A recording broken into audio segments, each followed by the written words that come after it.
Chapter 1, I was wiped out at the start, and the damn system forced me to confess my feelings. Confess your love to school beauty Su Qinghan in public within 1 hour. Penalty for failure, eliminate the host. Countdown, 59 minutes and 59 seconds. Xin Feng sat on the bed, still half asleep, staring blankly at the menacing red characters floating in front of him, as if written in blood. A second later, he simply lay down again and pulled the blanket over his head. Did I hallucinate while taking a nap? You must not have slept enough. Go back to sleep. More than an hour later, Xin Feng floated in midair, looking at himself on the bed, which was already getting cold, and his roommates who were in a hurry, making phone calls and rummaging through their things. That's when he realized he was really dead. What's going on? Did he die in his sleep? Before Xin Feng could recover from the shock and frustration, an irresistible force suddenly pulled him away from the dormitory. After a dizzying spin, he found himself in a strange, boundless, pure white space. Before my eyes, that familiar, unsettling string of large red characters reappeared. Confess your love to school beauty Su Qinghan in public within 1 hour. Penalty for failure, eliminate the host. Countdown, midnight. Mission failed, host has been eliminated. Xin Feng now realized that this thing was actually for real. At that moment, a mechanical voice suddenly rang out. Dear host, this system is named Saving Singles. Since you refused to perform the mission, this system has eliminated you. Do you have any objections? Objection? I object to your ass. Damn it, I've already wiped them all out, and you're asking me if I have any objections? Are you kidding me?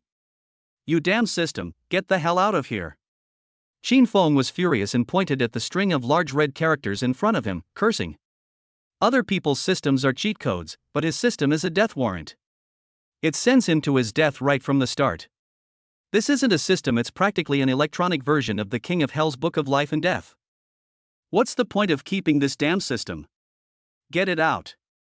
This system is willing to give the host another chance. Does the host accept? Fuck your mother, you, what? Give me another chance? Xin Feng was cursing with all his might when he suddenly heard this and was stunned for a moment. After realizing what he had said, he immediately gave an awkward laugh and said, Why didn't you say so earlier? This system will send the host back to the moment the mission began. Please seize this last chance. Failure will result in physical annihilation and the dissipation of your soul. Wait a minute, I want to ask, why are you binding me? Is it because I'm the chosen one? Xin Feng asked hurriedly. He didn't read so many system novels for nothing. What is a system? It's a cheat code. Now that he has a cheat code, what else could he be but the chosen one? However, the next sentence from this dog system made Xin Feng blush. Through in-depth big data analysis and behavioral pattern assessment, this system comprehensively evaluates the host's social trajectory, attractiveness to the opposite sex, and success rate of confessions over the next 70 years. The conclusion is, without forced intervention, the host will remain a virgin until death with a 99.9% probability, and most likely will never even touch a woman's finger. Such an emotionally inept individual perfectly matches this system's starting from 0, hellish difficulty host selection requirements. Holy shit! Xin Feng was about to unleash a torrent of profanity when the surrounding scenery vanished instantly. The next second, the familiar dormitory smell filled his nostrils, and he suddenly opened his eyes, finding himself sitting perfectly on the bed, with the afternoon sun shining through the window, a little dazzling. Before their eyes, those large red characters, like a demonic contract, were relentlessly flashing. Confess your love to school beauty Su Qinghan in public within 1 hour. Penalty for failure, eliminate the host. Countdown, 59 minutes and 59 seconds. They're really back. Xin Feng didn't dare to delay any longer. He immediately jumped out of bed and quickly put on his clothes and pants, looking as if a ghost was about to catch up with him. Several roommates were taking a nap when they heard the noise and quickly got up. Seeing Xin Feng's hurried appearance, they couldn't help but ask. Xin the madman, you don't have class this afternoon, why aren't you taking a proper nap? Are you in such a hurry to be reincarnated? Xin Feng tied his shoelaces, flung open the dormitory door, and without turning back, uttered a shocking statement. I'm going to confess my feelings to Su Qinghan. Bang! The door slammed shut, plunging the dormitory into a deathly silence. The roommates, all sporting messy, unkempt hair, stared at each other with bewildered expressions. What did he say? Who is he looking for? I didn't masturbate, did I? He seemed to be talking about Su Qinghan? Which Su Qinghan? Isn't that campus belle from junior year named Su Qinghan? Sheen the madman wants to see her? Really? Could he be still half asleep? As soon as Qin Feng stepped out of the dormitory building, he was stunned. He didn't even know where Su Qinghan was. What was the point of confessing his feelings? This damn system only gave him an hour, and he even had to confess to the school beauty Su Qinghan in public. Isn't that just making him lose face? Qin Feng couldn't even imagine that a whole bunch of posts would be dedicated to him. Shocking. A super simp has appeared at Imperial University, openly confessing his love to campus beauty Su Qinghan. Let's dig into that delusional Tianli. Who gave him the courage? Liang Jingru? Live from the scene, latest evidence of a toad lusting after a swan, with pictures and proof. The thought of the mockery, disdain, and ridicule that was about to come made Qin Feng's face burn with embarrassment. It was utterly absurd. But compared to life, face is nothing. Social death is better than real death. The most crucial thing now is that he must find Su Qinghan. Qin Feng knew nothing about Su Qinghan except that she was a third-year finance major and the school's undisputed top beauty. He knew absolutely nothing about her schedule, her favorite places, her social circle. Where was he supposed to confess his feelings? Just as he was scratching his head in frustration, he suddenly thought of a solution that was hardly a solution. School radio station. That's a place where his voice can be heard throughout the entire campus. Isn't that public enough? Qin Feng arrived at the school's broadcasting station in 5 minutes. Hey! What are you doing? You can't just walk in here.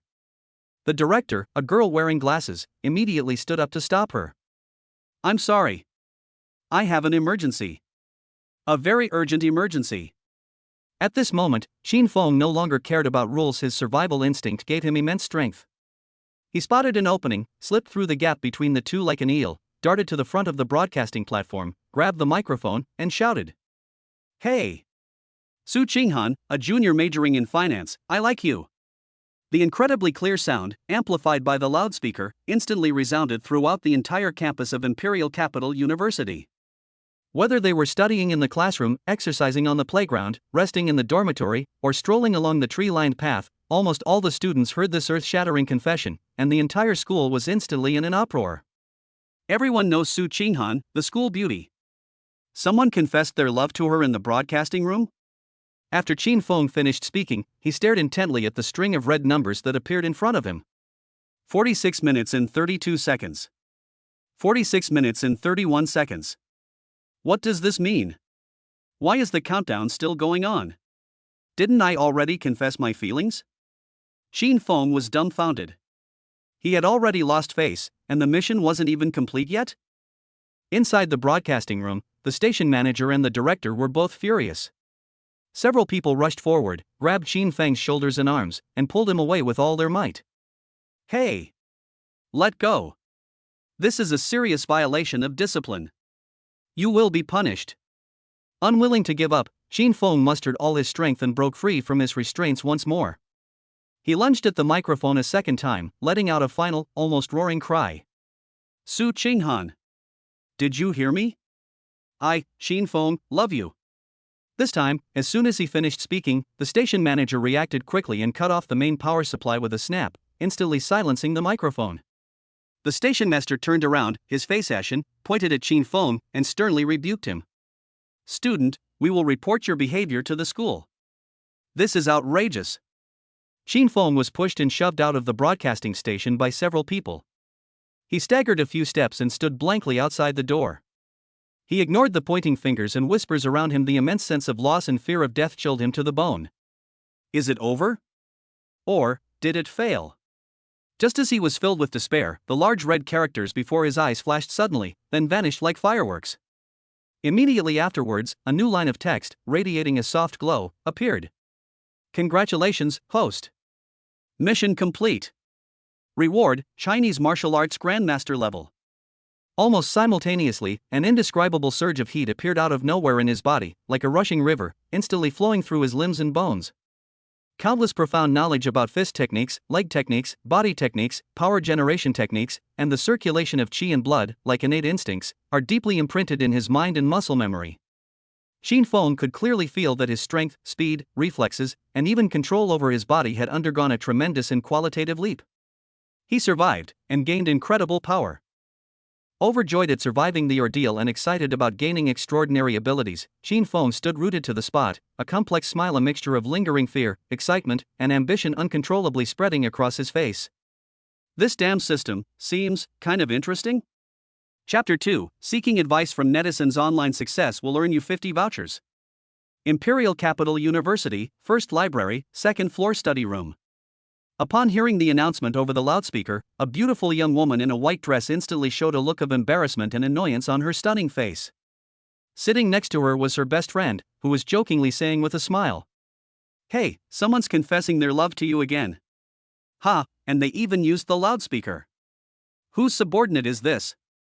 The broadcast said his name was Shin Fong? That's really bold. Qinghan, why don't you respond?" Su Qinghan frowned and said, "Who exactly is this Shin Fong? He may not be ashamed, but I am. It's okay, just wait.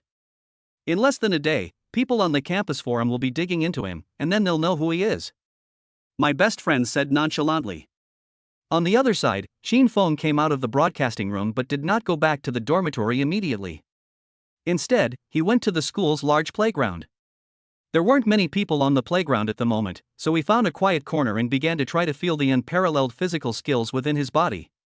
He first threw a few punches and kicked a few times casually. The movements seemed ordinary, but they carried a faint sound of wind breaking through the air. Then, he started jogging around the track. At first, he controlled his speed, but as he ran, he found that he was breathing heavily and his steps were light.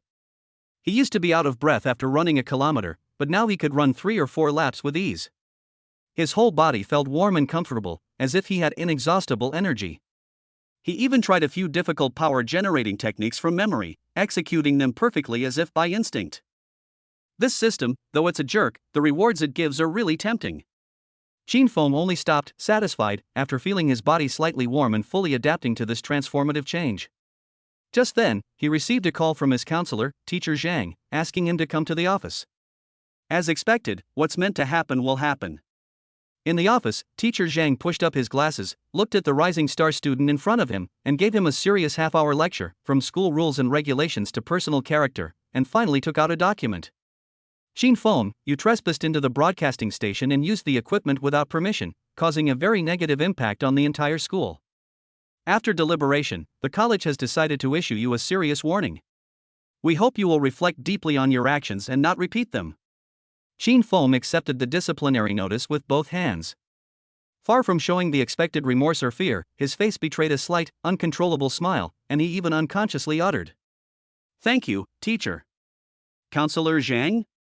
Looking at Shin Feng's almost laughing expression and the undisguised ecstasy in his eyes, he couldn't help but seriously wonder if he had spoken too harshly and scared the kid half to death.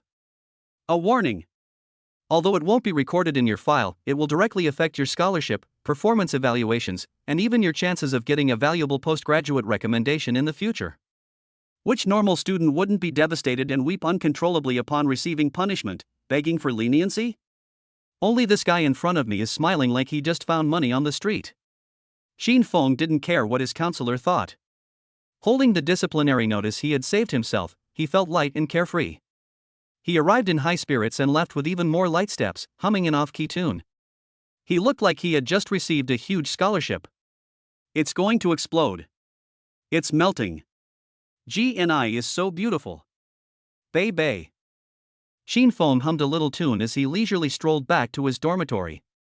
In a great mood, he kicked the door open and, simultaneously gathering his inner energy, roared, "My sons, I'm not dead, I'm back." Before he could finish speaking, perhaps due to the surge of power within him, or perhaps due to excessive excitement, his body subconsciously exerted force, and he soared into the air as lightly as a hawk. With a twist of his waist and abdomen, he actually completed a very stylish backflip in the narrow space at the dormitory entrance. Thud! The shoes landed firmly, making a crisp sound as the soles hit the ground. In the dormitory, the 3 roommates, who were playing online games, reading novels, and watching videos, all froze in their tracks. 3 pairs of eyes stared wide-eyed like copper bells, their mouths slightly agape, their expressions of utter shock no different from seeing a ghost in broad daylight. The silence lasted for a full 10 seconds. "Holy crap?" Qin Feng. Your nickname used to be Crazy Qin, but we thought you were just a bit reckless. Now it seems, you really are crazy? Roommate A was the first to react, even throwing away his mouse. You actually confessed your feelings. And you did it over the loudspeaker. Awesome. I call you the #1 hottie at Beijing University.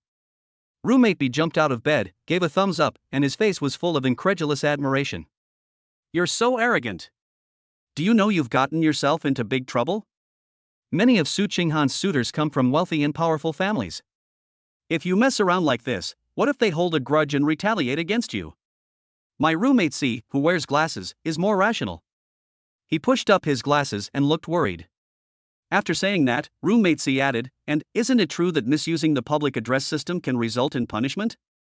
Roommate B picked up the conversation, saying with a confident expression, a disciplinary action is too lenient. Just you wait, by tomorrow at the latest, the campus forums and online communities will be in an uproar. You'll definitely be exposed. Then you'll be really famous. Oh no, I mean, you'll be completely ruined. As Qin Feng listened to his roommate's chatter, some expressing amazement, others worry, and still others gloating, he simply picked at his ear, his face remaining calm and even slightly amused. Retaliation? Punishment? Social death? Compared to the ultimate punishment of soul annihilation, these are nothing. Surviving is the greatest victory. What's more, I even got a master-level martial arts skill for free.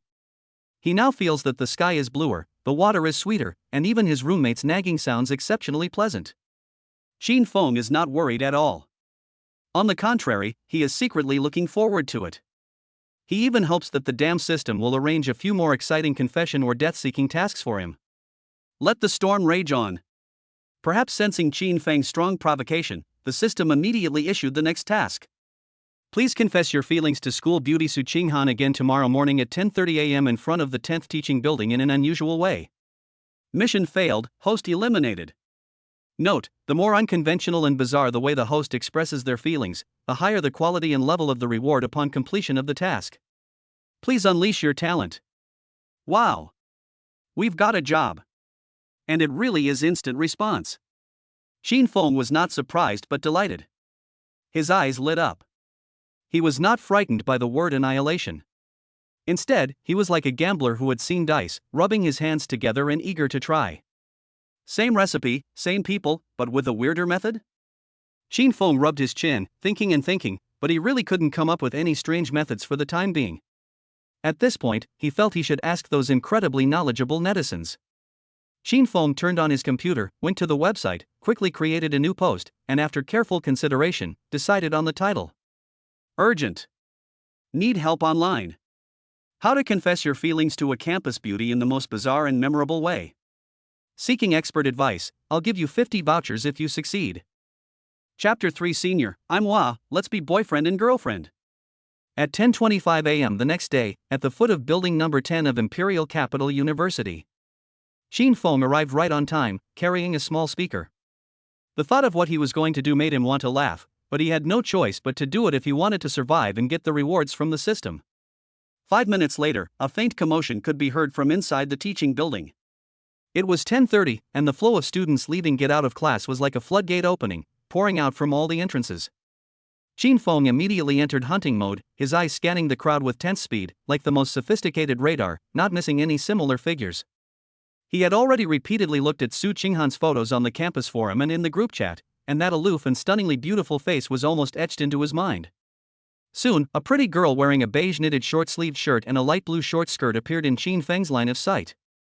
After careful comparison, he confirmed that it was indeed Su Qinghan. Okay. Let's go, brothers. Even though I don't have any brothers, we can't lose our spirit. Qin Feng shouted in his heart, picked up the speaker, and rushed straight towards Su Qinghan like a warrior heading to the battlefield. Handsome guys and beautiful girls, make way. Excuse me. Excuse me. A kind person gave birth to 8 children at once. Thank you, everyone. As Qin Feng squeezed through the crowd, he shouted at the top of his lungs, and his loud and boisterous manner instantly attracted everyone's attention. Especially when they saw that he was carrying a speaker, everyone's curiosity was piqued, and they slowed down to see what this kid was up to. Su Qinghan was chatting with her best friend about the new drama, her eyes crinkling with laughter, when she was suddenly interrupted by the commotion and subconsciously looked up. When she saw a boy running straight towards her, the smile on her face froze, and her eyes were full of confusion. Qin Feng suddenly stopped 3 steps away from Su Qinghan. This distance is neither too close to cause the other party to become overly defensive, nor too close to ensure that one's performance is clearly captured. Su Qinghan and her best friend exchanged a glance and were both stunned what was going on. Just as Su Qinghan and her best friend were completely bewildered by his sudden pause, Qin Feng made a move that left everyone speechless. He stomped his right foot on the ground with a soft thud, instantly straightening his posture like a soldier being inspected. At the same time, he gathered his energy in his dantian and shouted loudly at Su Qinghan. "Senior Su Qinghan, just kidding. I'm Qin Feng, a freshman from the class of 2025. I like you. Please be my boyfriend." As soon as he finished speaking, he abruptly pressed the play button on the speaker behind him and started playing DJ music. "Untie me, the most mysterious weight. Now hold my hand tightly and close your eyes." The moment the music started, Qin Feng rushed to Su Qinghan and swiftly grabbed her hand, their fingers intertwining tightly. He then used his other hand to support her waist. The next second, something even more astonishing happened. Qin Feng, who had been standing ramrod straight just moments before, suddenly, and without warning began to sway his body dramatically to the beat of the upbeat DJ. As he twisted, he also tried to get Su Qinghan, who was completely frozen, to sway to his rhythm. Su Qinghan was completely dumbfounded. She had lived for more than 20 years and had seen people write love letters, set out candles, and even play guitar and sing off-key songs downstairs, but she had never seen anyone confess their love while dancing to DJ music. Qin Feng's actions caused her brain to freeze instantly, so much so that she forgot to resist at first, and her body even swayed foolishly with Qin Feng's movements. The scene before her eyes nearly made her best friend's jaw drop in astonishment. What the hell was this? After a brief moment of deathly silence, the surrounding crowd erupted into a huge uproar. Holy crap! What is this? Is this how you confess your love? Won't this lead to disaster? That's called courage. Those who reacted slowly were still rubbing their eyes, thinking they were hallucinating, while those who reacted quickly had already taken out their phones and started frantically recording and taking pictures. This bizarre and unusual way of confessing love was something they'd never seen before. After Qin Feng led Su Qinghan around twice, he heard the system notification. "Congratulations, host, on completing the mission. Reward increases the host's appearance, charm, and stamina by 50% on top of their existing stats. 2 million huaxia coins can only be used for picking up girls. Otherwise, the host will be eliminated. Reward received." Qin Feng was overjoyed, instantly feeling that all the embarrassment and social humiliation were worth it. The wind's getting strong, let's get out of here. Qin Feng immediately released Su Qinghan and squeezed out of the crowd with the speaker in his hand. "Ladies and gentlemen, please make way. Your spirit in heaven will protect you." And so, Qin Feng's figure gradually disappeared from everyone's sight. Su Qinghan, who had been standing there stunned for a long time, finally came to her senses. She stared at Qin Feng's disappearing figure, biting her lip tightly and clenching her fists. Her pretty face was instantly flushed with a blush, whether from shyness, anger, or both, it was hard to tell. Although Qin Feng left the scene, it was already ablaze with excitement. Damn, who is this ruthless guy? His mental fortitude is comparable to that of a demon. I'm not kidding, to be honest, I wouldn't do this even if you asked me to make a film. Didn't he say it himself? He's Was Jr. He's a bastard. It's good enough that he didn't call Su Qinghan mom. This guy just said his name is Qin Feng? Wasn't the one who confessed to Su Qinghan on the radio yesterday also Qin Feng? Are they the same person? It's definitely the same person. Who else could be so awesome besides him? Damn, he even confessed his feelings. Doesn't that mean he'll lose his right to choose a partner for 4 years? Who said that? Look at Su Qinghan's face, it's all red. Maybe she's falling for Qin Feng's charms. That makes sense. Look, she was stunned. She didn't push him away immediately, and she even shook him. Maybe she was secretly pleased with herself? The surrounding chatter grew increasingly absurd and louder, constantly reaching Su Qinghan's ears. You fell for his act? Secretly pleased? Listening to these comments that were almost enough to give her a stroke, Su Qinghan felt all the blood rushing to her head. She was filled with shame and indignation and wished she could find a crack in the ground to crawl into. She gritted her teeth again, cursing under her breath with all her might, Qin Feng. You damned bastard. I'm not finished with you. If confessing his feelings to Su Qinghan on the radio yesterday was a rude awakening for Qin Feng, then now, after this incident, Qin Feng has become a rising star at school. Now everyone knows that Su Qinghan has an ultimately devoted simp. Chapter 4 I am your long-lost father. On the other side, Qin Feng looked at the extra 2 million in his card, but he felt no joy at all. This amount of money was indeed a huge sum for a college freshman, but it was useless. Qin Feng really wanted to drag the damn system out and beat it up, and loudly question it. Why should I spend the money I worked so hard to earn on tasks on women? I risked my life for this. However, compared to this, the other reward given by the system was clearly more to his liking. When Qin Feng returned to the dormitory looking smug, his roommates all suspected that he had undergone plastic surgery. Qin Feng, who was originally just an average-looking guy with decent looks, suddenly became a handsome young man after his appearance improved by 50%. The skin became smooth, the facial features became clearer and more defined, and the eyes seemed to have a more indescribable brilliance. More importantly, the whole person's spirit was refreshed, with a confidence that came from the inside out. When his roommates expressed their confusion, Qin Feng simply told them, "Stop masturbating in the future. Get out." Fart. I didn't. Several roommates refuted this in unison, and none of them admitted it. Qin Feng didn't want to say much about it. Maybe the crumpled tissues by these guys' beds were for wiping their noses. Just then, a roommate, who was watching a video he had just seen on his phone, suddenly started shouting. Damn it! Qin the madman, you've been up to something big behind our backs again, haven't you? What happened? What happened? The others all gathered around to see. On the phone screen, a short, somewhat shaky video, clearly filmed by a passerby, is playing. In the video, a boy is holding the hand of Su Qinghan, a famous campus belle from Beijing University, and dancing wildly to DJ music under the teaching building. Who else could it be but Qin Feng? Holy crap! Qin Dianfeng, you went to confess to Su Qinghan again? And this time it's even more abstract than before?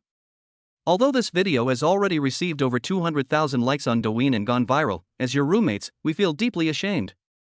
Don't tell anyone we know you when you go out in the future. You guys don't understand, Qin the madman is collecting fragments of the Cullinan. Meanwhile, at the gate of Imperial University, Su Qinghan, wearing a black baseball cap and a black mask, quickly got into a Bentley.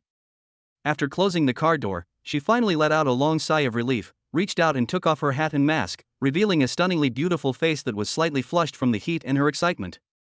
Su Qinghan leaned back in the soft leather seat and closed her eyes wearily. Miss Su, what's wrong? The driver couldn't help but ask when he saw her. I'm fine. Su Qinghan shook her head, her voice carrying a hint of barely perceptible fatigue and anger. It's all Qin Feng's fault. Now she feels incredibly ashamed whenever she sees someone at school and has to wear a hat and mask. After the car started, Su Qinghan suddenly said, "Go and investigate someone for me." Miss Su, please speak, the driver said respectfully. Su Qinghan said, Imperial Capital University, a freshman named Qin Feng. No problem, I've got it covered, the driver said confidently. Su Qinghan wanted to see just who this Qin Feng was, that he could make her look so pathetic. Since he had no classes in the evening, Qin Feng, who couldn't sit still, went out of the school to wander around, hoping that the system would assign him some more tasks. He's already tasted the benefits. If the system told him to poop in the street, he'd probably do it. Host, please head to Fisherman's Wharf immediately and stage a heroic rescue. Mission failed, host is impotent. Just when Qin Feng was getting so bored that he wanted to go back to school, the system finally issued a task.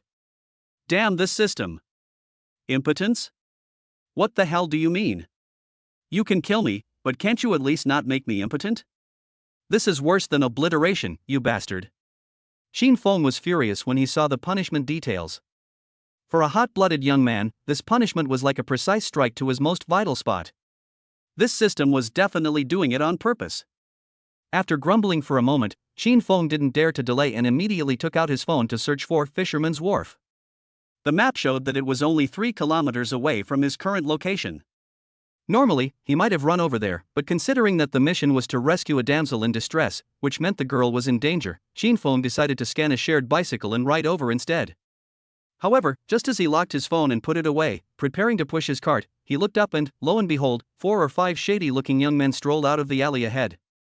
They were all wearing tight pants and loafers, with brightly colored hair, cigarettes dangling from their mouths, staring at him with malicious intent and lewd, provocative smiles on their faces. They were clearly there for him. "Dude, what's going on?" Shin Fong paused, hands in his pockets, showing no fear on his face, but rather a sense of unease.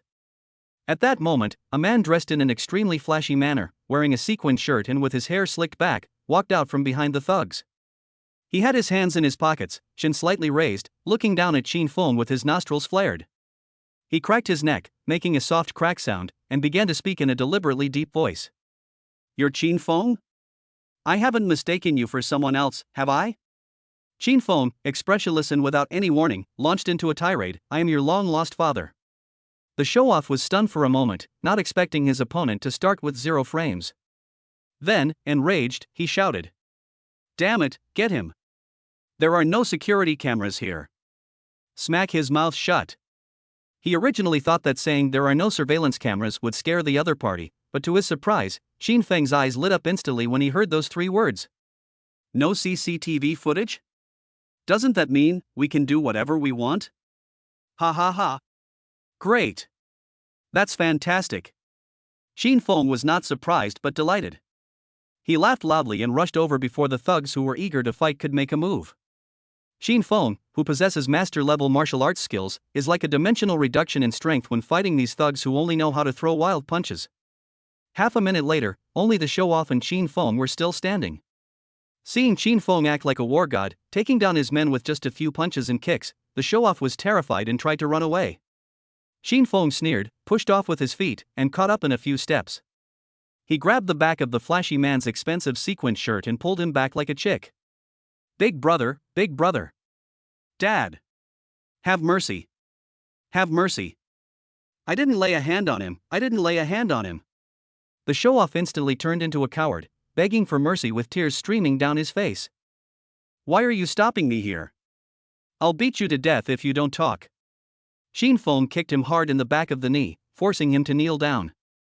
It was Lee Ikuan who sent us to teach you a lesson. It has nothing to do with me." The flamboyant man immediately betrayed the person behind him. "Lee Ikuan? Who is this person?" Shin Fong had never heard of this name before, so he asked. The showy man paused for a moment, seemingly surprised that Shin Fong didn't even recognize the person in question, but immediately began to explain in a rapid-fire manner. "Ha? Dad, you don't know him? He's also from Imperial University, a third-year student, and his family is quite wealthy." "Dad, I've told you everything I know. Please, have mercy on me." After memorizing the name, Shin Fong kicked the showy guy so hard he fell flat on his face, then rode away on his bike. He still has a mission to complete and can't waste time here. Chapter 5, We Cannot Tolerate Being Weak. 10 minutes later, Shin Fong sped along, using his superhuman strength to pedal the shared bicycle like a motorcycle, and finally arrived at Fisherman's Wharf on the edge of the city. He casually tossed his bicycle into the roadside weeds, not even bothering to lock it. Looking up, he saw a desolate and dilapidated scene before him. The old dock area is surrounded by rusty wire mesh and railings, and a faded warning sign hangs at the entrance with the red lettering long since faded: "Danger at the dock, do not enter." A few broken streetlights stood scattered about, emitting a dim and weak light that barely dispelled the darkness in a small area further away. It was so dark that nothing could be seen at all. "Wow, this place is so good you don't even need a set to film a horror movie." Shin Fong muttered something to himself, then without the slightest hesitation, he braced himself with both hands, nimbly vaulted over the waist-high iron railing, landed lightly, and began to feel his way into the depths of the dock. The further you go in, the more dilapidated it becomes. Abandoned warehouses were everywhere. The sea breeze swirled up waste paper and dust from the ground, blowing the loose tin roofs and making a monotonous and eerie clang, sound that was particularly jarring in the quiet night. Using the faint light of his phone's flashlight, Shin Fong carefully navigated among the abandoned shipping containers and building ruins. He pricked up his ears, catching any unusual sound, and his eyes scanned his surroundings like those of a hawk. "Weren't you supposed to be the hero who rescues the damsel in distress? Where's the damsel? Where's the beauty?" After searching for several minutes, Shin Fong found nothing except the sound of his own footsteps in the wind, and he began to feel anxious. The system's punishment hung over his head like a sword of Damocles, making his scalp tingle. If this mission fails, it'll be worse than death. How will he ever be able to stand up straight as a man again? Xin Feng couldn't help but roar at the system in his heart. Damn system! Where are you? I'm asking you where you are? You're not deliberately messing with me, are you? You tricked me into this godforsaken place, then told me the mission timed out and just castrated me? He cursed under his breath as he quickened his pace in the search. Since the system has not yet given him a notification that his task has failed, it means that he still has a chance. Finally, as he approached a dilapidated building that looked like a large cold storage warehouse from many years ago, a faint sound, different from the sound of the wind, reached his ears. That sounds like footsteps? And people talking? Xin Feng's spirits lifted, and he immediately held his breath, turned off his phone's light, and silently crept towards the source of the sound. He hid behind a pile of abandoned wooden crates, cautiously peeking out into the warehouse. Good heavens! In the empty center of the warehouse, by the light of the nearby lamps, several men dressed in black bodysuits and wearing masks, with only a pair of cold eyes visible, could be clearly seen. They were forming a semi-encirclement, gradually approaching a figure in the corner. Each of them was also holding a machete or dagger, clearly controlled knives. Xin Feng's gaze immediately shifted to the target they had surrounded. It was a woman. Even in such a perilous situation, she maintained her upright posture. A well-tailored black leather outfit perfectly accentuated her tall, graceful, and curvaceous figure. However, the leather jacket was now damaged in many places, with obvious sharp blade marks and signs of violent friction, and even some dark, still dry bloodstains could be seen on it. She leaned against the cold, rusty wall, breathing slightly, her chest rising and falling. Her face was exceptionally clear under the light, with fair skin and exquisite features as if meticulously sculpted by an artisan. Her willow leaf eyebrows slanted upwards towards her temples, and her beautiful eyes remained clear and bright even at this moment. However, the depths of her eyes revealed an undeniable weariness and a stubborn determination to persevere. She's an absolutely stunning beauty. And a thorny, aloof rose at that.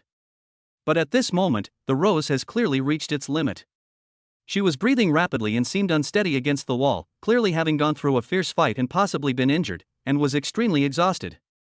Facing several men in black wielding sharp blades who were closing in step by step, her situation was extremely precarious, and she was on the verge of death.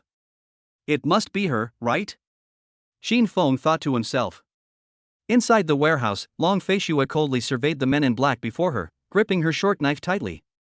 After a fierce battle, she was not only severely exhausted, but also injured. With no way to retreat, she was truly at her wits' end. However, even in such a desperate situation, Long Fei Shue's inherent pride and stubbornness did not allow her to show the slightest weakness. She took a deep breath, her voice slightly hoarse from exhaustion, yet still carrying a chilling edge, as she cursed, word by word. Ha! Gutai's men are indeed all shady, good dogs. All they know is how to rely on their numbers? Heh, Miss Long, you'd better say a few more harsh words while you still have the strength. Otherwise, you won't have the chance to speak again, one of the men in black sneered. Don't worry. Even if I die, you won't have a good ending. Long Fei Shue wiped the blood from the corner of her mouth and sneered. Miss Long, this is not something you need to worry about. As soon as the man in black finished speaking, he raised the machete in his hand and approached Long Fei Shue once again. Long Fei Shue laboriously raised the short sword to her chest, assuming a final defensive stance. As she watched the blade, gleaming with the chilling light of death, draw ever closer, a profound despair finally welled up in her eyes. She never imagined that she, the daughter of the #1 underworld boss in the capital, the powerful and influential Long Fei Shue, would die so miserably tonight at such an abandoned dock, at the hands of a few nameless nobody. I'm so unwilling to accept this. She was thinking, if she survived this time, she would definitely. At this critical moment. Call. A dark shadow, like a ghost, suddenly darted out from the shadows of the piled-up junk. It was so fast that it left only a blur on my retina. The dark figure had a very clear target. It rushed straight to the side and rear of the black-clad man closest to Long Fei Shue, and with lightning speed, it instantly took down one of the black-clad men. Xin Feng was hesitant to act rashly when he saw that these people were armed, but if he didn't move, the woman in the leather jacket would die. In his desperation, Xin Feng couldn't care less about anything else. He casually picked up a rusty but handy steel bar about half a meter long from the ground, then tore a dirty rag from some tattered sack, haphazardly covered his face, and then just went there recklessly. Xin Feng, who possesses master-level martial arts skills, is demonstrating the principle of an inch longer, an inch stronger to the fullest extent. His footwork was agile, his figure as swift as the wind, and every dodge was perfectly executed, avoiding the blades that were slashing down. The steel bars in his hands were used to target the opponent's wrists, joints, knees, and other vulnerable parts. That fierceness, along with his superb dodging and attacking skills, instantly took down all the stunned people. He had no choice but to defend his younger brother. He couldn't let his brother suffer such humiliation. All of this happened so fast and was so impactful. Not to mention the black-clad men on the ground who were beaten senseless and questioning their existence. Even Long Feishue, who had originally closed her eyes to await death and was unwilling to accept it, widened her beautiful eyes. Her cherry-like lips were slightly parted, her face filled with extreme shock and disbelief as she stared incredulously at the figure that had suddenly descended like a god of war, instantly turning the tide of battle. Who is he? Before Long Feishue could recover from the shock, the dark figure Qinfeng had already dealt with all the threats and rushed directly in front of her. Driven by years of ingrained vigilance and instinct, Long Feishue instinctively raised her hand holding the short knife to block Qinfeng the moment he approached. However, she was already at her limit, and her movements were much slower.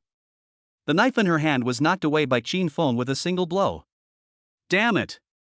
I risked my life to save you, and you still want to stab me? Qinfeng's voice was muffled, but his dissatisfaction and urgency were obvious.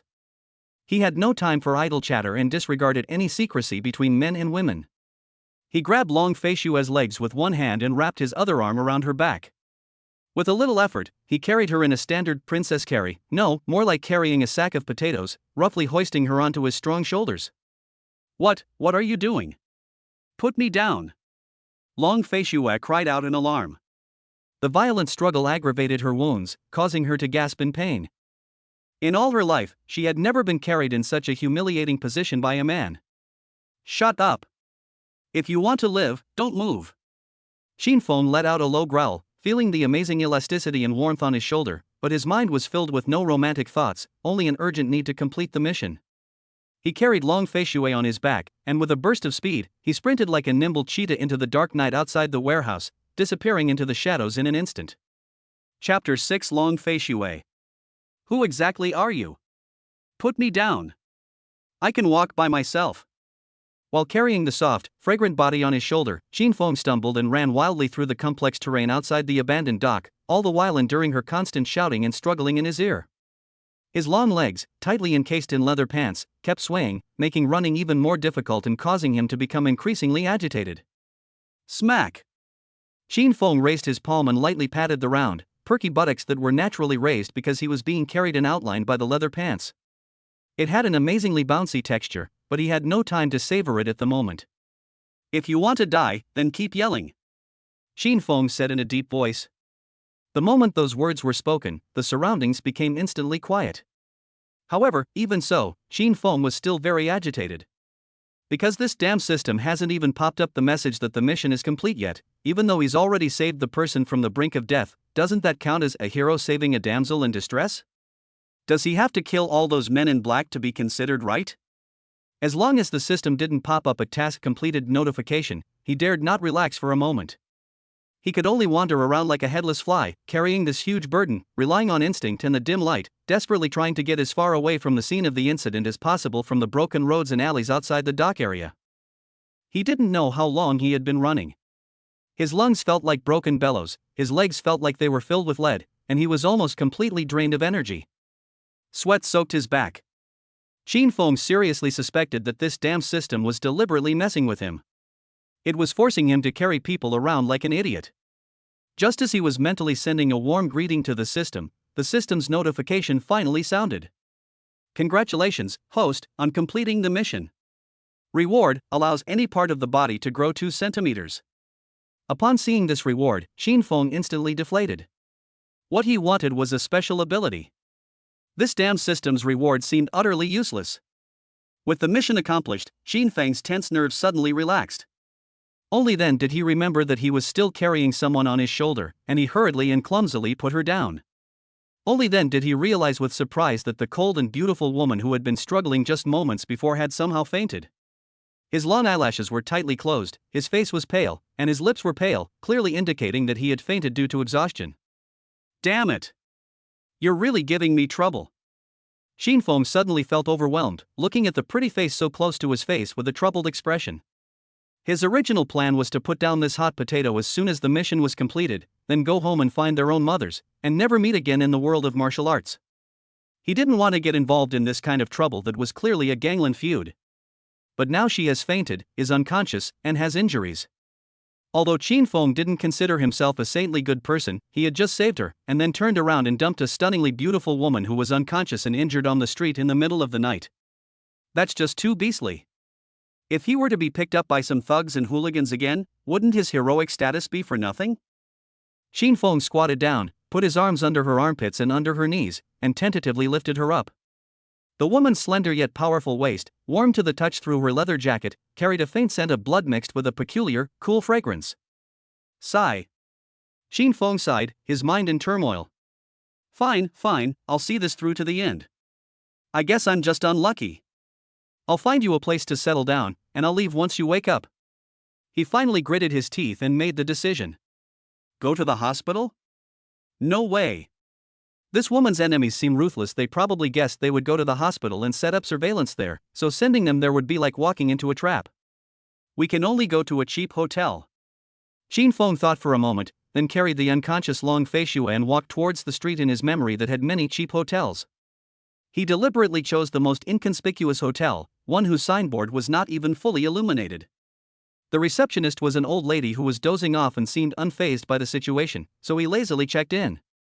Just as he finished paying the room fee, he suddenly remembered that he had used the bank card that the system had given him, which contained 2 million yuan in special funds for picking up girls. Unexpectedly, the system did not impose any punishment, which means that the system tacitly approved his act of booking a hotel room as part of picking up girls? Qin Feng helped Long Feishue into the small but relatively clean room and carefully placed her on the bed. Having helped to this extent, Qin Feng felt he had done everything he could. He glanced at Long Feishue, who was still unconscious on the bed, clapped his hands, and prepared to retire gracefully, keeping his achievements hidden. He had absolutely no intention of getting involved in this mess again. However, at this moment, the system issued another task. Host, within 24 hours, please confess your feelings to the target Long Feishue using a method that will cause her to experience extreme emotional fluctuations. Mission failed, host eliminated. Countdown, 23 hours 59 minutes and 59 seconds. Look, this damn system is working its magic again. Long Feishue. So her name is Long Feishue? Qin Feng muttered the name provided by the system, his gaze falling on the pale yet still stunning face on the bed. The biggest problem now is that Long Feishue is unconscious. Confessing your love to someone who's in a coma? And with such intense emotion at that? This isn't just talking to a brick wall. It's singing a love song to a block of wood. No, she has to wake up. And she has to wake up within 24 hours. Qin Feng took a deep breath and his gaze fell on Long Feishue again, especially on the dried and dark bloodstains and tears on her leather jacket. He first went to a nearby pharmacy and bought iodine, gauze, bandages, anti-inflammatory drugs, and some ointments that might be needed. Back at the hotel, all he had to do was take off Long Feishue's clothes, then disinfect, apply medicine, and bandage her. Even though Qin Feng had mentally prepared himself, when the black leather jacket stained with blood and dust was slowly removed, revealing his fair, smooth skin underneath, his breath still caught in his throat. Under the lights, her skin was so white it was almost dazzling, like the finest white jade. However, a few scratches and large purplish-blue bruises ruined this perfection, but also brought a fragile and breathtaking beauty. Beneath the leather jacket was a matching black sports bra, outlining her full and proud curves, slender and powerful waist, flat stomach. This figure was simply amazing, full of the combination of strength and beauty. Qin Feng felt his heartbeat faster and his blood flow quicken. Damn it, who can withstand this? He wailed inwardly. The following process was both an ordeal and a test for Qin Feng. He unscrewed the cap of the iodine bottle, dipped a cotton swab in the solution, and carefully wiped the wounds. The cold touch made the unconscious Long Feishue unconsciously furrow her brows and let out a soft groan. Faced with such a stunning beauty lying almost naked in front of him, breathing softly and skin to skin, Qin Feng could feel every cell in his body roaring. The fact that he can guarantee that he will not do anything that crosses the line and becomes a beast has already shown him to have extremely strong willpower. Qin Feng never claimed to be a virtuous man like Liu Xiaohui who could remain unmoved even with a woman in his lap. He was a perfectly normal man, with desires and impulses. All he could do was hold fast to the bottom line amidst the torrent of desires. Therefore, he saw everything he needed to see on Long Feishue's body, but he didn't do anything improper. At most, he accidentally touched her while applying medicine and bandaging her.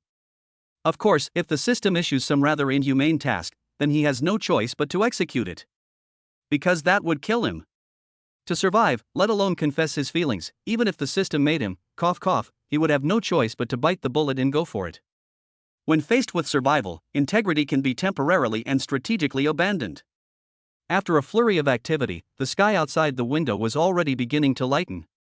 Xin Feng slumped into the only old chair in the room, let out a long sigh, and raised his hand to wipe the fine beads of sweat from his forehead. Most of this sweat comes from intense mental stress and the forced suppression of instincts. He stared at Long Feishue, who was still unconscious on the bed, his mind filled with the 24-hour countdown. Long Feishue, you must be strong and wake up within a day. I don't want to die. Xin Feng muttered to himself, his tone carrying a hint of pleading and a touch of helplessness. Chapter 7: The Gangster's Daughter and the Male Psychopath. The following morning, Long Feishue regained consciousness amidst waves of dull pain and thirst. Her long eyelashes trembled a few times, and she struggled to open her heavy eyelids. What came into view was an unfamiliar, slightly worn ceiling. Immediately afterward, memories flooded into her mind like a tide. The siege at the dock, the masked man who suddenly appeared like a god of war, being roughly carried away, and then, darkness. Long Feishue tried to sit up abruptly, but the movement aggravated her wounds, causing her to gasp in pain. She also noticed that her leather jacket was gone, replaced by clean white gauze wrapped around her waist, abdomen, and arms. Her wounds had been properly treated, and she could feel the cool, medicinal ointment. Who is it? Alarm bells rang in her mind, and her sharp eyes instantly scanned the entire room. The room was small and simply furnished. Besides the bed she was lying on, there was only a chair and a television. Just then, Xin Feng, who had finished eating out, finally returned. As soon as he pushed open the door, the two looked at each other, and the air instantly froze. Long Feishue recognized the person in front of her from his figure and eyes as the one who had saved her last night. When Xin Feng saw that Long Feishue had woken up so quickly, his eyes lit up and his heart finally settled down. Now all he needed to do was complete the system's tasks. You saved me? My clothes? Long Feishue spoke first, her voice hoarse from dehydration and weakness, but her cold aura was beginning to return. Before she could finish speaking, Xin Feng interrupted her in an extremely stiff tone, as if reciting a text. Woman! You're finally awake. Xin Feng suddenly rushed in front of Long Feishue, looked directly into her cold eyes, and said with deep affection. Now that you're awake, there are some things I need to make clear to you. From the first moment I saw you, in that dark corner of the dock, even though you were being chased and looked disheveled, your stubborn eyes and indomitable spirit were like a ray of light, snap into my heart. He took a deep breath and gestured a snap sound with his hand. Long Feishue? She was completely stunned, her beautiful eyes wide open, filled with disbelief and what's wrong with this person? She even glanced at the doorway subconsciously, wondering if she was still half asleep or if she had injured her head and was hallucinating. Xin Feng didn't care about all that. In order to survive, he would say anything, no matter how cheesy, disgusting, or embarrassing it was. He suddenly waved his hand, looked at Long Feishue with deep affection, and said, So, I've made up my mind. Long Feishue, I don't care who you are, or what troubles you have behind your back, from today onwards, you are my woman. I like you. I want to be your girlfriend. You have to say yes. Don't ask me why, love needs no reason. You are my soulmate.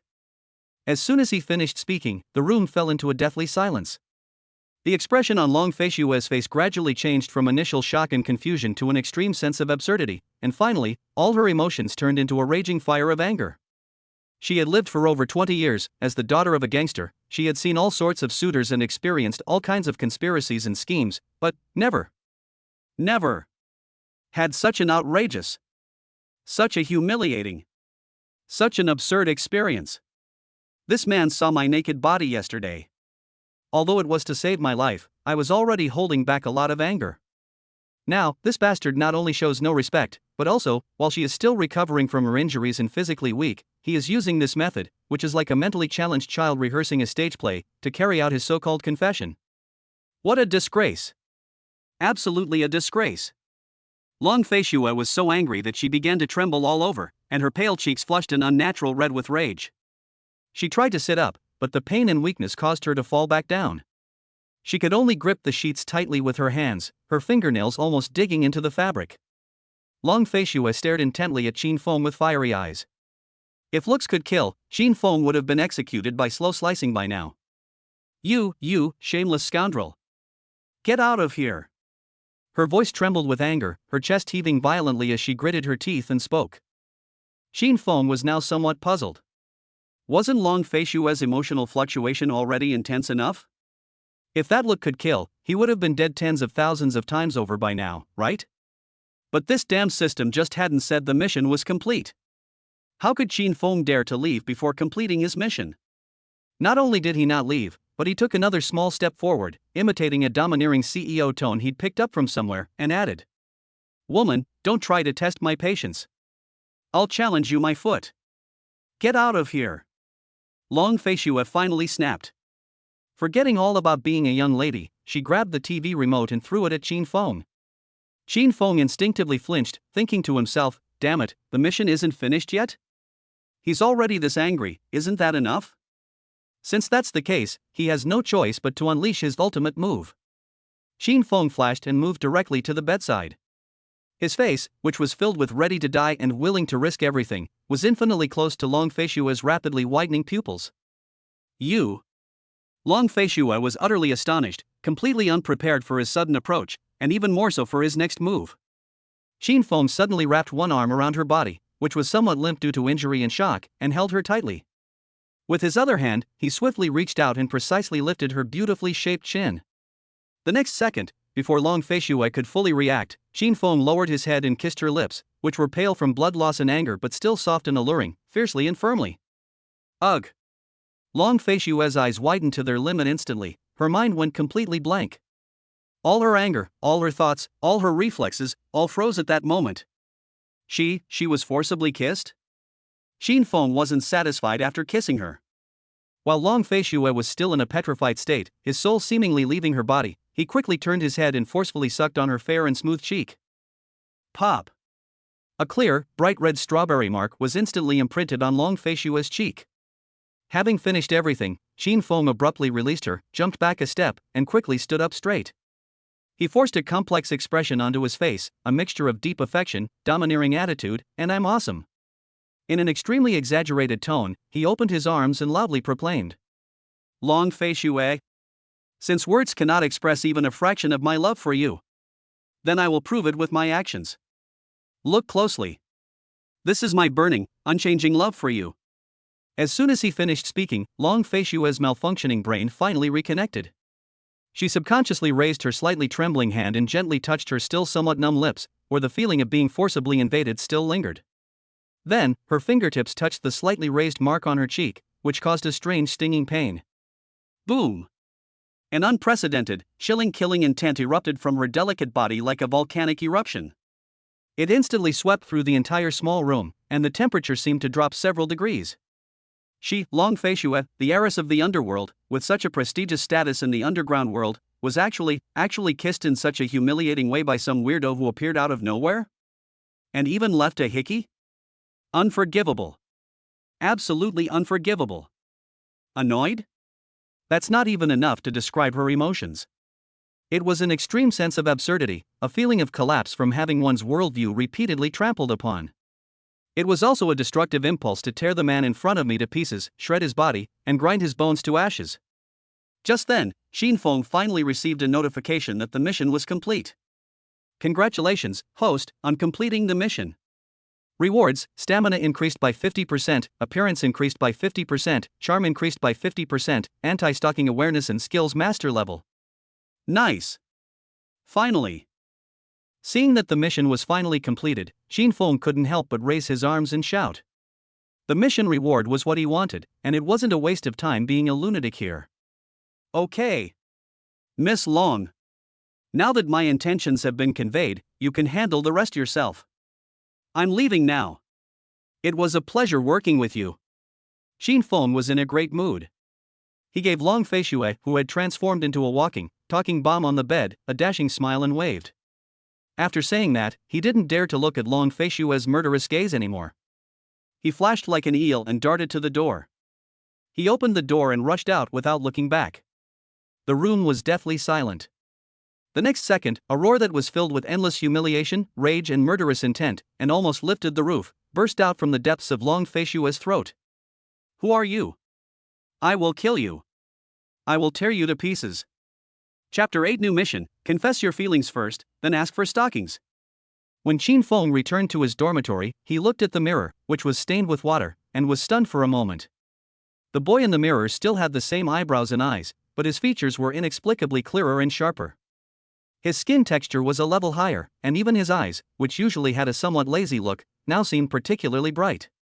If the previous 50% improvement in appearance was an upgrade from average to handsome, then this upgrade is a complete breakthrough for him, taking him from handsome to a true handsome guy, the kind of handsome with a unique charm that makes him unforgettable.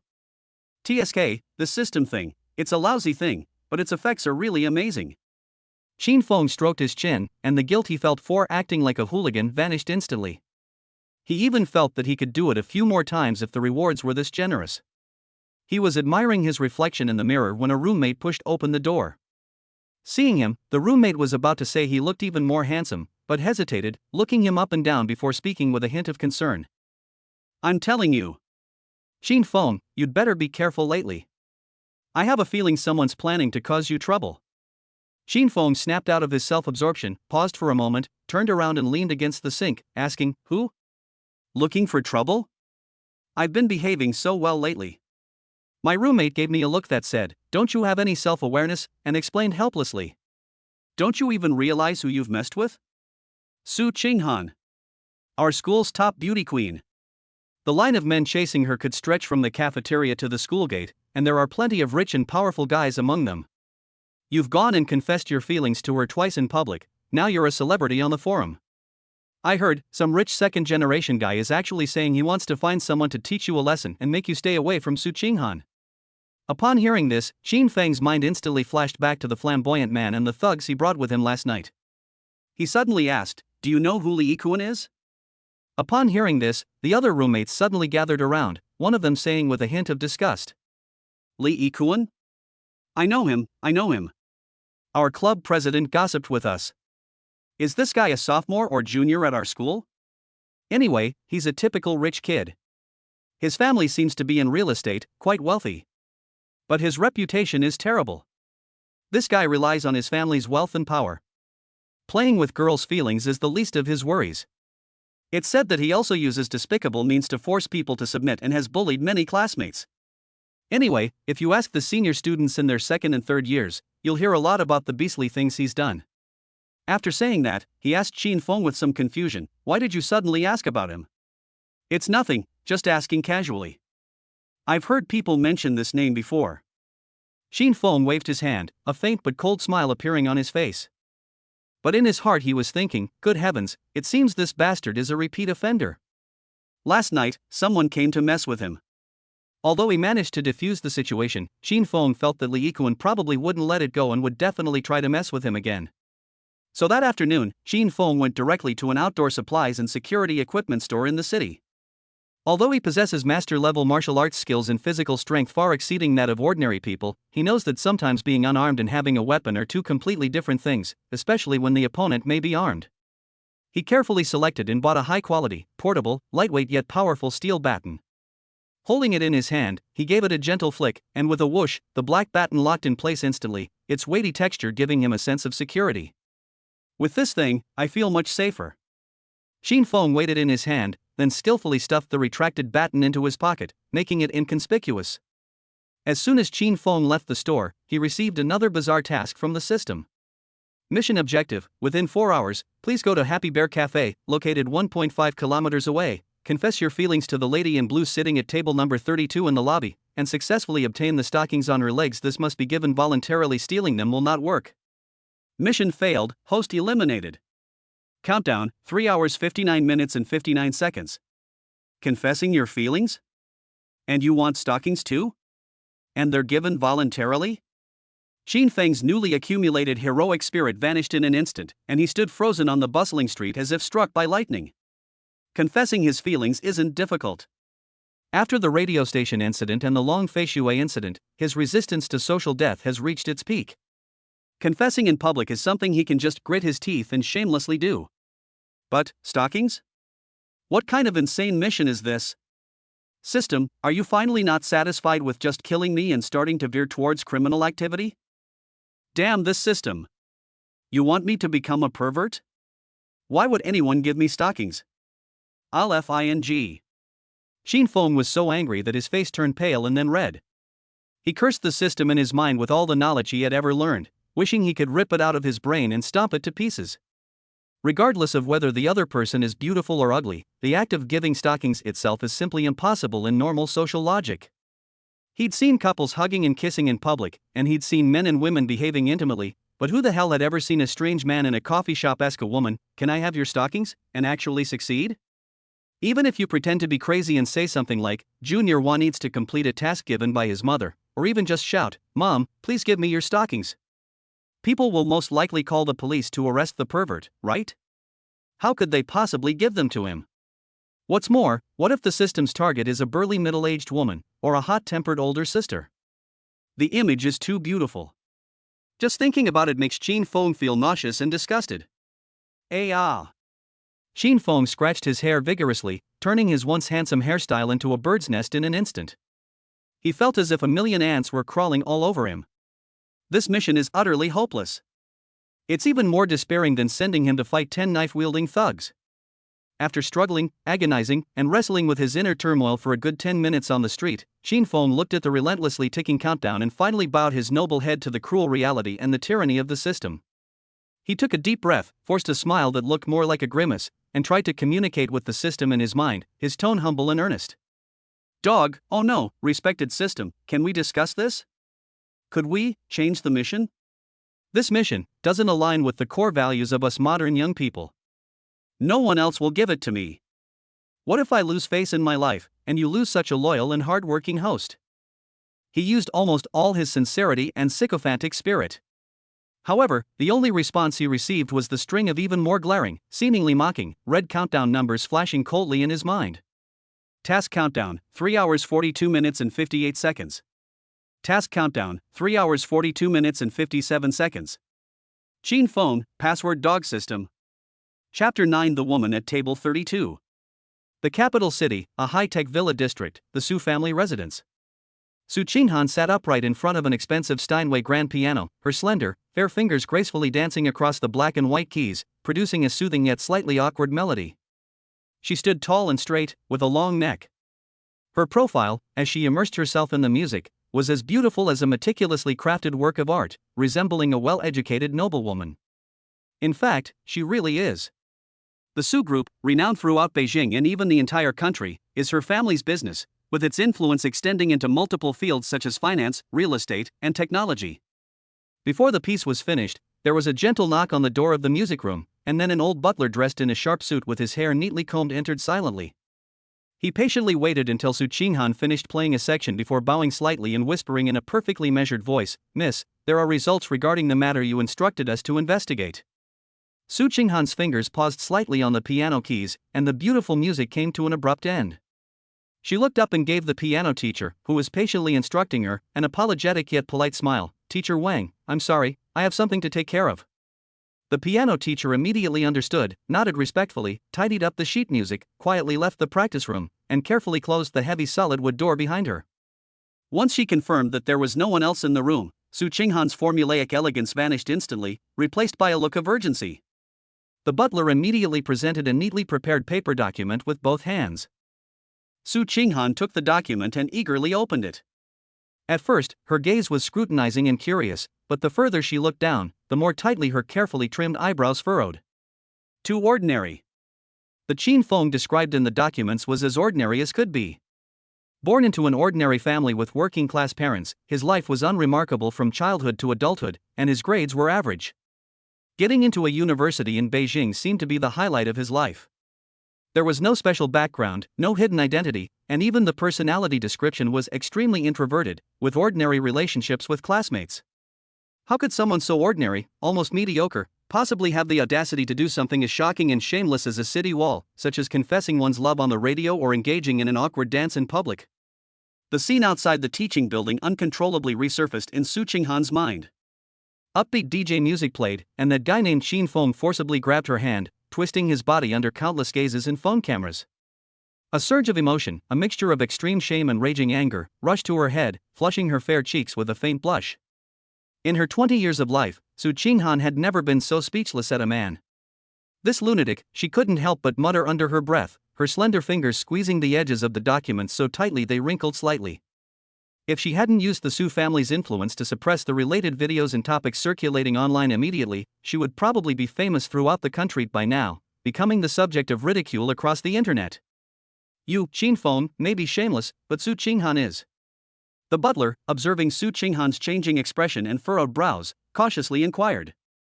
Miss, is there a problem with this document? Su Qinghan took a deep breath, forcing herself to calm down. She tossed the documents onto the expensive mahogany coffee table beside her, rubbed her throbbing temples, and spoke with a hint of barely perceptible irritation. Uncle Lee, is this all his information? Is nothing missing? Miss Su, we've used all available channels, and all the information we've gathered so far is here, the butler confirmed respectfully. Okay, I understand.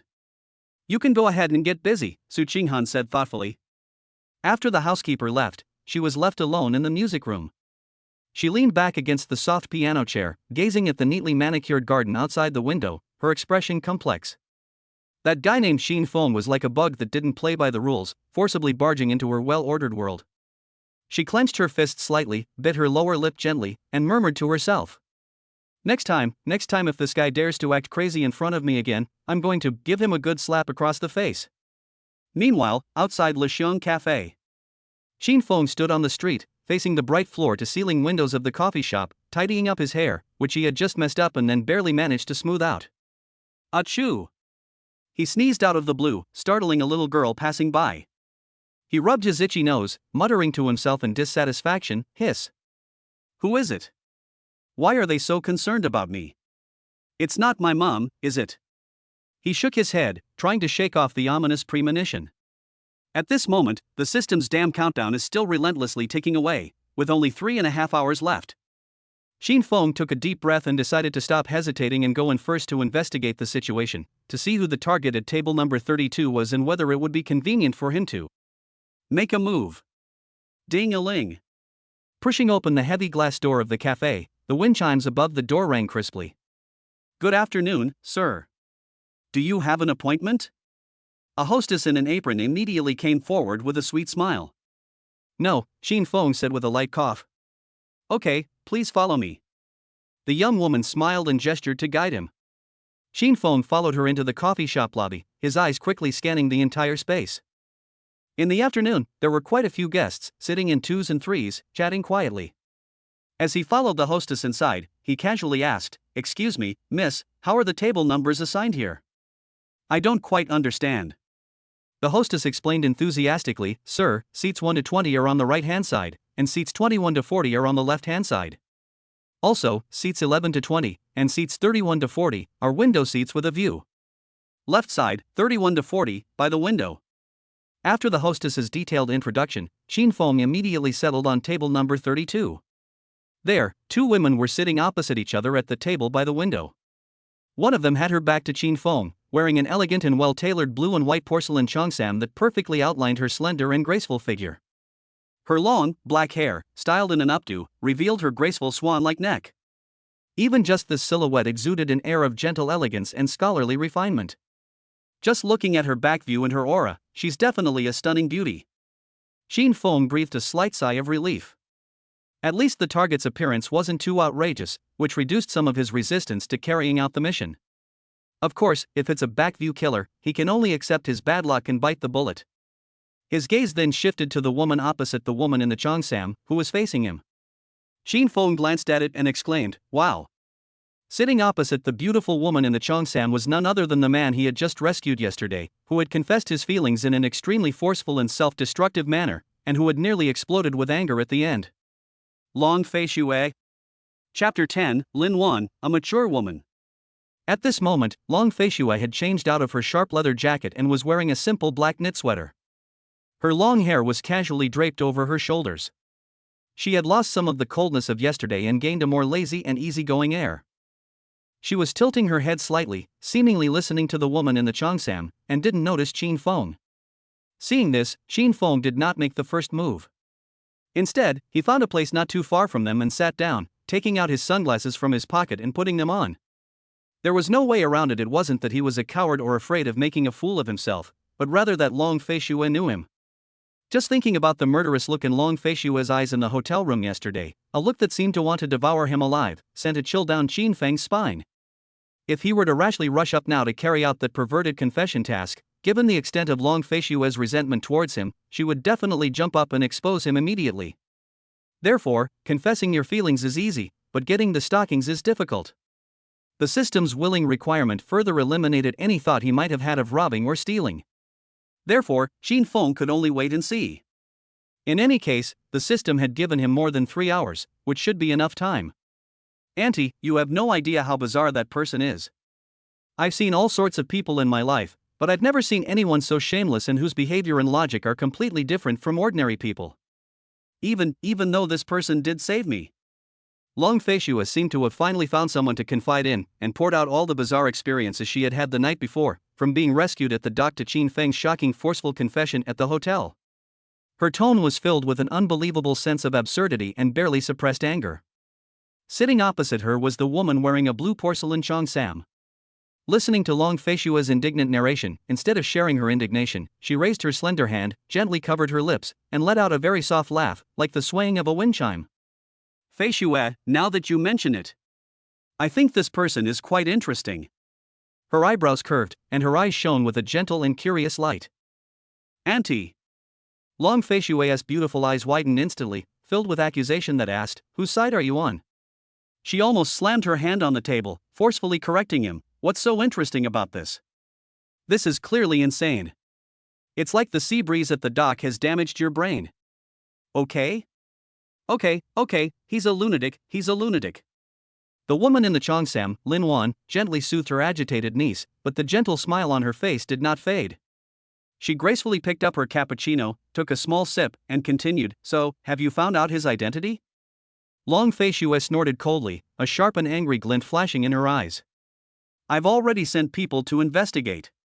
As long as he's still within the capital's borders, we'll dig him out no matter how deep the ground is.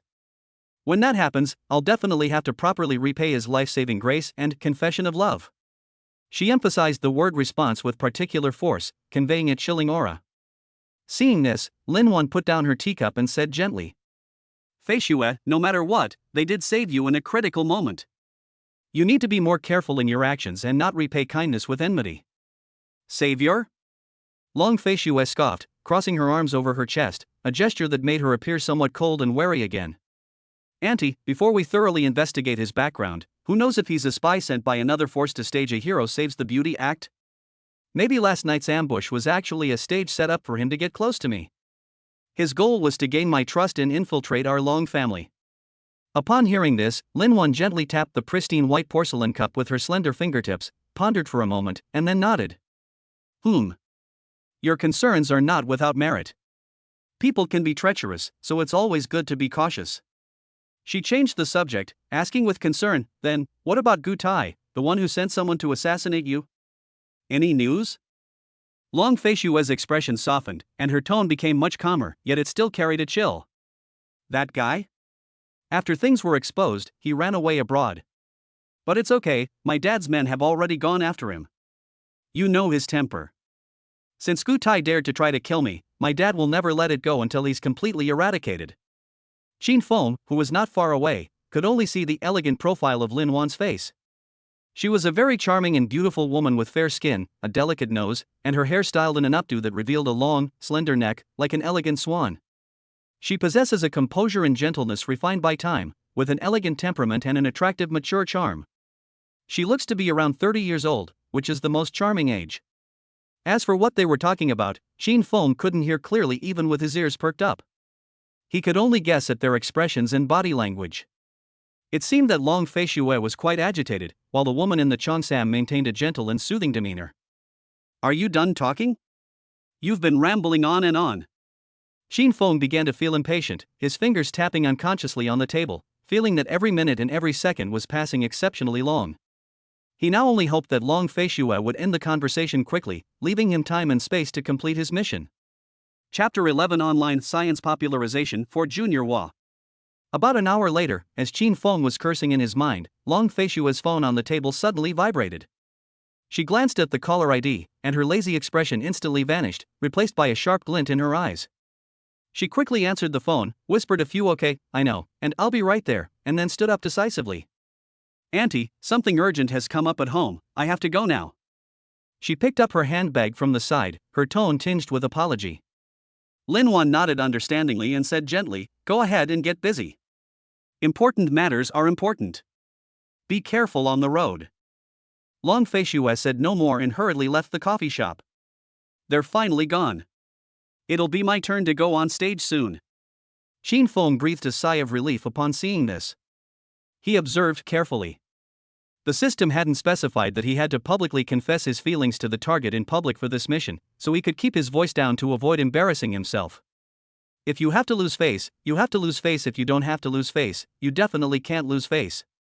Moreover, he didn't just sit idly during the agonizing hour of waiting. Qin Feng carefully observed Lin Wan's demeanor and analyzed her taste in clothing, making a preliminary judgment that she was a well-mannered, tasteful, and mature woman who might be attracted to artistic or sincere qualities.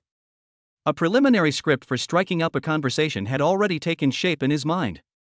After Long Feishua left, Lin Wan sat quietly by the window, sipping her coffee and occasionally glancing at the scenery outside, enjoying the peaceful moment.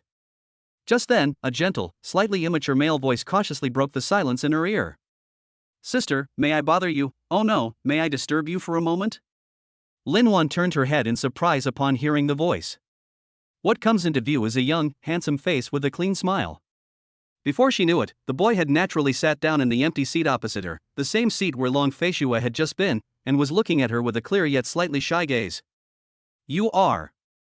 Lin Wan raised her beautiful eyebrows slightly, put down her coffee cup, and looked Qin Feng up and down with a scrutinizing and questioning gaze.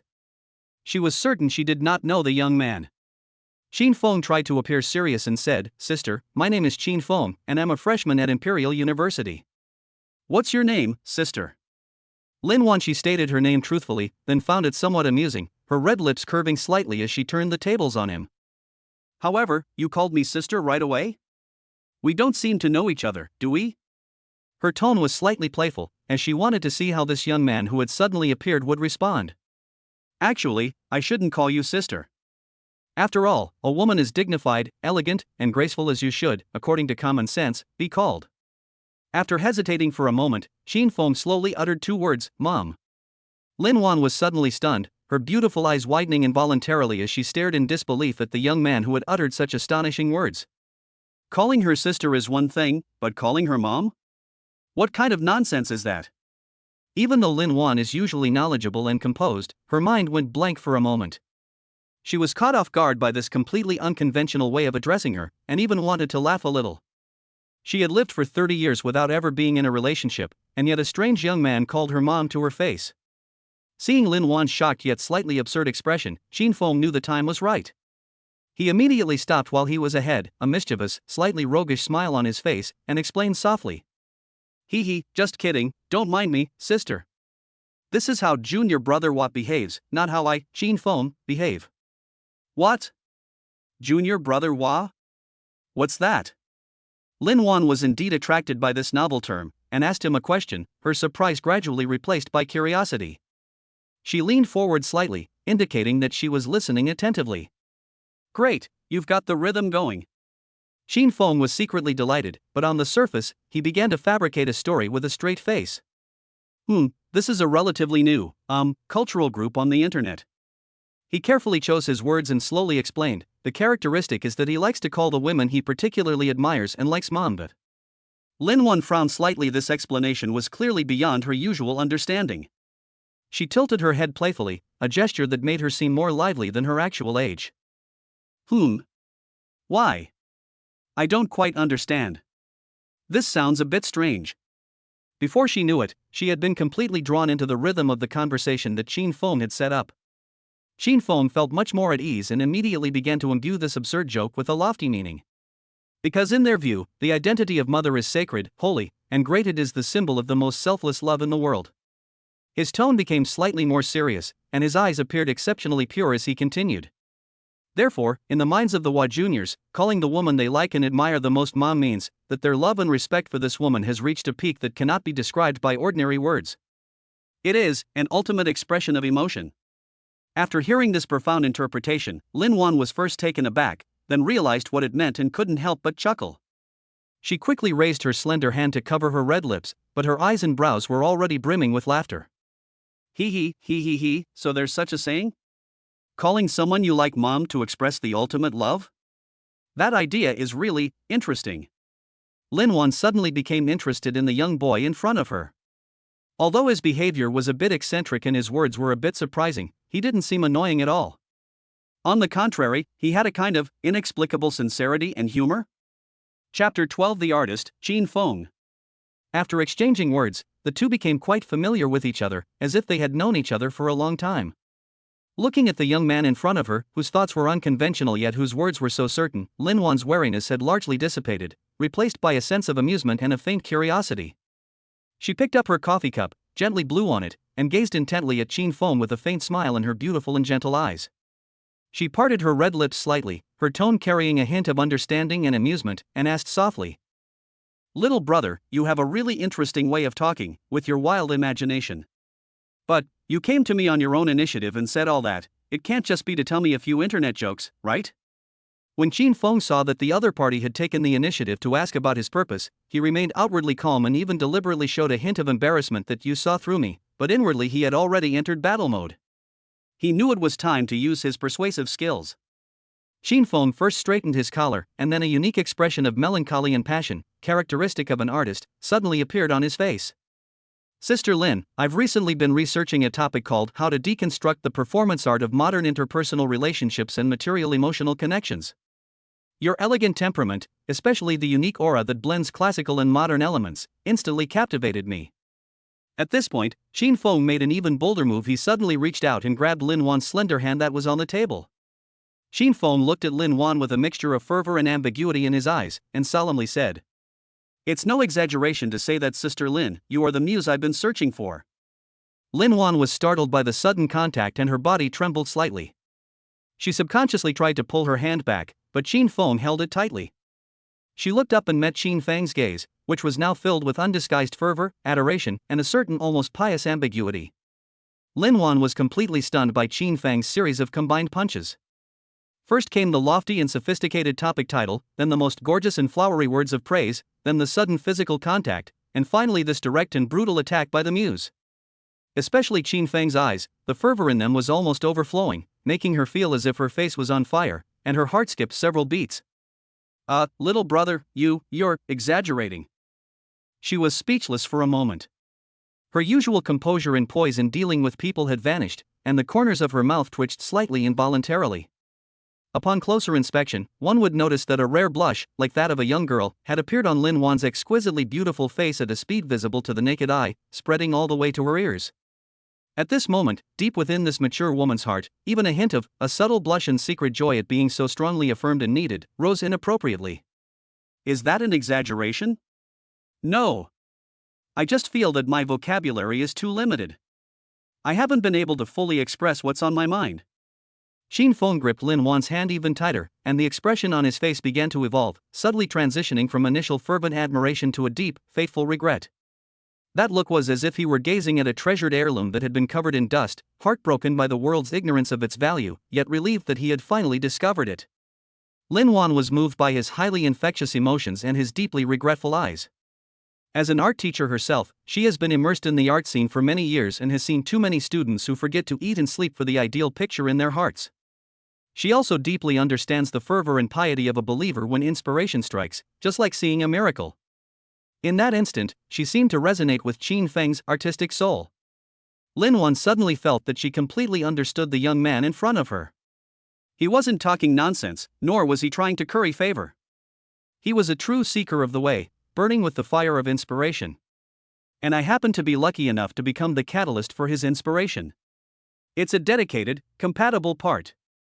Understanding dispelled her guard, and Lin Wan even felt a slight urge to support this artistic pursuit. She slowly withdrew her hand, gracefully tucking a stray strand of hair that had fallen across her forehead behind her ear. This gesture quickly restored her composure. Lin Wan took a soft breath, calming her somewhat agitated emotions. Her gaze towards Qin Feng softened with support, and she asked gently, "Little brother, I think I understand your feelings. So, how would you like me to help you?" Qin Feng was prepared and said confidently, "In order to put this grand topic into practice, I found an excellent entry point. That is to delve into the subtle yet magnificent struggle and ultimate transformation of modern women between various invisible social constraints and their inner pursuit of self." Then, his gaze slowly moved down, with an academic scrutiny, and landed on Lin Wan's beautifully shaped calves encased in flesh-colored stockings. Xin Feng's voice carried the excitement of discovering crucial evidence as he said, "And those stockings on your legs, sister, are the perfect core medium and symbol in my creation." At this point, the fervor and excitement in Qin Feng's eyes reignited, even more intensely than before. He leaned forward and, in a tone that was almost pleading, yet imbued with an academic reverence that brooked no refusal, uttered his final request. "Therefore, I hope my sister can lend me this item that combines restraint and elegance. It will become the core material evidence of my performance art, helping me complete this topic that is destined to be full of controversy and enlightenment." This not only helped me, but also contributed an invaluable material document to the art of exploring the spiritual dilemmas of modern women. After Qin Feng finished speaking, he himself felt somewhat moved. That was so damn good. He was very satisfied. After all, if you want to fool the other party, you must first fool yourself. After listening to this complete statement, from theoretical groundwork to specific requests, Lin Wan did not respond immediately. She seemed temporarily overwhelmed by this deluge of information, staring blankly at Qin Feng with her beautiful eyes unblinking, as if she were digesting, understanding, and reconstructing her worldview to accommodate this overly trendy art concept. After a while, just as Qin Feng was starting to get nervous, Lin Wan suddenly lowered her head without warning and covered her mouth tightly with her fair hand. Immediately afterwards, a burst of laughter, as melodious as a silver bell and with a noticeable tremor, leaked out from between her fingers, though she tried her best to suppress it. He he, he he he he. Lin Wan smiled so hard her shoulders swayed slightly, causing her elegant blue and white porcelain cheongsam to ripple with soft waves. Chapter 13 is Art and Explosion? Wrong. Art is stockings. Little brother, you said, you want my stockings? Lin Wan covered her still smiling red lips, her beautiful eyes flashing with disbelief and a hint of amusement. She suppressed the urge to laugh out loud again and asked a question as if to confirm. This requirement is so unusual that even with a lot of art theory background, it still seems somewhat shocking. No. Qin Feng seemed to have been stung by this vulgar word, and he suddenly straightened his back, his face instantly changing to a look of being misunderstood, slightly pained and solemn. Sister Lin. Please don't think of me in such a vulgar way. Is it just stockings? No. In my eyes, it is the embodiment of art. It is a sacred object that carries social symbols and individual struggles. What I pursue is the supreme artistic truth. Qin Feng clenched his fists in front of his chest, his eyes blazing with unwavering determination and purity, even with the light of a martyr. His voice suddenly rose, becoming impassioned and stirring. He gestured with his arm, pointing to Lin Wan's snow-white thighs peeking out from under her cheongsam, and said with increasing excitement, "Some people say art is an explosion. But to me right now, art is the stockings on your legs." This passionate artistic manifesto, delivered at a considerable volume, instantly shattered the cafe's tranquil atmosphere. Puff. A man at the next table who was drinking coffee spat it out, choking and turning his face red. Several female students who were talking in hushed tones nearby stopped talking and turned their heads, focusing their astonished gazes on Qin Feng as if he were an alien. Further away, even the barista behind the counter stopped wiping the cups and stared in astonishment. In an instant, countless complex gazes, a mixture of shock, curiosity, disdain, and "is this guy alright?" were fixed on Qin Feng and Lin Wan's table like spotlights. There's no other way to fool others, you must first fool yourself. Qin Feng was well aware of this, so he completely ignored the strange looks from the outside world. The others didn't seem real, but he was no longer acting. He looked like he could sacrifice himself for art at any moment. Lin Wan still harbored a faint doubt deep in her heart. After all, these days, there are countless perverts who use all sorts of bizarre excuses to demand women's private items, and this has even given rise to a grey industry of selling used stockings to satisfy the unspeakable fetishes of certain groups. As a mature and beautiful woman, she was not unaware of this. But But seeing Qin Feng's eyes at this moment, so pure and filled only with a yearning for art, his attitude so open and honest, without the slightest hint of sleazy, guilty conscience, or evasiveness, completely immersed in the lofty context he had constructed. The budding doubt in her heart was instantly dispelled by this righteous spirit. Perhaps, he really is a once-in-a-generation artistic genius? It's just that his way of expressing himself is too avant-garde and intense? And he called me muse so sincerely. An identity that was so intensely needed and so highly idealized quietly stirred Lin Wan's heartstrings. The vanity and sense of accomplishment imbued with sacred meaning gently overwhelmed the last vestige of rational vigilance. Well, all right. Lin Wan lowered her eyes slightly, seemingly a little embarrassed, yet also as if she had made up her mind. She habitually raised her hand again, gracefully tucking a stray strand of hair behind her ear, a gesture that made her appear exceptionally gentle.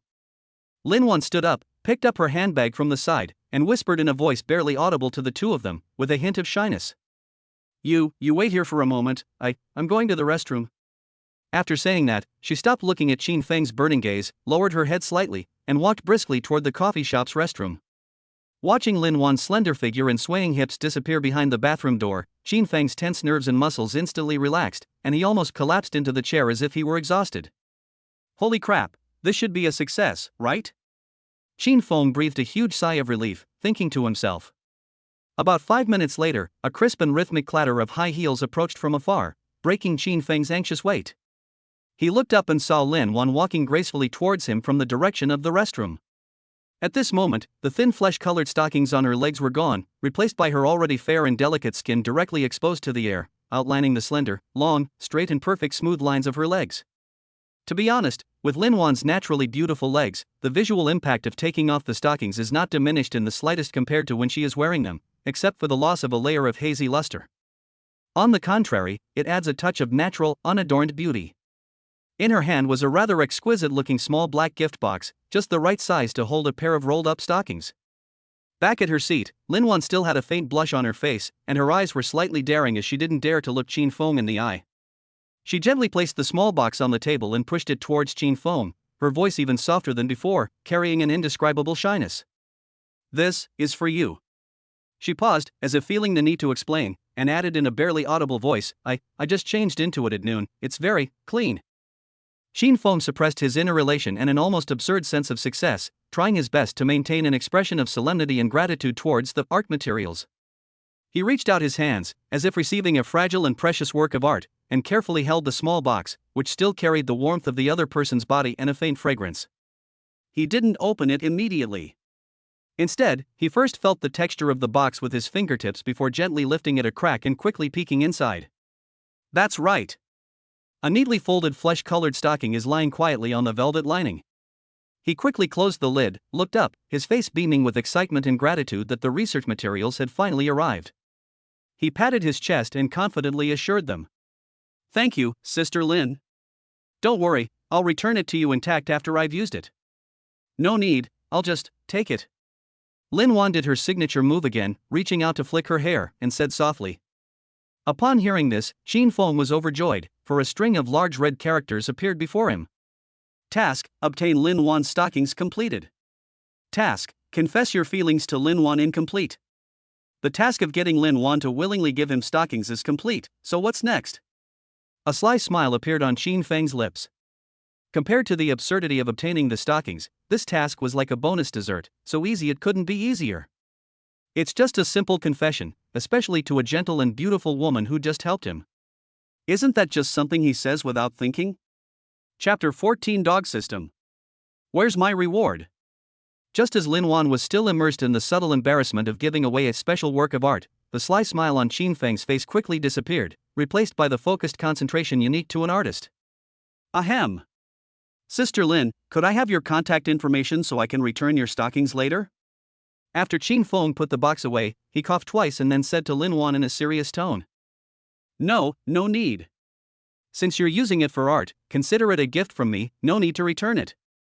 Lin Wan waved her hand, glanced at the people around her subconsciously, and then whispered, but still took out her phone to scan Qin Feng's QR code and added him as a friend. Really? Sister Lin truly is the woman I admire. Qin Feng blurted out his confession without thinking. But Lin Wan was stunned when she heard this. Brother, what did you say? She exclaimed, speechless. It's nothing. I just said I like women with good taste like Sister Lin. Shin Feng said with a smile. At this moment, the system has already notified him that the task is complete. The difficulty of this dog system mission lies entirely in the perverted part of obtaining stockings. As for confessing one's feelings, no requirements were made. Since the system didn't require him to die, why should Shin Feng deliberately make things difficult for himself? If it weren't for the system threatening to kill them, who would want to embarrass themselves in public like a real madman? Ha! He. Is that so? When Lin Wan heard Qin Feng's explanation, she felt that something seemed off, but she couldn't help but feel a secret joy in her heart. She was a mature and composed woman, but for some reason, when faced with the seemingly exaggerated and somewhat clumsy praise from this young artist, her defenses would always unconsciously loosen, and a long-lost sense of joy, like that of a young girl being praised, would quietly arise. However, Qin Feng had no time to interpret the complex and shy expression on Lin Wan's face at that moment. His entire focus was on his mind, anxiously awaiting the distribution of the system rewards. 1 second, 10 seconds, a minute passed, but the system didn't react at all. No way, buddy? The system has a delay too? Is it bugged? Shin Feng was a little confused for a moment and started to wonder to himself. Previously, the rewards were always credited to my account instantly upon completion of a task. What happened this time? Could it be that the system was unhappy with my perfunctory confession? It's impossible to work hard for half a day, using both intimidation and deception, only to receive no reward in the end, right? That can't be. Younger brother? Younger brother.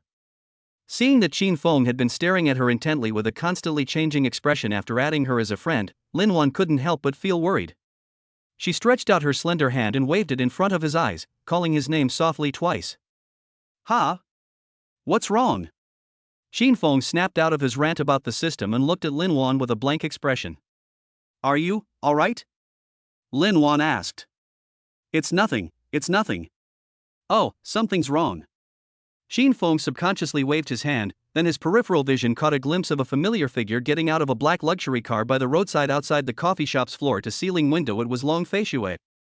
She had returned. Qin Feng didn't want to get entangled with this woman, so he decisively decided to run away. Sister Lin, I suddenly remembered I have something urgent at school. I have to go now. Let's keep in touch by phone. We'll talk later. Qin Feng spoke rapidly, disregarding any semblance of artistry, and rushed out of the coffee shop after greeting Lin Wan. Ha! Lin Wan felt a little melancholy when she saw Qin Feng run away in a flash. She looked at the newly added profile picture on her phone and sighed softly. Although they had only known each other for less than an hour, this artist brother, who was funny, unconventional, and inexplicably sincere, left her feeling like she wanted more. But, now that we have each other's contact information, there should be a chance to meet again in the future, right? Qin Feng had only been gone for less than 10 seconds when Long Fei Xue returned to the coffee shop. Ugh, what a hassle. My subordinates are getting more and more unreliable. They make such a big fuss over the phone about the smallest things, insisting I come back in person, but then they resolve it in a few words. It's a complete waste of my time. She casually tossed her car keys onto the table with a soft thud, and complained to Lin Wan. As she spoke, she subconsciously adjusted her posture, but suddenly felt something strange coming from under her buttocks. The cushion was warm. Long Fei Xue's movement stopped instantly. She lowered her head suspiciously, looked at the cushion beneath her, and even reached out to touch it with her fingertips. Yes, it was indeed a clear, lingering warmth that hadn't completely dissipated. Long Fei Xue looked up at Lin Wan and asked curiously, Auntie, was someone sitting here just now? Yes, someone just chatted with me for a bit, Lin Wan said, a hint of unease flashing across her face. Oh? Who is it? Male or female? Long Fei Xue suddenly became interested and asked again. A man, an art student, Lin Wan said calmly. Ha! I guess he came to chat me up because my aunt is pretty? Long Fei Xue smiled contemptuously and said with great disdain. Long Fei Xue was already used to this kind of thing. Her aunt, Lin Wan, was over 30 but even more charming than before. She was beautiful and had a slender figure. In particular, her refined and gentle temperament and outstanding taste had a fatal attraction for some men who pursued mature charm. Wherever she went, she would inevitably encounter people trying to pick her up. As for Long Fei Shui herself, although she was also a stunning beauty, she had a cold and arrogant personality, a powerful aura, and a murderous look in her eyes. Ordinary men would need great courage to even get within 3 meters of her, let alone strike up a conversation with her. Except for that crazy guy yesterday. He not only confessed his feelings to her, but he also kissed her. Long Fei Shui felt a surge of anger at the thought, thinking that if she ever saw that man again, she would tear him to pieces. The two chatted absent-mindedly for a few more minutes, with Long Fei Shui mainly complaining about gang affairs, while Lin Wan seemed a bit distracted and simply echoed her. Soon, Long Fei Shui received another phone call, and the two got up to pay the bill and leave. Standing at the entrance of the coffee shop, Long Fei Shui watched Lin Wan walk towards her car parked by the roadside. The afterglow of the setting sun shone on Lin Wan, gilding her elegant cheongsam with a layer of gold. Just then, Long Fei Shui's gaze inadvertently swept over Lin Wan's legs and she noticed that her aunt's stockings seemed to be missing. Long Fei Shui clearly remembered that when they first met in the afternoon, Lin Wan was wearing a pair of flesh-colored stockings that suited her temperament very well. How come that thin layer of stockings has disappeared now? She subconsciously squinted, trying to see more clearly. Is it an optical illusion? Or... However, Lin Wan had already gotten into the car and driven away. Long Fei Shui stood alone, her brows furrowed. The lingering warmth of the coffee shop cushion she had felt earlier, Lin Wan's fleeting awkwardness, and now the mysteriously vanished stockings. Several seemingly unrelated details began to connect involuntarily in her sharp mind. An art student struck up a conversation about his aunt's missing stockings. Is there any connection between these two things? Chapter 15's reward is stockings? System, the password. System? System? You damn system. Where's my reward? On his way back to school, Xin Feng sat on the bus, holding the small box containing the stockings in one hand, constantly cursing the system in his mind. However, the system acted as if it were dead, ignoring him completely, which greatly annoyed Xin Feng. Damn it, you damn system, get out here. Stop pretending to be dead. Give me my reward. I want my reward. Xin Feng screamed frantically in his mind. He initially thought it was just a delay in the system's rewards, and that he would be fine after a short while. Half an hour had passed, and the system still hadn't uttered a single word, which made Xin Feng feel somewhat uncertain. This damn system, is it really trying to renege on its promise?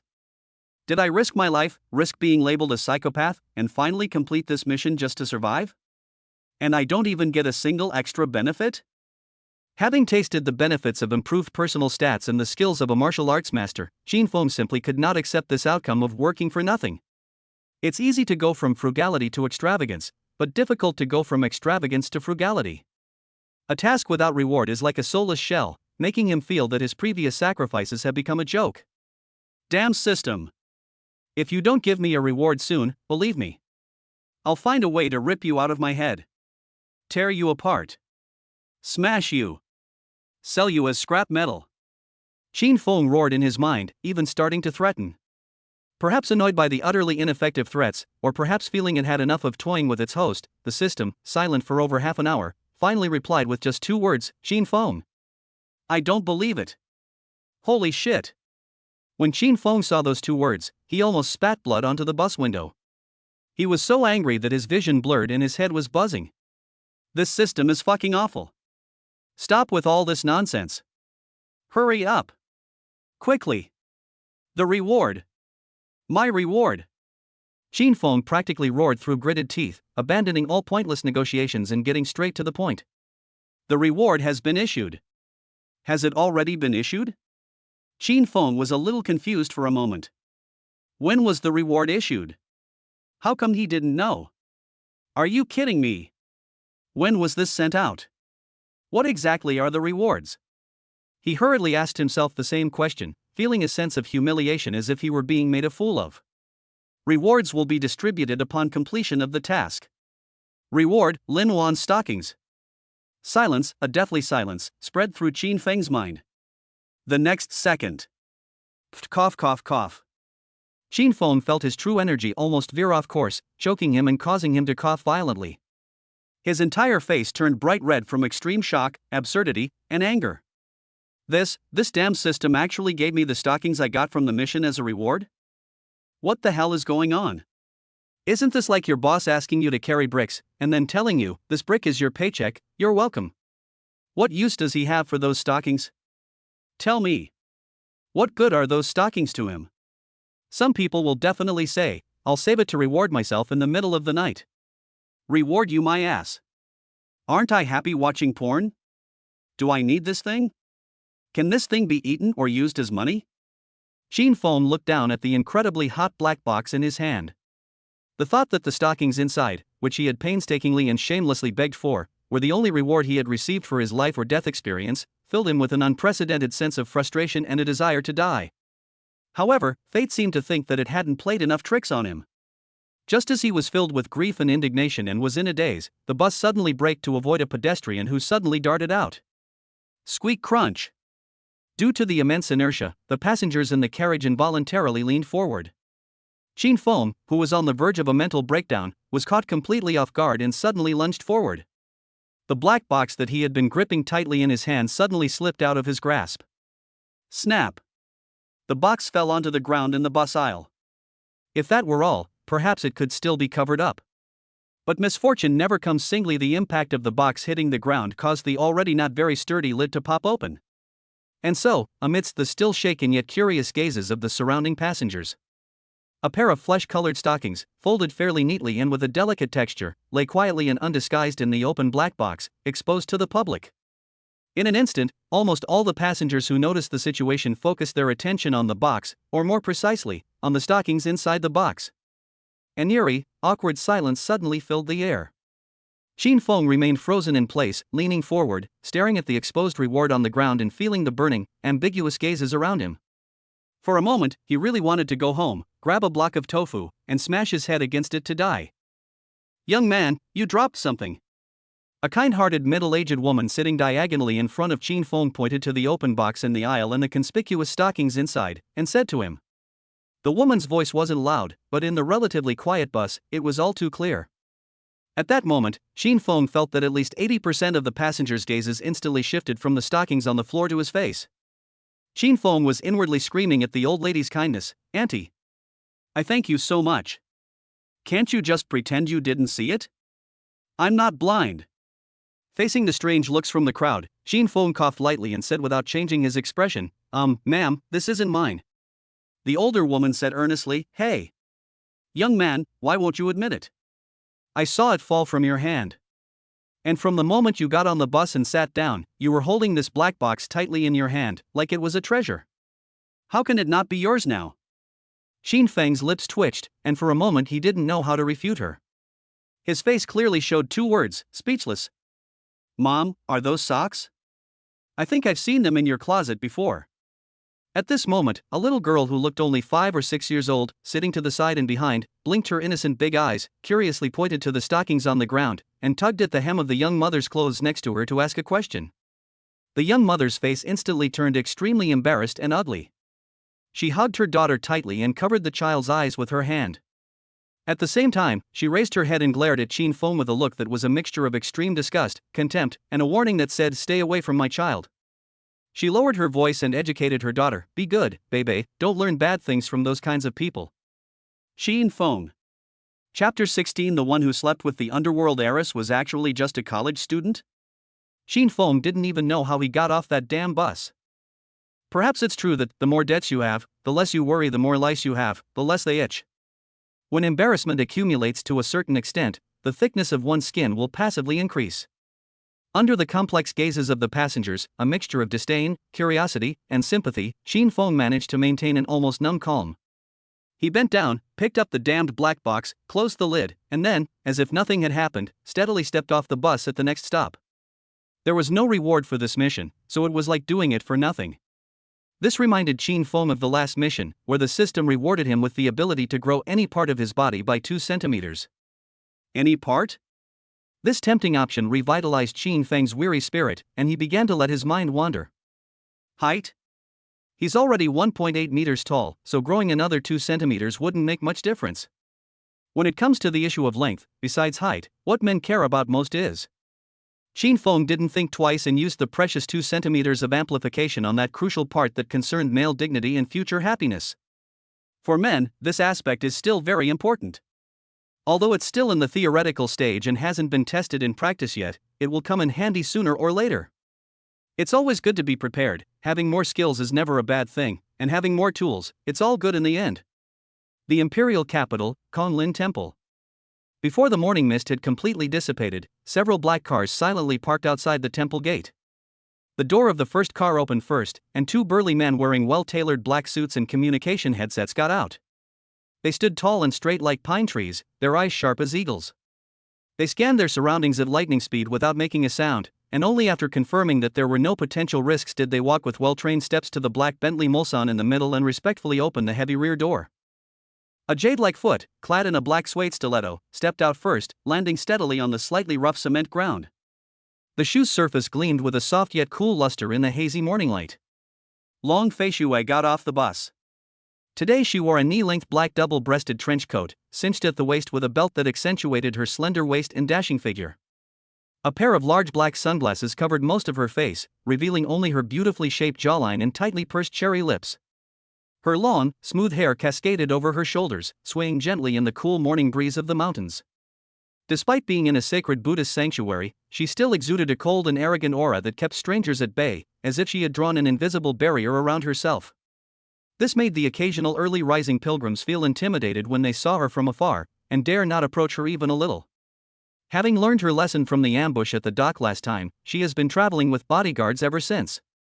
The group arrived at the incense burner in the main hall.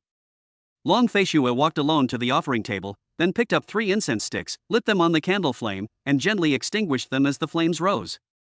Her movements were unhurried and slow, carrying a strange tranquility. She held the incense sticks in both hands, raised them above her eyebrows, and after a moment bent down to insert them into the incense burner. Just then, one of his subordinates rushed over and whispered in Long Fei Shui's ear, "Miss, we've found the person you're looking for." Upon hearing this, Long Fei Shui paused almost imperceptibly.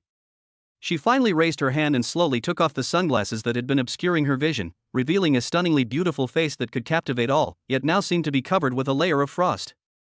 A sharp glint flashed in those phoenix eyes. "Where is his information?" Long Fei Shui's voice remained calm, but if you listened carefully, you could detect a trace of urgency and ferocity that was forcibly suppressed beneath her cold tone, almost bursting out of the ice. "Here it is." The subordinate immediately presented a sealed yellow file folder with both hands. After taking the file folder, Long Fei Shui casually walked to the ancient locust tree in the temple that was covered with red prayer ribbons. She eagerly pulled out a few thin pages of documents from the file folder, her eyes flashing as she quickly scanned the text and the accompanying blurry photos. Just like Su Qinghan's initial reaction, when Long Fei Shui saw the information about Qin Feng in the data, her beautiful face couldn't help but show great shock and a sense of absurdity. But unlike Su Qinghan, who was preoccupied with Qin Feng's ordinary family background and introverted personality, Long Fei Shui's gaze was fixed on those words Imperial Capital University, freshman. That night, the man who rescued her like a god at the abandoned dock, then confessed his love in such an extreme and outrageous way at the hotel, and even forcibly kissed her, leaving a mark on her face. He's just an ordinary college student? Long Fei Shui found this utterly absurd and laughable. Are all college students these days this awesome? Or is it that this Qin Feng is not as simple as the information suggests? Suppressing her displeasure, Long Fei Shui beckoned to the subordinate who had just left. Upon seeing this, the man immediately jogged to her side and said, "Miss, please give me your orders." "Is this all the information? Has it been tampered with?" Long Fei Shui asked with a stern face. "Yes, all the information is here. I swear, no one has tampered with it." The subordinate nodded immediately, his words filled with determination. Upon receiving such a definite answer, Long Fei Shui's beautiful eyebrows furrowed even more tightly, almost forming a knot. She dismissed her men and stood alone in the shadow of the ancient locust tree, dappled light and shadow sweeping across her inscrutable face. Long Fei Shui didn't believe that Qin Feng was really just a college student. Especially when she recalled the scene from that night, she became even more incredulous. And when my thoughts uncontrollably flashed back to that cramped hotel room, to the man's forceful kiss, and the brief yet brand-like touch on my cheek. A very unusual blush, which she herself had not noticed, quietly crept onto her fair and cool cheeks. The blush appeared so abruptly, creating a stark contrast with her cold and austere aura. Is this red color a result of an overwhelming, profane anger? Or is it some kind of subtle, unusual throbbing that she herself is unwilling to delve into or admit, stemming from physiological instincts or the depths of her psyche? Even Long Fei Shui herself probably couldn't tell at this moment. She jerked her head back to reality, then parted her red lips slightly and murmured to herself. Qin Feng, is that it? I'd like to see who you really are. Chapter 17. Lie down. Destroy. I'm tired. The system didn't assign any tasks to Qin Feng these past 2 days, so he had a couple of days of leisure. If it were back when he was first bound to the system, having tasted the benefits of martial arts and improved physical stats, he might have even foolishly asked the system to give him more tasks so he could reap more benefits and reach the pinnacle of life as soon as possible. But things are different now. Thinking back to that time at the coffee shop, how he pretended to be an artist and engaged in awkward small talk, going through all sorts of trouble and risking being seen as a pervert to finally get Lin Wan's stockings, only to have this damn system pull a stun of task items as rewards, leaving him with nothing. This is even more heartless than a capitalist. There are no real rewards for completing tasks, but you'll die immediately if you don't. Who the hell would want to do that? Therefore, Qin Feng has completely given up these past 2 days, and even hopes that this damn system will go silent forever. He began to enjoy the daily life of an ordinary college student, attending classes, eating, and lounging around in his dorm room. However, although he himself was normal, he keenly sensed that the way people around him looked at him was anything but normal. Whether walking on the tree-lined path to the cafeteria or stepping into the bustling classroom, he could always feel countless eyes focused on him like searchlights. Those gazes were filled with curiosity, inquiry, amusement, and even a hint of respect, as if looking at a rare animal. There's no way around it after all, he's the only legendary macho man in the history of Imperial University who dared to launch an epic combo of broadcast declaration plus awkward dance under the teaching building to attack the Ice Queen campus belle, Su Qinghan. Qin Feng took it all in stride. He curled his lip, thinking to himself, look all you want. It's not like I'll lose a piece of my flesh. As long as I'm not embarrassed, you're the ones who will be embarrassed. Even when he was queuing to buy food in the cafeteria and heard people behind him whispering, look, that's the simp who's obsessed with Su Qinghan, he just picked at his ear and pretended not to hear. There's a saying, what's it again? Walk your own path, let others talk. However, Qin Feng wasn't stupid.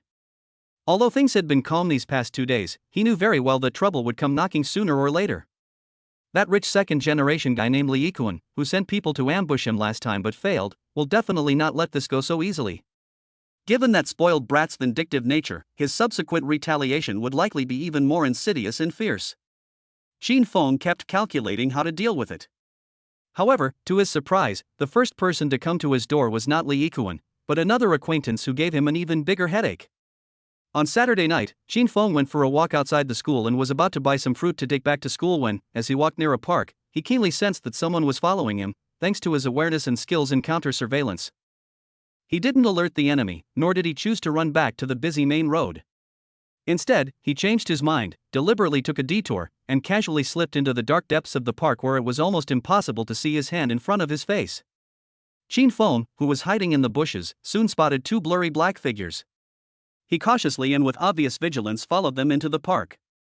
They moved nimbly, clearly having received some training, but in Qin Feng's eyes, who possessed master-level martial arts and counter-tracking skills, their movements were as obvious as fireflies in the dark. Unfortunately, due to the dim light, he couldn't see the other person's face clearly, but that didn't matter. If they were following him, they couldn't be a good person. Qin Feng's eyes turned cold, and his right hand silently reached into his pocket, grasping the cold, portable baton that he had prepared beforehand. Perfect, I'll use you guys as an example to stretch your muscles. Just as Qin Feng was about to go out and deal with the 2 of them, the system issued another task. Urgent mission issued. Mission objective, within 5 minutes, locate the target, Long Feishuet, and express your love to her using a designated gesture. The specified posture has been transmitted to the host's visual interface. Please strictly follow the instructions. Task time, 5 minutes. Mission failed, host eliminated. Holy crap? Not again? Qin Feng nearly choked. This damn system always seems to send out missions at these critical moments? And the target is Long Feishuet again? Before he could even complain, a crystal-clear animated image, resembling an instructional diagram, forcefully occupied his entire field of vision. In the picture, a blue figure representing him has one hand tightly wrapped around the waist of a pink figure representing Long Feishuet, while the other hand goes even further, lifting up one of the pink figure's thighs, making its body almost dangling in the air. The pink figure's body was thus positioned in an extremely backward posture, as if it was about to lose its balance and fall to the ground at any moment, while the blue figure took the opportunity to lean close, its entire face almost touching the pink figure's face. The entire movement was incredibly ambiguous, extremely difficult, and full of forceful aggression. This is a scene of awkward flirting that's been ripped out of some low-budget, low-quality idol dramas, making you want to dig your toes into the ground. Qin Feng's eyelids twitched and his blood pressure soared. He never expected that this damn system, after being dormant for 2 days, would give him such a big surprise as soon as it came out. And this time the mission time was only 5 minutes. What does 5 minutes even mean? Watching a Japanese adult film or doing a craft job takes more than 5 minutes. 5 minutes? That's too rushed, even to take your pants off. Moreover, he doesn't even know where Long Fei Shui is, so how can he complete the mission within 5 minutes? This damn system is really good at messing with people. It won't stop until it's completely destroying its host, huh? Let's just let him ascend to heaven on the spot. System, I have a question for you. Where is your magic board? Qin Feng couldn't help but ask in his mind. Warning. Host has detected personalized insults and inappropriate remarks towards the system. As punishment, the mission time is shortened. Task time update, 2 minutes and 59 seconds. 2 minutes and 58 seconds. 2 minutes and 57 seconds. Qin Feng, not a buddy. He was instantly dumbfounded. Holy crap, this damn system, it can do this too? They actually cut back on task time just because someone scolded them? This move was absolutely outrageous. It's not just sabotaging his dad, it's practically killing him. 5 minutes was already a hellish difficulty level, comparable to asking him to build a rocket with his bare hands. Now, it's been reduced to 3 minutes. Alright, that's enough. Just lie down. Just wait to die. Destroy it already, I'm tired. Chapter 18. The system's selflessness never dies. Faced with a task that was almost impossible to complete, Qin Feng's choice was to give up. He finally understood. This damn system wasn't trying to cultivate any host at all, it was just bored out of its mind and trying to find ways to kill him. From the initial death upon failed confession, to the later impotence warning, to the last empty promise, and now this 3-minute extreme challenge, every single one points to one conclusion: the system is determined to destroy him. Rather than being manipulated like a puppet, struggling in humiliation and social death, and ultimately unable to escape death, it's better to just lie down now. I'm not serving you anymore. After his thoughts were clear, Qin Feng felt an unprecedented sense of ease. He gave up thinking and struggling, his body sliding down the rough tree trunk and collapsing onto the cold, muddy ground. Qin Feng leaned against the tree trunk, his head tilted back, gazing at the dim night sky fragmented by the dense foliage, his face displaying an utterly lifeless and utterly despondent expression. In his vision, the string of red numbers, like a death knell, was relentlessly flashing. 2 minutes and 39 seconds. 2 minutes and 38 seconds. 2 minutes and 37 seconds. Meanwhile, the two men who were following Qin Feng wandered around the dimly lit park like headless flies for a few hours before completely losing sight of him. The two looked at each other, both somewhat flustered. Where is that kid? He's nowhere to be seen. I clearly saw him walk in with my own eyes. Damn it, we lost them. What do we do now? How are we going to explain this to the young lady? One of them gritted his teeth, took out his phone, and, steeling himself, dialed a number, reporting in a low voice. Miss, the situation has changed. We seem to have lost him. Qin Feng entered the park and he disappeared without a trace. There was a moment of silence on the other end of the phone, followed by a cold voice. He doesn't have wings, he can't fly away. He must be hiding somewhere inside. You guard the exit, I'll be there with men right away. Less than 100 meters from the park entrance, inside a black Bentley, Long Fei Shui hung up the phone, a cold glint flashing in her beautiful eyes. Her red lips curved into a cold smile, like a queen eyeing her prey. Qin Feng, let's see where you can hide this time. Long Fei Shui decisively opened the car door. Dozens of people had already gathered around the car, all waiting for her orders. With a wave of her hand and without saying a word, Long Fei Shui led the group like a black tide surging in the night, carrying a murderous aura, straight towards the dark park entrance. This time, she was determined to make Qin Feng pay the price for his indecent behavior that day. Our protagonist, Qin Feng, is completely unaware of the impending massive army pressing in. He remained slumped under the tree, his eyes vacant, as if his soul had already departed for the western paradise. Qin Feng was already imagining what the world would be like after he died. Is there some kind of underworld? Or heaven? But the system says he'll be completely annihilated. Without a soul, does that mean he can't go anywhere? 1 minute and 3 seconds. 1 minute and 2 seconds. 1 minute. Ha, only 1 minute left. As Qin Feng watched the bright red numbers finally jump to the countdown stage, an extremely contemptuous and sarcastic smile involuntarily appeared on his lips, directed both at this damn system and at this damn fate. Honestly, he felt that if he had stayed in the dorm from the beginning, it would have been better if he had just been wiped out by the system. That would have saved him from experiencing so much social turmoil, fear, and the humiliation of being treated as a pervert. If God gave him another chance, Qin Feng would rather die outside, or jump off the roof of the dormitory than agree to any of this damn system's demands again. Just as he was utterly despondent, preparing to close his eyes and quietly await the final moment. Thump! Thump! Thump! Thump! A series of dense and heavy footsteps, like the beating of war drums, approached from afar and quickly surrounded the area where he was located. Just by listening to the noise, you can tell there are quite a few people coming. Normally, Qin Feng would definitely check what was going on, but now, he was too lazy to check, and might as well just wait to die. After Long Qianxue led the group to the scene, she coldly scanned the various hidden spots in the park, knowing that Qin Feng was hiding there. Long Feishue crossed her arms and shouted coldly, "Qin Feng! Come out! What are you hiding for? Now you know the consequences of provoking me, Long Feishue? Here's what I'll give you. I'll give you 2 choices. One is." Qin Feng, who had been squinting and preparing to die peacefully, suddenly widened his eyes, and the deathly silence and despair in them were replaced in a fraction of a second by an unbelievable, ecstatic joy of escaping death. Long Feishue? It's Long Feishue's voice. She actually came to my door of her own accord? Good heavens! You finally opened your eyes. The next second, Qin Feng leaped up from the ground. He didn't even bother to brush the dirt and fallen leaves off his backside. He suddenly turned his head and his gaze instantly locked onto a beautiful yet murderous figure a few meters away, surrounded by a group of men in black. That's her. No doubt about it. At this moment, Long Feishue was no longer a demon to befall Qin Feng, but an angel who came to save his life riding on auspicious 7-colored clouds, although this angel might be holding a knife. The instinct for survival overwhelmed everything.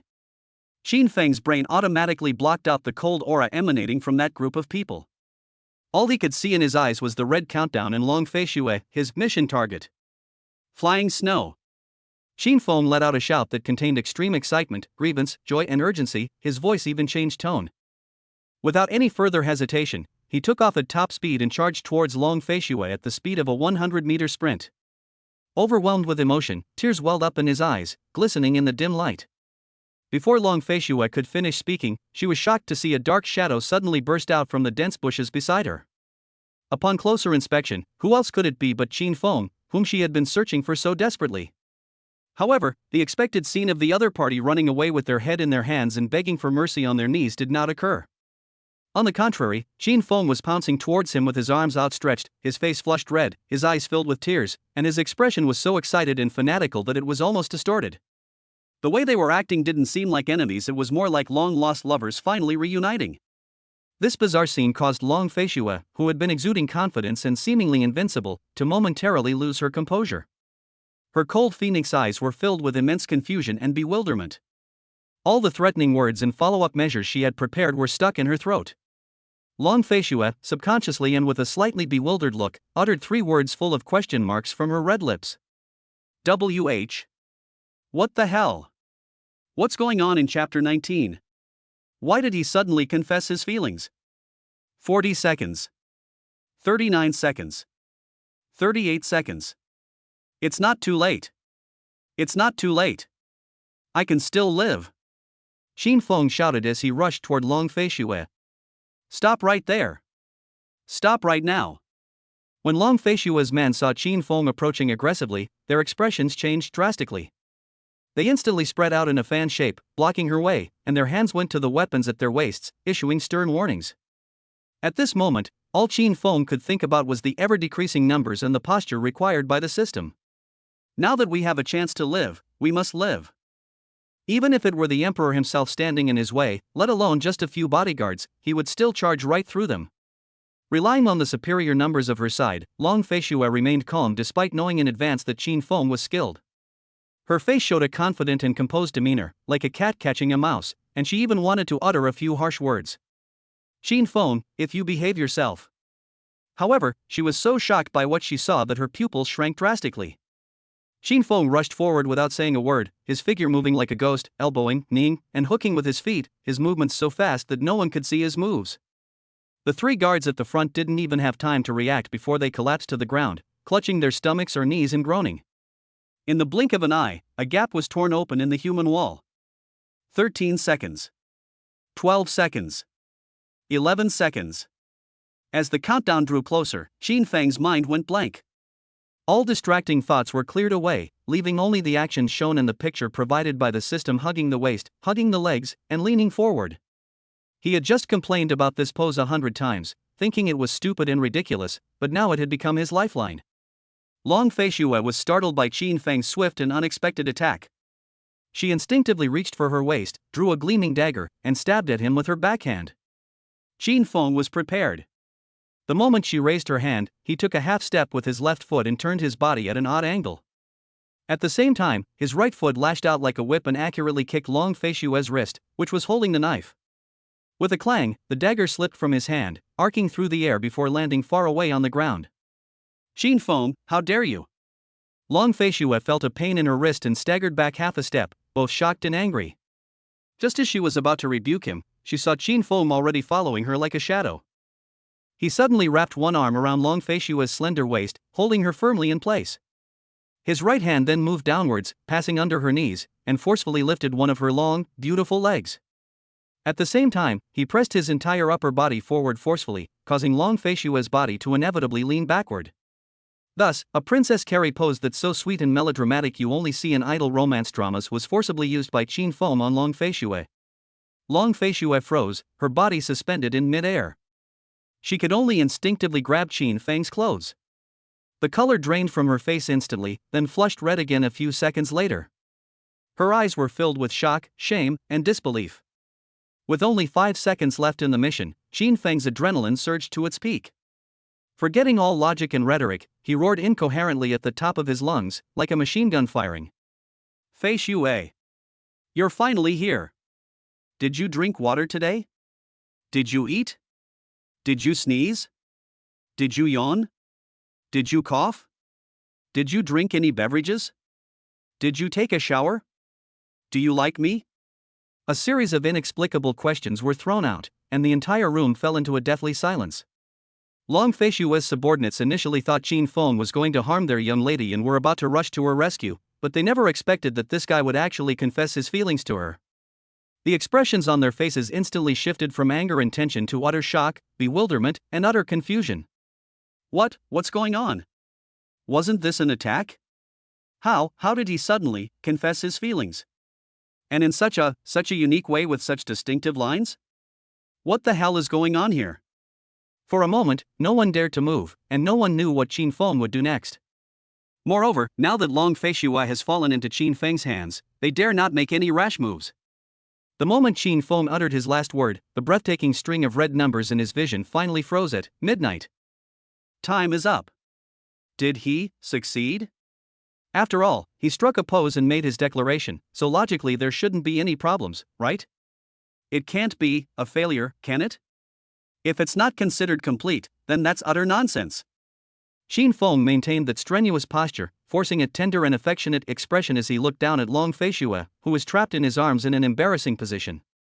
However, deep in his eyes was an undisguised tension and anticipation, his heart pounding in his throat. At this moment, Long Fei-Shue finally recovered from the immense shock, absurdity, and extreme humiliation. Feeling the domineering force coming from her waist and legs, and the ambiguous position between the two of them that was almost zero distance, her beautiful cheeks instantly turned red, like a ripe apple, and the redness spread all the way to her ears and neck. She trembled with rage, struggling with all her might, and shouted at Qin Feng, "You! Qin Feng! Are you looking for death? Let me go!" Long Fei-Shue never expected that Qin Feng, that bastard, would do such a bizarre and humiliating thing to her again. The worst part is that this happened in front of all his subordinates, which is simply unforgivable. She really wanted to bite Qin Feng's neck right now. Qin Feng had only one attitude towards Long Fei Shui's request: no way. The system hasn't finished yet. Absolutely not. Bear with it. Just bear with it a little longer. It'll be over soon. While firmly holding the struggling Long Fei Shui still, Qin Feng comforted her in a dry tone that even he himself didn't believe, while his eyes kept glancing into the void, hoping for the system's judgment. I'll tolerate you, my ass. Qin Feng, you bastard. I'm going to tear you apart today. Long Fei Shui cursed angrily, her usual calm and self-control completely gone. With so many people watching, Qin Feng did this to her, and you expect her to just put up with it? Is that something a human being would say? Damn it. System. You damn system. It's been so long, why don't you say something? Did you complete the mission or not? Just give me a straight answer, okay?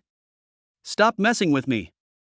Seeing that the system hadn't responded for a long time, Qin Feng got angry again and started yelling in his mind.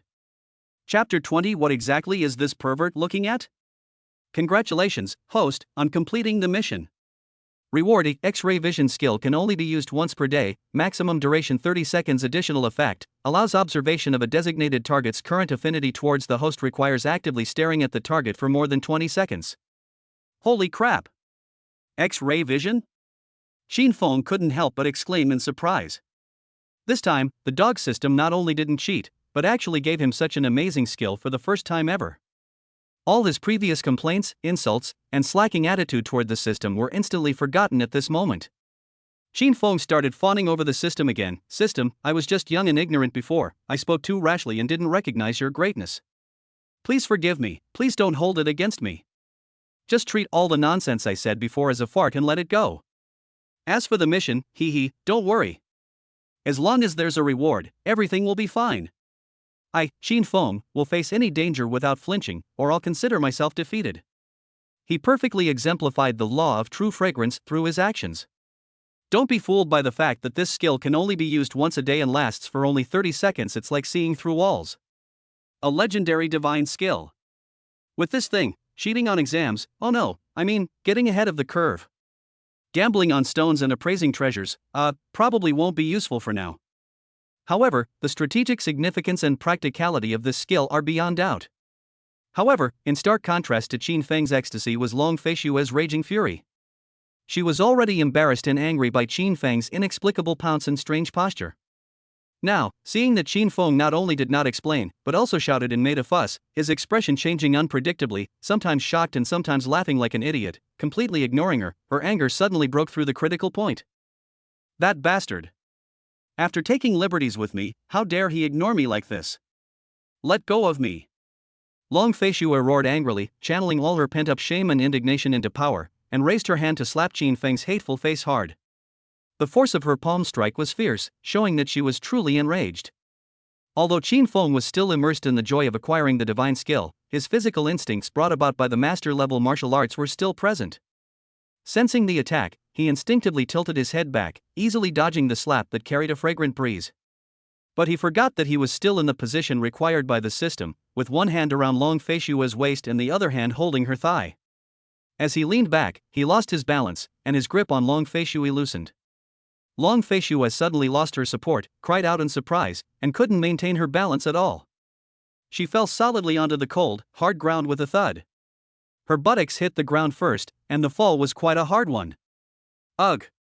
Long Fei Shui groaned in pain, feeling as if her tailbone was about to crack, and the excruciating pain in her buttocks brought tears to her eyes. What a disgrace! Absolutely a disgrace! Qin Feng! You bastard! You son of a bitch! I'm going to kill you! Enraged, Long Fei Shui's eyes blazed with fury. Forgetting all about being a refined young lady, she cursed and endured the pain as she scrambled to her feet, baring her teeth and claws, ready to fight Qin Feng to the death. Qin Feng felt a chill run down his spine when he saw her pounce on him like a mad tiger. He didn't want to get entangled with this crazy woman here. What if she pulled out that dagger again? Qin Feng sighed helplessly, shifted his feet, and skillfully flashed to Long Fei Shui's side and behind.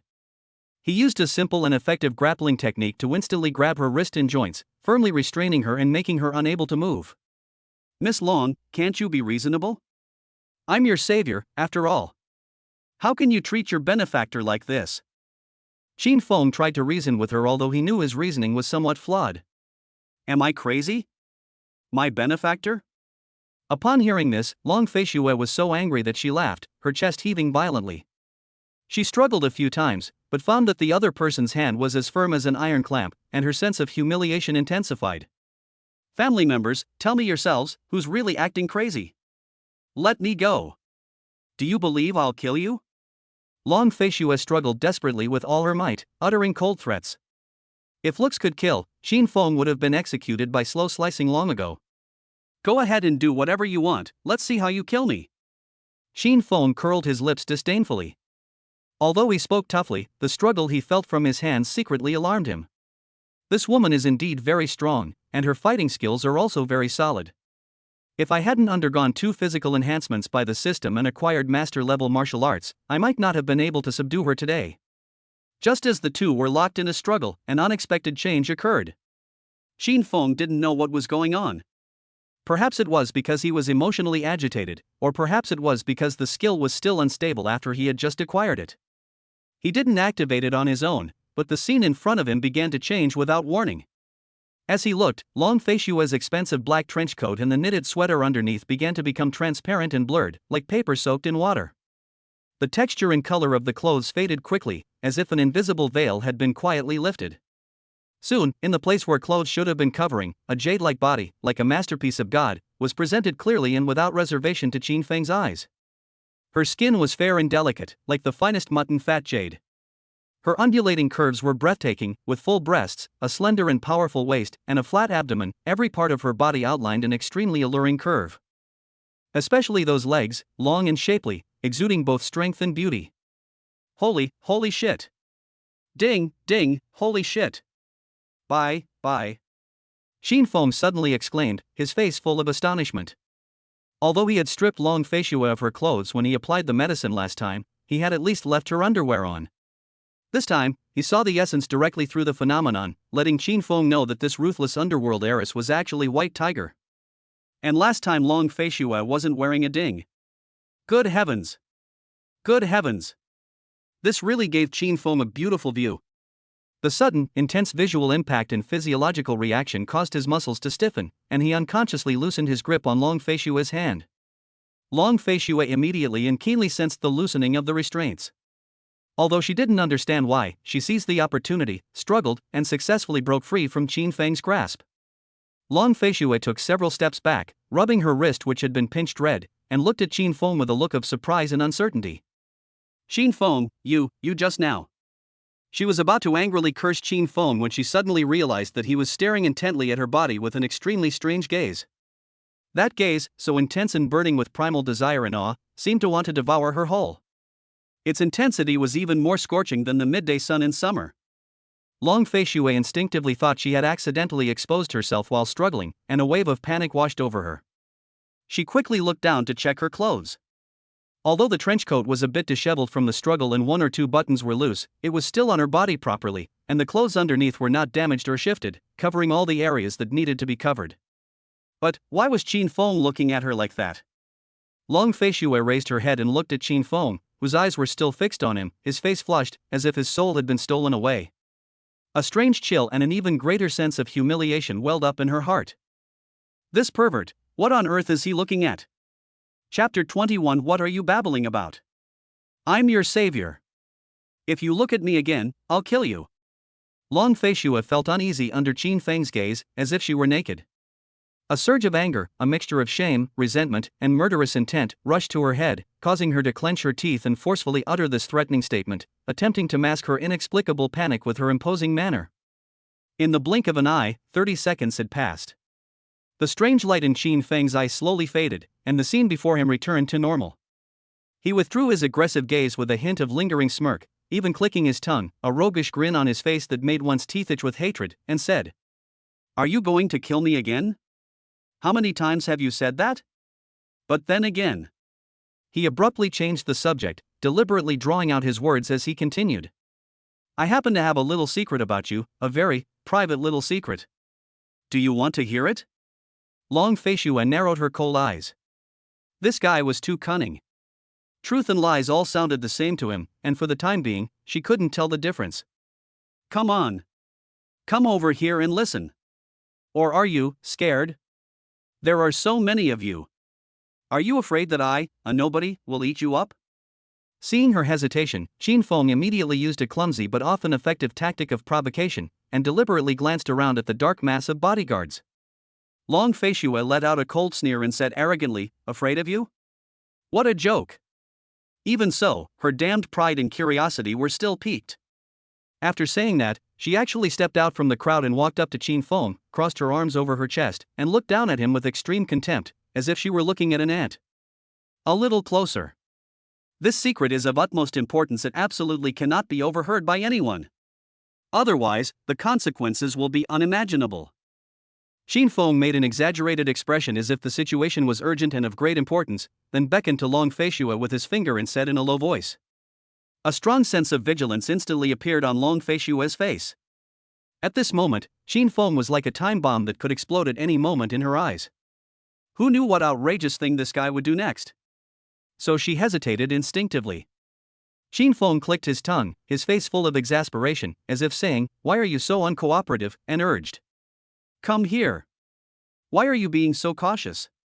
I, Qin Feng, may not be a perfect gentleman, but at least, well, don't you trust me?" He almost couldn't help but laugh when he said that. "What do you think?"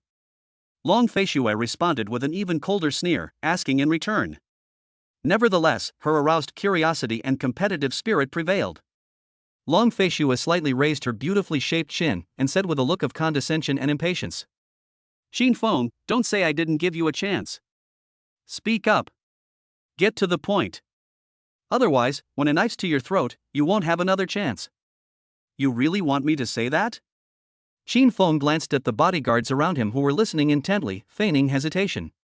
"Why are you spouting so much nonsense?" Long Fei Shue frowned, her patience completely exhausted, and shouted coldly. The moment she finished speaking, Qin Feng's nonchalant expression suddenly changed, and a wicked smile curled at the corner of his mouth, carrying a hint of mockery and triumphant mischief. The next second, without warning, he suddenly raised his voice and shouted at a volume loud enough for most people present to hear clearly. "Miss Long is wearing a thong today." When he said the last two words, he suddenly fell silent, only uttering the last two words to Long Fei Shue in an extremely clear, slow, but silent way. Even though there was no sound, the lip movements were incredibly recognizable. That alone was enough to strike Long Fei Shue like a thunderbolt.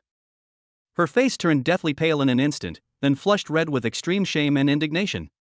Long Fei Shue no longer cared about her demeanor and image as a young lady. She rushed forward and covered Qin Feng's mouth tightly. "You bastard! What nonsense are you spouting? Do you believe I'll kill you right now?"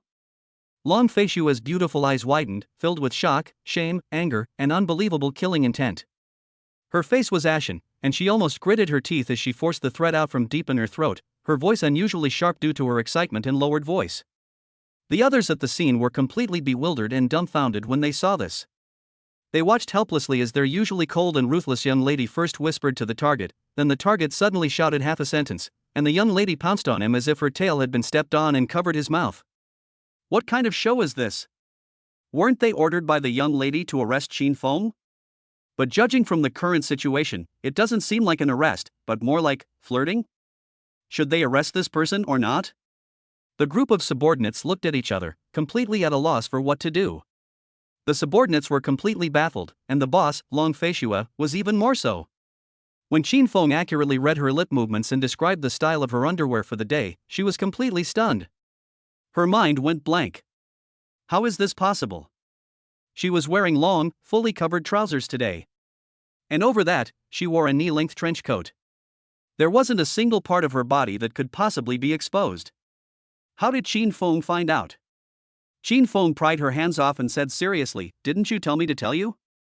I originally just wanted to tell you secretly, because I was afraid you would lose face in front of your subordinates. You've already made me lose face." Long Fei Shue glared at him and said sternly. "Then I should blame myself?" Qin Feng said with an innocent look. You believe I have 100 ways to kill you silently."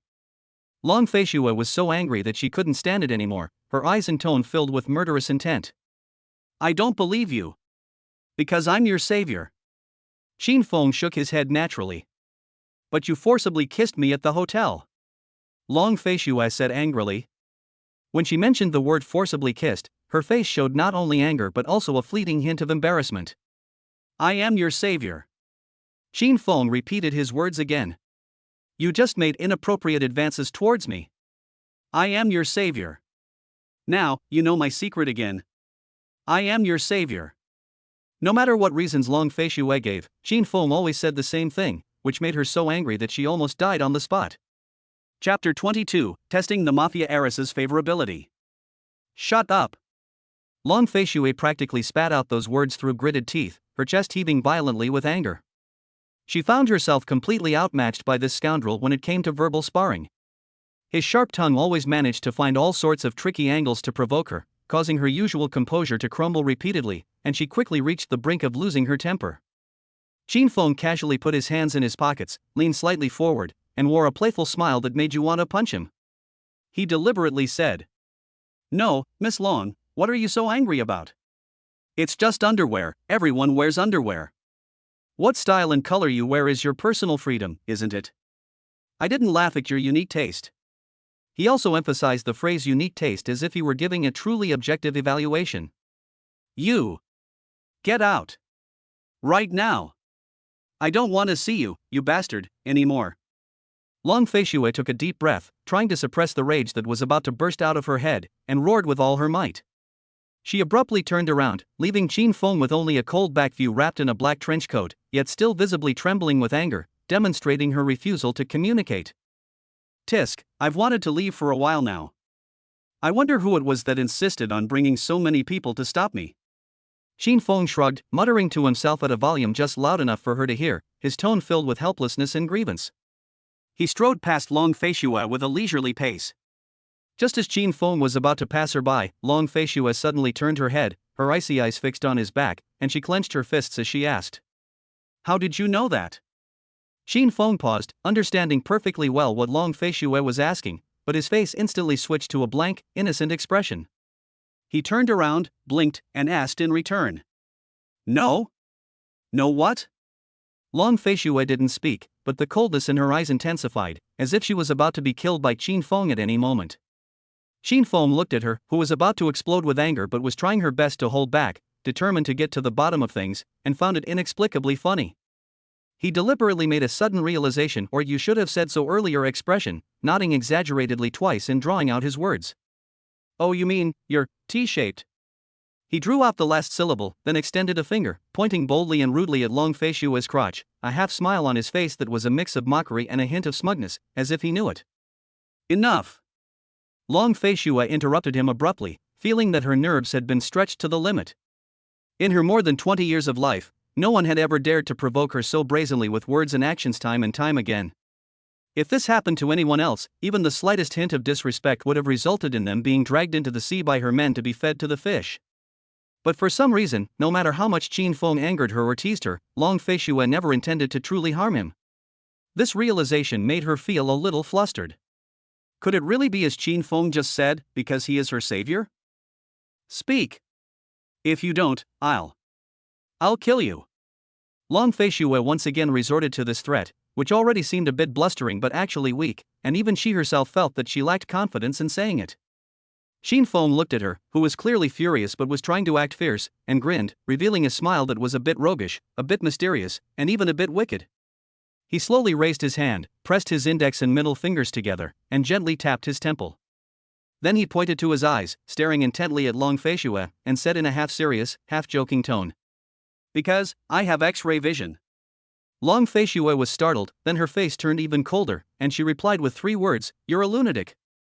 In her opinion, what is this if not madness? X-ray vision? Why doesn't he just say he's a giant of light from the M78 nebula who can fire specium rays? It's utterly absurd.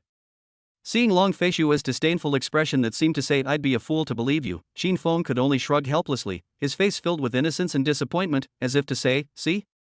You don't believe me when I tell the truth. Sigh, these days, nobody believes you when you tell the truth." He shook his head, put his hands back in his pockets, whistled off-key, and walked out of the park. The subordinates of Long Fei Xue who were originally surrounding Qin Feng all stepped aside to make way for him when they saw that their young mistress had not given any orders. Qin Feng had only taken 2 steps when he suddenly remembered that the X-ray vision he had just received as a system reward had an additional function.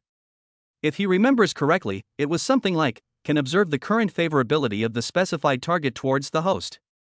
This additional skill sounds quite interesting, but there's a limitation: it requires staring at the opponent for 20 seconds to take effect. On a whim, Qin Feng suddenly decided to try out this feature. As for the target, he stopped and scanned the people around him, but finally fixed his gaze on Long Fei Xue. After all, she was the only woman, and the rest were all men. Staring at men for 20 seconds would be too weird. People who didn't know better would think that Qin Feng had a strange sexual orientation. Long Fei Xue saw Qin Feng, who was about to leave, suddenly turn around and stare at her. His gaze was no longer as fiery and infatuated as before, but instead carried a sense of inquiry and expectation. This made her feel like her whole body was crawling with ants, making her extremely uncomfortable and giving her goosebumps. Long Fei Xue frowned, suppressing the strange feeling in her heart, and rebuked him in an even colder tone than before. "What are you looking at? Don't you want your eyes anymore? Believe me or not, I'll gouge them out right now." However, Qin Feng ignored her threats as if he hadn't heard them at all. He maintained that posture, his gaze almost eerily focused, as if the entire world consisted only of Long Fei Xue. He rarely even blinked, practically scrutinizing every detail of her. That bastard! What is he trying to do now? Long Fei Xue felt uneasy under his gaze, a strong sense of unease and a bad premonition rising within her. Soon, 20 seconds had passed. In Qin Feng's vision, a string of incredibly clear, dreamlike pink characters suddenly appeared above Long Fei Xue's head, like a status bar icon in a game. Favorability, 65. Chapter 23, 65 Favorability Rating. Is the gangster's daughter at Sundara? Ha! 65? Out of 100, Long Fei Xue's favorability rating for him is a whopping 65. Upon seeing this number, Qin Feng was completely stunned. His eyes widened involuntarily, and his face was filled with disbelief. Before the favorability rating appeared, Qin Feng had imagined many possibilities, thinking that the favorability rating would be very low, or even negative. After all, Long Fei Xue hated him so much, and always had "I'll kill you" on her lips. But 65? What the hell does this mean? This has far exceeded the scope of knowing or not disliking. This is clearly at the level of having a slight liking for each other. Holy crap! No way? This crazy woman, she's all talk and no action, always threatening to gouge out her eyes and feed them to the fish, but she actually has a 65% affection level towards me? This system, could it be broken? Or, is she a hidden Sundara? Saying one thing but meaning another? Qin Feng's heart was in turmoil, and his gaze toward Long Fei Xue instantly became incredibly complex and amused. Although Long Fei Xue couldn't see the numbers above her head, she was even more furious and confused by Qin Feng's sudden change in expression, which was a mixture of shock, doubt, and a hint of "I see" that made her extremely uncomfortable. What the hell is that bastard looking at? Get out of here! Do you want me to carry you away in a sedan chair? Long Fei Xue felt a chill run down her spine from his gaze and couldn't help but shout again, her voice trembling with fear. Cut! Qin Feng snapped out of his daze, a knowing yet slightly mocking smile spreading across his face. He gave Long Fei Xue a meaningful, knowing smile that seemed to say, I understand everything. He didn't say another word, put his hands back in his pockets, hummed a tuneless but clearly cheerful little melody, and swaggered out of the park with an air of nonchalance, his figure gradually disappearing into the night. This woman is such a hypocrite. After Qin Feng left, Long Fei Xue calmed herself down and returned to her previous cold demeanor, as if nothing had happened. Let's go, she said coldly, brushing off the dust and bits of grass clinging to the hem of her trench coat before giving the order to her men who stood at attention around her. Just then, a subordinate who was usually quite capable seemed unable to suppress his doubts. He mustered his courage, stepped forward, and asked in a low voice with obvious confusion on his face. Young miss, are we just going to let that brat go so easily? Long Fei Xue glanced at him sideways, and although she didn't say anything, her eyes revealed a hint of coldness. However, perhaps feeling it was a rare opportunity, or perhaps genuinely indignant at the young lady's humiliation, the subordinate stubbornly continued. Young miss, if we had all attacked together, we could definitely have taken down that kid with our numerical advantage. Why did you let him go? What? You have an objection? Long Fei Shue narrowed her cold eyes, and her tone became much colder. The subordinate immediately felt a chill run from the soles of his feet to the top of his head. He quickly bent over, his face filled with fear, and hurriedly explained. I wouldn't dare. Miss, I would never, and absolutely never, object to any of your decisions. It's just that I'm foolish and don't understand. Didn't you initially send us to arrest him? How come? His voice trailed off, but his question was clear. Looking at her subordinate's fearful and confused expressions, Long Fei Shue felt a sudden surge of irritation. Could she tell them that she couldn't bring herself to kill him because that bastard saved her life? Or could I say that I was disturbed by his inexplicable X-ray vision nonsense and that last look in his eyes? She suddenly crossed her arms, turned her head to the side, and with an almost willful yet forceful tone, snorted coldly. But now I don't want to arrest him anymore, is that not allowed? Ha! The subordinate was taken aback by this answer, which was completely out of character for the young lady. He opened his mouth, but seeing Long Fei Shue's try asking again expression, he ultimately didn't dare to press the matter further. He could only nod twice stammeringly and respectfully reply. Yes, I understand. He then quickly retreated back into the group. The group left the park in silence, the atmosphere heavy with tension.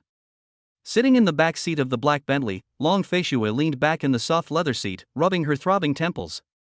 She felt even more tired than if she had just fought a fight.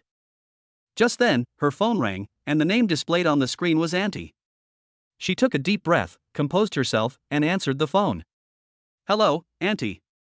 Fei Shue, are you busy? Lin Wan's gentle and concerned voice came from the other end of the phone. No, I just finished dealing with a small matter. Long Fei Shue tried her best to make her voice sound calm. The two chatted briefly about everyday things. Suddenly, Lin Wan changed the subject, asking with a hint of curiosity. Fei Shue, by the way, didn't you say you were looking for someone last time? You mean that kind of weirdo? Did you find them? The mere mention of Qin Feng caused Long Fei Shue's anger, which had just subsided, to flare up again.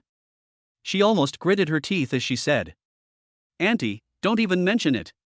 I only really know him today. He's not just weird, he's a complete and utter psychopath. Oh? You went to see him today? What happened? Lin Wan's voice was full of surprise and even greater curiosity. Yes, I looked for him.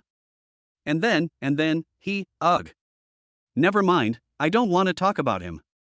Long Fei Shue was about to accuse Qin Feng of his evil deeds, but when she thought about everything he had done to her and how he knew what kind of underwear she was wearing, her face instantly turned red, and she was too embarrassed to say anything.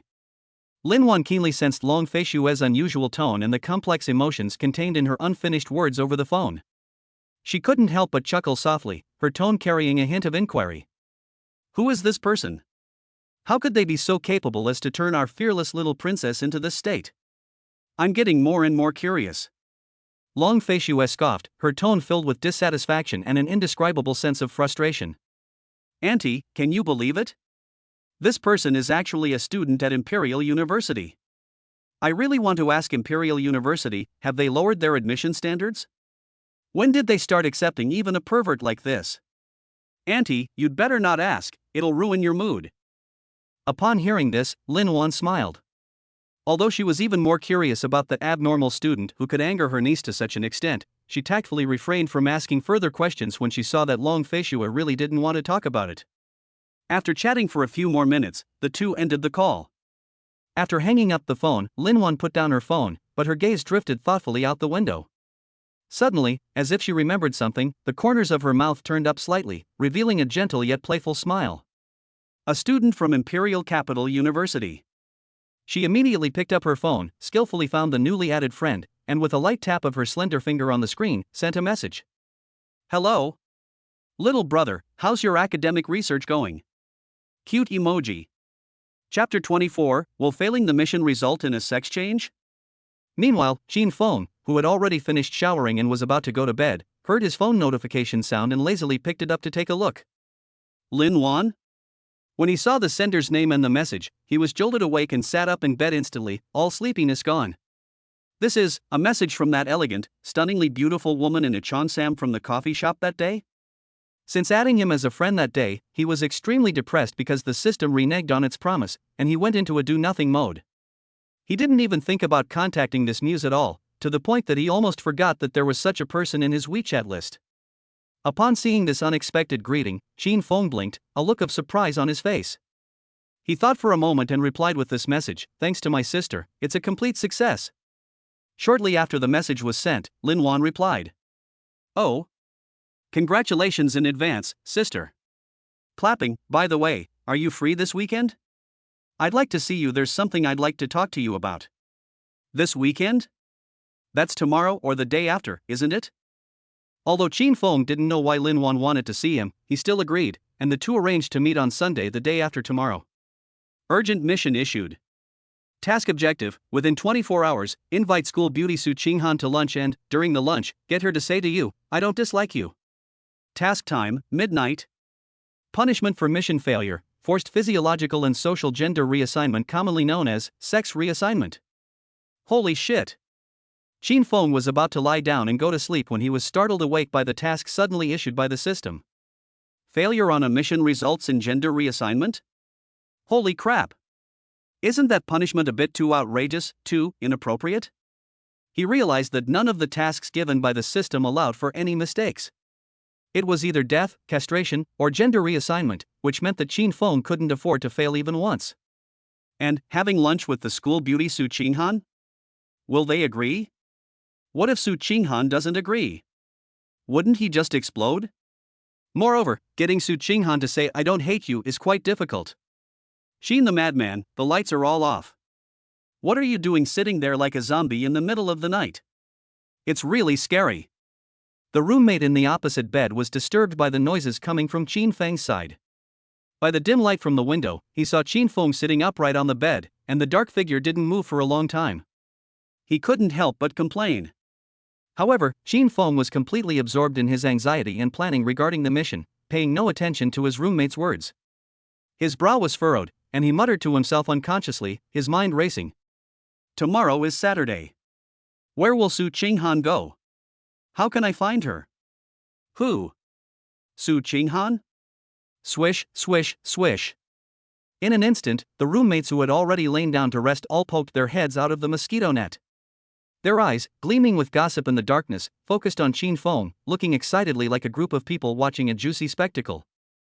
Wow! Chin Dianfeng. Are you serious? You've really become Su Qinghan's ultimate simp? You even call her name in your sleep? Roommate A exclaimed in exaggerated surprise. Are you kidding me? Bro, listen to my advice, simps never end well. Don't follow in the footsteps of boiling sheep and pretty sheep. Roommate B said with a pained expression. Chin Dianfeng, why don't you change your target? There are plenty of fish in the sea. A goddess like Su Qinghan is not someone that ordinary male college students like us can handle. Be careful not to end up with nothing. Roommate C earnestly advised. Listening to his roommates chatting away, some teasing and others kindly trying to persuade him to quit, Chin Feng was finally jolted out of his thoughts by the noise. He rubbed his throbbing temples and explained helplessly. What simp nonsense? Can't you guys be a little more rational? I just wanted to have lunch with her in a simple, friendly way. These words caused an even bigger uproar in the dorm. What do you mean, just having a meal with her? Chin Dianfeng, you make it sound so easy. The other person is Su Qinghan, our school's beauty queen. Not just any ordinary girl. Roommate A's voice rose 8 octaves. Have you forgotten all the good deeds you did in front of her last time? Confessing your love on the radio, playing DJ music and dancing to confess your love under the teaching building. And you still want to eat with her? If this works out, I'll just eat 3 pounds of shit. Roommate B made a shocking bold statement. Yes. Count me in. Chin Feng, if this works out, I'll abstain from sex for a year. A year without masturbation. Roommate C was so ruthless that he even sabotaged himself, making a solemn vow. Looking at his roommates, who were getting carried away and starting to ramble on, Chin Feng's lips twitched, and he was completely speechless. He was too lazy to argue with these guys who loved to watch the drama unfold. He simply picked up his phone, ignored their oaths and vows, and skillfully opened the Imperial University's campus for a map. Now, gathering intelligence and formulating strategies are the top priorities concerning the survival of his gender. Forums are a great place to gather information. They are like a huge pool of information. As long as someone has a little bit of fame in the school, whether they are a popular student or a special teacher, there will always be folk experts who will organize or reveal their fragmented schedules, habits, and even some unsubstantiated anecdotes. As the focus of attention across the entire school, campus belle Suchinghan is naturally a perennial hot topic on the forum. Shin Fong went directly to the search box and typed in the 3 characters Suchinghan. Instantly, a massive number of posts flooded his eyes like a tidal wave. Picture gallery, today's dose of Goddess Sue. Her side profile in the library is absolutely stunning. Sharing, I bumped into Suchinghan, the school beauty, at the gym. God gave her a stunning appearance, and also a spirit of perseverance. Check in, I was in the same classroom as Goddess Sue for my elective class today. I'm so happy I could faint. The post titles are varied and the content is all-encompassing. Shin Fong spent most of the night browsing through posts and finally concluded that Suchinghan was most likely to go to the school gym and library every Saturday. Chapter 25. I was just pretending to be affectionate, you guys are the real simps. Gym, library. Shin Fong muttered to himself, his mind already racing with plans for tomorrow's actions. Should I wait for them outside the gym? Or should I create a chance encounter at the library? Which method has a higher success rate? Which occasion is more suitable for inviting them to lunch? Shin Fong gripped his phone tightly, a resolute glint flashing in his eyes. Suchinghan. In order to remain sisters, I'll have to offend you again tomorrow. At 10:30 a.m. the next day, Shin Fong arrived at a gym located on campus on time. According to the experience gained by the experts on the forum through countless chance encounters, this period is when Suchinghan appears frequently. Shin Fong had no choice but to take a gamble. If he didn't find it, he would have to go back to the library to look for it.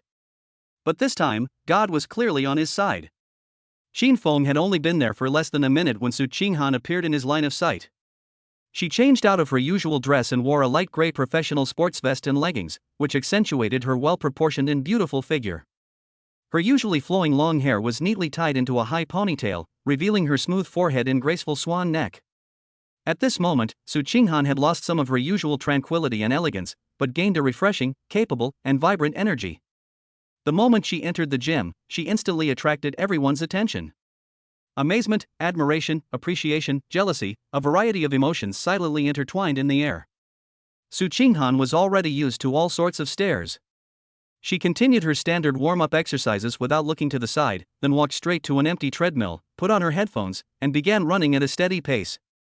Shin Fong deliberately chose a relatively far-off, corner-like area of the equipment, and carefully observed it under the cover of a large gantry crane. Thanks to the selfless eye protection provided by all the men in the room, he did not attract Suchinghan's attention. Not now, we have to wait a while. While absent-mindedly lifting 2 light dumbbells, Shin Fong stared intently at the alluring figure bobbing on the treadmill in the distance, muttering to himself. During this time, many muscular men, taking advantage of their well-built physiques, tried to chat up Suchinghan. However, no matter how gentlemanly or confident they were, Suchinghan's response was always remarkably consistent. She would first take off her headphones, politely reply with a couple of words, then shake her head, and finally return to exercising. To Shin Feng's amusement and exasperation, the rejected boys showed no regret or frustration whatsoever. Instead, they left with excited smiles, as if they had won the lottery, as if being able to say a single word to their goddess was an immense honor. Some people even took out their phones immediately after being rejected by Suchinghan, their fingers tapping incessantly. It was obvious that they were either posting on forums or on their WeChat moments, with only one purpose: to show off. I'm just pretending to be affectionate, but my buddies, you're the real simps. Shin Fong couldn't help but sigh as he watched the scene unfolding in the distance. To be fair, he did admire these people's courage. If he hadn't been driven to the brink by that damn system, given his original personality, he would never have dared to, and would never have taken the initiative to, approach a high and mighty beauty like Suchinghan. As for now, after being repeatedly tempered by a series of tortures such as social death and sex reassignment, his skin and courage are no longer what they used to be. There is nothing he dares or doesn't dare to do, only that he must do it. The opportunity quietly arrived while we waited. After finishing her run, Suchinghan wiped the fine sweat from her neck with a towel, rested briefly, and then headed to the bench press in the free weight area. She skillfully added weight plates to both sides of the barbell, then lay down and gripped the barbell bar with both hands. However, just as she was about to exert her strength, Shin Fong, who had been closely watching her from afar, suddenly narrowed his eyes. This school beauty, she's so audacious. She didn't even pull up the safety bars on both sides when doing bench presses? As someone with master-level martial arts skills and an instinctive understanding of human biomechanics and the risks of sports, Shin Feng immediately saw the danger involved. Once you reach exhaustion or your form deteriorates, the heavy barbell will press directly on your chest, with potentially disastrous consequences. But this discovery did not worry him. Instead, it made his eyes light up. Shin Feng felt his opportunity had arrived. He calmly put down the dumbbells, pretending to casually stretch his body, and began to slowly approach the area where Su Qinghan was, seemingly aimlessly but actually with a clear trajectory. At the same time, his right hand silently reached into his pocket, pulled out a spare button that he had prepared beforehand, and clenched it tightly in his palm. "Senior Su Qinghan, I was forced by circumstances, I'm so sorry. I'll definitely apologize to you later." Shin Feng silently muttered a sentence to himself, with a hint of guilt, but more so with a do-or-die determination. Just as Su Qinghan finished a bench press, her arms were slightly sore, and she was about to put the barbell back on the rack to rest for a while. At the moment when her strength was at its weakest, Shin Feng moved. With a subtle flick of his wrist, the button between his fingers shot with perfect accuracy towards Su Qinghan's right forearm, which was supporting the barbell. Well! Su Qinghan felt as if something had suddenly and sharply stabbed the outside of her right forearm, followed by a sudden tingling and stinging pain. This sudden interference instantly disrupted her muscle balance and rhythm of exertion. The barbell, which was originally as steady as a rock, suddenly tilted, and the heavy force suddenly went out of control. It looked like she was about to lose her balance. Just as Su Qinghan thought something bad was about to happen to her, a figure swiftly and stealthily entered from her side and behind. A steady and powerful hand, to her horrified gaze, precisely and quickly caught the barbell that was plummeting out of control. With a soft clang, the barbell was steadily returned to the rack. Having survived the ordeal, Su Qinghan's heart was still pounding. She suddenly sat up from the bench, panting heavily, with a fine layer of cold sweat on her forehead. Still shaken, she instinctively wanted to thank the people who had helped her. However, when Su Qinghan looked up and saw the person standing in front of her with a concerned smile, the thank you that was on the tip of her tongue caught in her throat. The moment she saw Shin Feng, she was completely stunned. It's you?" Su Qinghan's beautiful eyes widened slightly, filled with extreme astonishment and disbelief, and she couldn't help but exclaim in surprise. She never dreamed that the person who would help her in this critical moment would be Shin Feng, the one who confessed his love to her through the radio and his awkward dance downstairs in the teaching building, and who had already been blacklisted in her heart. Chapter 26, Does the goddess not like muscular men, but prefer sickly ones?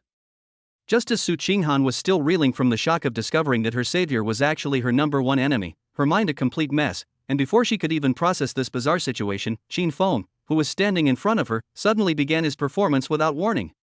His previously normal complexion instantly lost all color, turning deathly pale. His eyes became unfocused and dazed, and he seemed to have lost all his bones, swaying and about to collapse, as if he were about to fall to the ground at any moment. "Hey!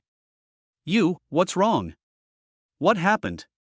Startled by this sudden turn of events, Su Qinghan disregarded all past grievances and instinctively reached out to firmly grasp Shin Feng's arm to prevent him from falling. Her usually cool voice carried a rare, barely perceptible hint of panic. Shin Feng's breath was weak, and his voice was intermittent as he spoke. I have low blood sugar. I think I'm having a headache. I'm so dizzy, my vision is going black." As he spoke, he weakly leaned half his weight onto Su Qinghan's delicate body, his arms naturally climbing onto her shoulders, looking pitiful as he struggled to find support and barely maintained his balance. "What? Low blood sugar?" Su Qinghan's beautiful eyebrows furrowed instantly, her mind a mess, and she was at a loss for what to do. "What is all this about? First, I inexplicably experienced a sharp pain in my arm and almost got hit by a barbell. Then, Shin Feng, whom I dislike, came to my rescue. Now, my savior has suddenly become a patient in need of help? This plot development is too abrupt." But looking at Shin Feng's deathly pale face and weak state, Su Qinghan felt a strong sense of morality. Regardless of what happened before, he did help me just now, and now he needs help, so I can't just stand by and do nothing. Within seconds, Su Qinghan made a quick judgment, setting aside personal likes and dislikes, and decided to deal with the emergency at hand first. How are you feeling right now? Would you like me to help you to the rest area over there to sit down?" Su Qinghan supported part of Shin Feng's weight with her strength, her tone full of concern, as she prepared to help him to the gym's rest area. No need to rest, take me out first." Qin Feng shook his head with difficulty, his voice barely audible. As he spoke haltingly, he leaned against Su Qinghan more naturally, guiding her toward the exit of the gym. Su Qinghan assumed that he was experiencing chest tightness due to low blood sugar and wanted to breathe fresh air, so she didn't think much of it and carefully, almost half carrying and half supporting, carried the patient step by step towards the gym entrance. The whole process went surprisingly smoothly. Su Qinghan even felt that Qin Feng wasn't as heavy as she had imagined. Of course, Qin Feng wasn't really dizzy. He was relying entirely on the support and cooperation of his core strength. How could he possibly put all his weight on him? Behind them, the group of muscular men in the gym were dumbfounded, looking at each other with utter disbelief and bewilderment written all over their otherwise resolute faces. They never expected that Su Qinghan didn't like muscular men, but rather preferred sickly types. If they had known this would happen, they could have fainted too. What's so difficult about that? A group of tough guys were inwardly groaning, feeling like all the weightlifting they did at the gym had been for nothing. On the other side, as soon as they stepped out of the gym and were exposed to the fresh air and warm sunshine, Qin Feng immediately continued his half-dead performance in Su Qinghan's ear, pushing the plan to the next step. He was breathing heavily, looking like he was about to die, and said, I have low blood sugar. I urgently need to eat something, otherwise, I'm really going to faint. You take me to the cafeteria. I remember, there's one nearby. Qin Feng is leading Su Qinghan step by step towards their destination according to his plan, and it seems that the most difficult hurdle has been overcome and success is not far away. But at that moment, Su Qinghan seemed to be suddenly awakened, stopped in her tracks, and said, Oh. Right. I forgot. Low blood sugar requires immediate replenishment of sugar and energy, and I happen to have some food in my bag. After saying that, she still held Qin Feng firmly with one hand, while with the other hand she quickly and deftly pulled out a bright yellow banana and a small individually wrapped bread from her sports bag. Eat this, it should help a lot. Su Qinghan said, handing the banana and bread to Qin Feng. Qin Feng. Seriously, man? This wasn't in the script. Looking at the bananas and bread right in front of him, Qin Feng was completely dumbfounded, his mind going blank for a moment. The system's requirement is to have lunch with Su Qinghan. Putting aside whether bananas and bread qualify as a proper lunch, the key issue is that he's eating it all by himself. How can this be considered having lunch together? This absolutely doesn't meet the system's twisted, word-obsessed requirement. Su Qinghan's sudden thoughtful gesture was like a surprise attack, completely disrupting his plans and leaving him in a stalemate. You eat already. What are you spacing out for? Aren't you feeling unwell? Seeing that Qin Feng was staring at the food for a long time without reacting, and his expression kept changing, Su Qinghan couldn't help but urge him on.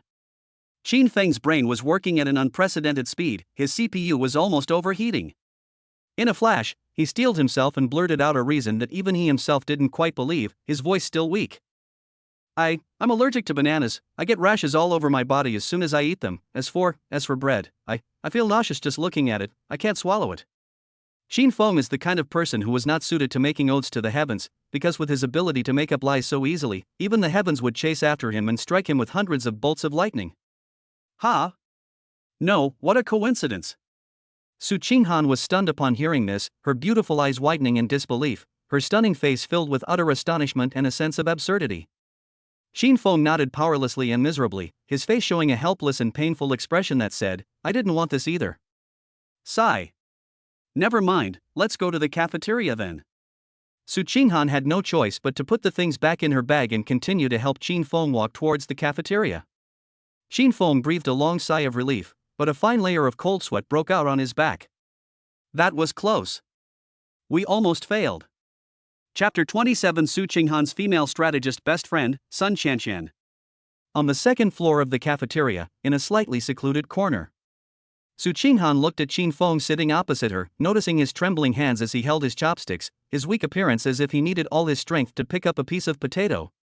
She couldn't help but frown, her tone tinged with helplessness. Hey, Qin Feng, you wouldn't want me to feed you, would you? The thought of this scene is truly bizarre. Qin Feng swallowed the food with difficulty, his breathing still very weak, and said, No. No need, you just need to sit here and watch me. I'm afraid I'll faint while I'm eating. His statement maintained his persona of having low blood sugar while emphasizing the necessity of coexistence. Su Qinghan didn't speak again, but her gaze involuntarily scrutinized Qin Feng. Sunlight streamed through the window and fell on his sharply defined profile. She suddenly realized that this guy, whom she had previously found utterly repulsive, seemed to have become quite handsome. The initial frivolity in his eyes had faded, replaced by an inexplicable composure. Even the intense aversion I felt before had faded considerably. Was it because he saved him at the gym? Or was it because his vulnerable appearance at that moment aroused people's instinctive sympathy? Su Qinghan's mind was in turmoil, a jumble of thoughts. Senior Su, aren't you going to eat? Let me treat you to a meal. Thank you for helping me up. Xin Feng looked up and took the opportunity to say to Su Qinghan. I don't. Su Qinghan subconsciously wanted to refuse, but before she could finish speaking, her stomach betrayed her with a slight feeling of hunger. She had used up a lot of energy at her morning workout and was indeed hungry. She paused, then changed her words. Forget it, I don't need your invitation. After saying that, she got up and walked to the food window. Seeing this, Xin Feng was secretly delighted. The mission was already 80% complete, with only the last step remaining. But what he never expected was that when Su Qinghan returned from getting the food, she brought him a great enemy. Really?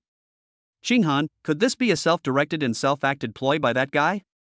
A female voice, tinged with a hint of mockery and scrutiny, rang out. Xin Feng, who was eating, looked up and saw that Su Qinghan had returned, accompanied by a beautiful girl with striking red wavy hair, wearing a fitted black dress, a hot figure, and a bright face. She was probably her good friend or something. After Su Qinghan sat down, the girl also sat down next to her, her beautiful peach blossom eyes constantly scanning Xin Feng. If Su Qinghan is a pure and noble white rose, then this red-haired girl is a passionate and thorny red rose, with a more outgoing, unrestrained, and aggressive personality. This is my best friend, Sun Shanshan. Su Qinghan introduced them briefly when she saw the two of them sizing each other up. Oh, hello Senior Sun, my name is. Xin Feng suppressed the alarm in his heart, tried his best to maintain a sickly state, and greeted her politely. Xin Feng, huh? He. Who in the school doesn't know your name these days? In terms of both abstractness and fame, you're truly one of a kind. Sun Shanshan interrupted him directly, her red lips curving into a half-smile, her tone clearly teasing. Her words immediately reminded Su Qinghan of that unbearable scene, causing an embarrassed blush to rise on her cheeks, and she lowered her head somewhat awkwardly. He. Xin Feng just smiled awkwardly at Sun Shanshan's teasing and didn't say anything. Sun Shanshan leaned forward slightly, resting her elbows on the table and supporting her chin. Her captivating eyes were fixed on Xin Feng, flashing with shrewdness and suspicion. Qinghan said you coincidentally saved her at the gym? And then you coincidentally had a hypoglycemic attack? She deliberately emphasized the words just happened and exactly. Yes. Xin Feng nodded, forcing himself to speak. But the more I think about it, the more I feel like this is a play you wrote, directed, and acted in to get closer to our family's Qinghan family. Sun Shanshan spoke slowly, yet every word was piercing, like a female detective who saw through everything. After all, you have a record. Last time you managed to pull off something as outrageous as a radio confession and an awkward dance in public. It's not impossible for you to pull off a hero saves the damsel in distress and sickly Bond act this time, is it? After all, things can't be that coincidental, right? Sun Shanshan immediately targeted Xin Feng, her intentions clearly directed at him. After hearing this, Su Qinghan looked at Xin Feng with a hint of doubt in her eyes. Damn! This woman isn't a good person. Is she trying to expose me? Xin Feng's heart tightened, and he instantly realized this. But Xin Feng's mind worked faster than anyone else's. Almost the instant she finished speaking, he seized on the loophole in her words and immediately retorted. Putting aside the past, let's talk about this time you're saying I deliberately staged a hero saves the damsel in distress scenario? But it was clearly Senior Su who lost her grip on the barbell, which is why I rushed over to help. I'd like to ask, how could I possibly stage that? Could I possibly control Senior Su's arm from a distance and make her suddenly lose her strength? Senior Sun, everything has to be logical, right? These words immediately shut Sun Shanshan up. She opened her mouth, wanting to refute, but found that Xin Feng's words were logically sound. Starting from the premise that Su Qinghan did not hold the barbell firmly, he directly rejected her inference that she had deliberately designed the barbell. He couldn't possibly say that Su Qinghan was also in cahoots with him, or that Xin Feng had superpowers, could he? Su Qinghan, standing to the side, nodded subconsciously in agreement after hearing Xin Feng's reasoned and well-founded counter-question. That's right. My arm suddenly hurt, and I lost my grip on the barbell, which almost caused the accident. It had nothing to do with Chin Fong. I'm quite grateful to him for rushing over to help in time. My arm hurts a little? Qinghan, let me take a look. Sun Chanxian suddenly remembered something and said, taking Su Qinghan's hand. Although Su Qinghan was somewhat puzzled, she still raised her hand as instructed, revealing a section of her fair and slender arm. Sun Chanxian's gaze swept carefully over her arm, and she soon noticed a small, very slight redness near her elbow, which was almost unnoticeable unless you looked closely. She reached out her finger and gently pressed on the reddened area, then looked up and asked, "Was it here that hurt back then?" Su Qinghan felt the pressure of her fingertips, recalled the feeling at that time, and nodded seriously. "Yes, right here." Suddenly a sharp pain, like being pricked by something, and then all my strength went out. I don't know what happened, I've never experienced this before. Sun Chanxian slowly withdrew her hand without speaking immediately. She narrowed her peach blossom eyes slightly, her slender fingers unconsciously stroking her smooth chin, and turned her gaze to Qin Feng again. Damn it, what is Sun Chanxian trying to do? Is she just determined to mess with me? What did I do to offend you? Qin Feng cursed inwardly as she continued to provoke him.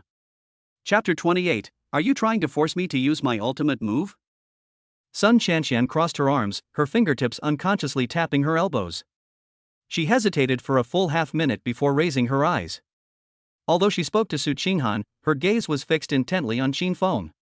Could it be that someone took advantage of your inattention and hit your arm with something, causing you to suddenly lose strength and be unable to hold the barbell? Upon hearing this, Qin Feng felt a cold sweat break out on his back, and his heart leaped into his throat. Just where did this Sun Chanxian come from? She's terrifying. How could she guess that? Does she have a godlike perspective? Qin Feng tried to remain calm, but his fingers unconsciously curled up, and he knew something was wrong. The current situation is too unfavorable for him. Sun Chanxian is sticking to him like a leech, which is interfering too much with his plans. If this continues, the mission may be completely ruined.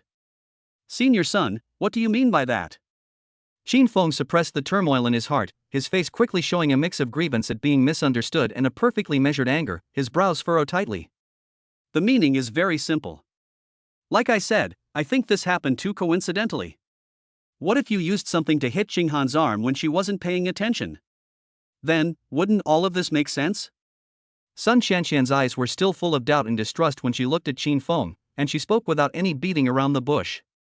Qin Feng cursed inwardly, knowing that continuing this entanglement would only make him more and more passive, and if he didn't unleash his ultimate move, he might really be doomed here today. He abruptly turned his head, casting his gaze upon Su Qinghan beside him, his eyes filled with deep disappointment, and even a hint of hurt. Senior Su, you think so too, right? You also think that everything that just happened was a trap I deliberately set to get close to you? Faced with Qin Feng's barrage of questions, Su Qinghan momentarily panicked, instinctively stammering, "Qin Feng, calm down, I didn't." But before she could finish speaking, Qin Feng interrupted her with a wry smile. He shook his head, his eyes dimmed, and his tone became even lower, filled with self-deprecation. He. That's true. After all, I confessed my feelings to you so openly before, which annoyed you. You must resent me, hate me, and dislike me. So no matter what I do later, even if I genuinely help you, you'll subconsciously think the worst, right? Wait a minute, Qin Feng, this is not the same thing. Su Qinghan felt misunderstood after hearing what he said, and wanted to explain but couldn't get a word in edgewise. Qin Feng lowered his head, sighed softly, and said with a forlorn expression. First impressions are always the most profound. Your first impression of me is already fixed on the word dislike, so even if I just helped you, deep down you still can't trust me. Besides, you're the school beauty, surrounded by admirers, while I am just an insignificant nobody. Perhaps, from the very beginning, I shouldn't have gotten close to you and disturbed your world. That's not true. Qin Feng, listen to me, I really don't hate you, I'm. Seeing the desolation in his eyes, Su Qinghan felt a growing sense of panic and guilt. She hurriedly tried to explain, her voice tinged with urgency. No need to explain anymore. Senior Su, thank you for helping me over there. I have something to do, so I'll be going now. Qin Feng abruptly interrupted her, his voice carrying a sense of despair and resolute determination. After he finished speaking, he gritted his teeth, braced himself on the table with his hands, and struggled to stand up. His body swayed slightly due to his weakness, but he managed to steady himself. Qin Feng didn't look at them again. Step by step, he walked out of the cafeteria with a slightly unsteady but unusually firm demeanor, his back view exuding a sense of loneliness and desolation. Su Qinghan was completely stunned by his series of moves that were a combination of retreating to advance and self-deprecation. Watching his lonely figure disappear through the doorway, and recalling his words that were filled with strong self-denial, Su Qinghan felt as if something had clenched her heart. The inexplicable discomfort and panic did not subside, instead, they intensified. She stood there stunned for several seconds before suddenly coming to her senses, and a surge of resentment towards her best friend for speaking without thinking well instantly welled up in her heart. Qian. What nonsense are you talking about? Su Qinghan turned her head, furrowed her beautiful eyebrows, and her tone unusually stern as she launched into a tirade against her best friend. When I was bench pressing, I was completely focused, and no one came near me. How could Qin Feng have hit my arm? Qin Feng did help me and prevented me from getting hurt. How could you say such hurtful things and embarrass me like that? Sun Qianxian was taken aback by Su Qinghan's sudden outburst of anger, her face filled with astonishment. She never expected that her best friend, who had previously complained with her about how troublesome Qin Feng's confession was, would now so clearly defend him, and even get angry with her for his sake. That's a really fast change of attitude. However, after hearing Su Qinghan confirm again that no one was near her at the time, Sun Qianxian's heart wavered. My own speculation is indeed untenable. It's impossible that Qin Feng used a finger-flicking technique or something similar from a great distance, right? That's just too absurd, too illogical. Sun Qianxian realized that she might have been overly suspicious, wrongly accusing an innocent person and indirectly causing this awkward situation. Her tone softened, tinged with apology. Oh, okay, I know I was wrong. I was overthinking it, maybe I've been reading too many detective novels. At worst, I'll find a chance to apologize to him in person later, okay? Don't be angry. I swear, the reason I said that was ultimately because I was worried about you, afraid that you would be deceived. Su Qinghan rolled her eyes at her best friend as she apologized. She understood that Sun Qianxian was acting out of concern, and she appreciated her feelings, but she couldn't agree with the way Sun Qianxian questioned her so recklessly and hurtfully, especially after seeing how deeply Qin Feng had been hurt. Chapter 29. This system's money is quite useful. Qinghan, I feel like something's wrong with you. Sun Qianxian had been observing Su Qinghan's expression, and seeing that she seemed somewhat absent-minded, she asked. Su Qinghan was pulled back to reality by her words, and turned her head away helplessly, giving her a reproachful look. You're here again, aren't you? Do you have to question everyone and everything with your Sherlock Holmes theory before you feel comfortable? Sun Qianxian, however, grabbed her shoulder without hesitation and said very seriously, No, something's not right with you. Su Qinghan found her confident demeanor both amusing and exasperating. Finally, she furrowed her delicate eyebrows slightly, crossed her arms, and adopted a listening attentively posture. Look, didn't you hate Qin Feng before? You said he seriously interfered with your normal life. Why has your attitude towards him suddenly changed completely? What happened between you two that I don't know about? Sun Qianxian stroked her smooth, fair chin and looked at her best friend with a questioning expression. Su Qinghan raised her eyebrows slightly, and asked with a hint of doubt, My attitude towards him has completely changed? Where did you get that idea? Really no? Sun Qianxian deliberately dragged out the last syllable, a knowing, slightly mocking smile appearing on her face. Her sharp eyes scanned Su Qinghan's face, not missing any subtle changes in her expression. No. Su Qinghan glared at her irritably and spat out the two words heavily. Fine. Sun Qianxian pouted, seemingly giving in, but actually thinking that Su Qinghan was being stubborn. In Su Qinghan's view, she really hadn't changed her attitude towards Qin Feng. He used those bizarre ways to confess his feelings to me before, which I really disliked, so I hated him. This time, at the gym, he truly stepped forward to help himself, preventing a potentially serious accident, which is an undeniable objective fact. One thing at a time, there's a clear distinction between disliking his previous inconsiderate behavior and being grateful for his timely help. This time these two things are not contradictory. Moreover, Su Qinghan felt that she hadn't handled this matter very well and needed to find an opportunity to explain and clarify things to Qin Feng. Holy crap! Holy crap! Thank goodness we completed the mission. Sun Qianxian is a total monster. How can Su Qinghan have such an amazing best friend? She almost made us sisters. As soon as he stepped out of the cafeteria and confirmed that he was completely out of the sight of the two girls, Xin Feng's backache, leg pain, and dizziness disappeared instantly, and he felt energetic again. His previous weak and exhausted appearance vanished without a trace. According to his original plan, there was no need for such trouble, but unexpectedly, Sun Chanxian suddenly appeared halfway through. This woman seemed to have a script of her own. She was quick-witted and had amazing insight. She actually guessed almost exactly the logic and key methods of his mission. His reasoning ability almost caused his mission to fail completely, leaving him with nothing to show for it. Fortunately, Xin Feng had a quick wit and exceptional adaptability. At the last moment, he used a trick that could barely be considered a self-inflicted injury strategy. By constantly belittling himself and placing himself in a humble position, he cleverly guided Su Qinghan to say that crucial sentence, successfully triggering the mission completion judgment. In the end, the mission was completed without any major incidents. Congratulations, host, on completing the mission. Reward, 2 million huaxia coins. Can only be used to woo girls. Damn it! It's money again. It's useless. Upon hearing that this was the reward, Qin Feng's excitement from surviving the ordeal instantly deflated like a punctured balloon, leaving him with nothing but disgust and speechlessness. What he craves and urgently needs right now are skill-based rewards that can directly enhance his abilities and bring about various magical effects. For example, the previous martial arts, anti-tracking techniques, or the last time's X-ray vision, are all skills that Qin Feng really likes. As for the money, Qin Feng really wasn't interested, especially since the money was also subject to the bizarre restriction that it could only be used to pick up girls. For him, this was the most useless thing of all, tasteless to eat, but, well, it seemed like he couldn't just throw it away either. Adding the money he received as a reward before, the system has given him about 4 million yuan to help him woo girls. Qin Feng stroked his chin, pondering. This money was just sitting there anyway, not earning any interest, and the system rules even said it could only be used to pick up girls.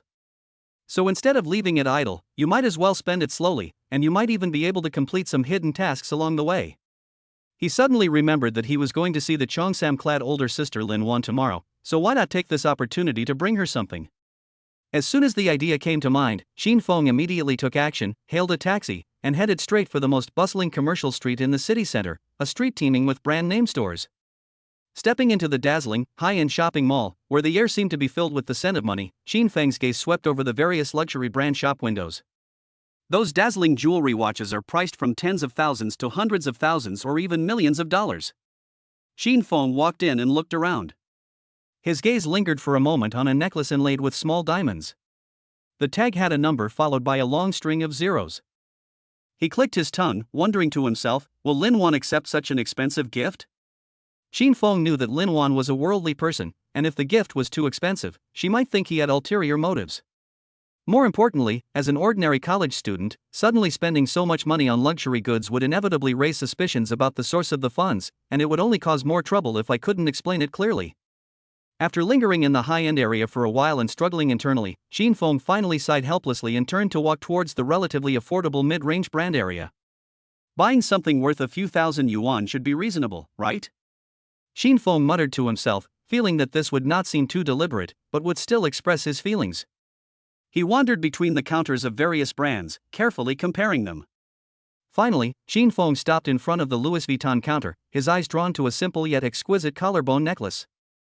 The rose gold chain, paired with a small and exquisite classic monogram pendant, is elegant yet lively, perfectly matching Lin Wan's gentle yet stylish temperament. He glanced at the price tag. It was over 3,000 yuan, perfectly matching his budget.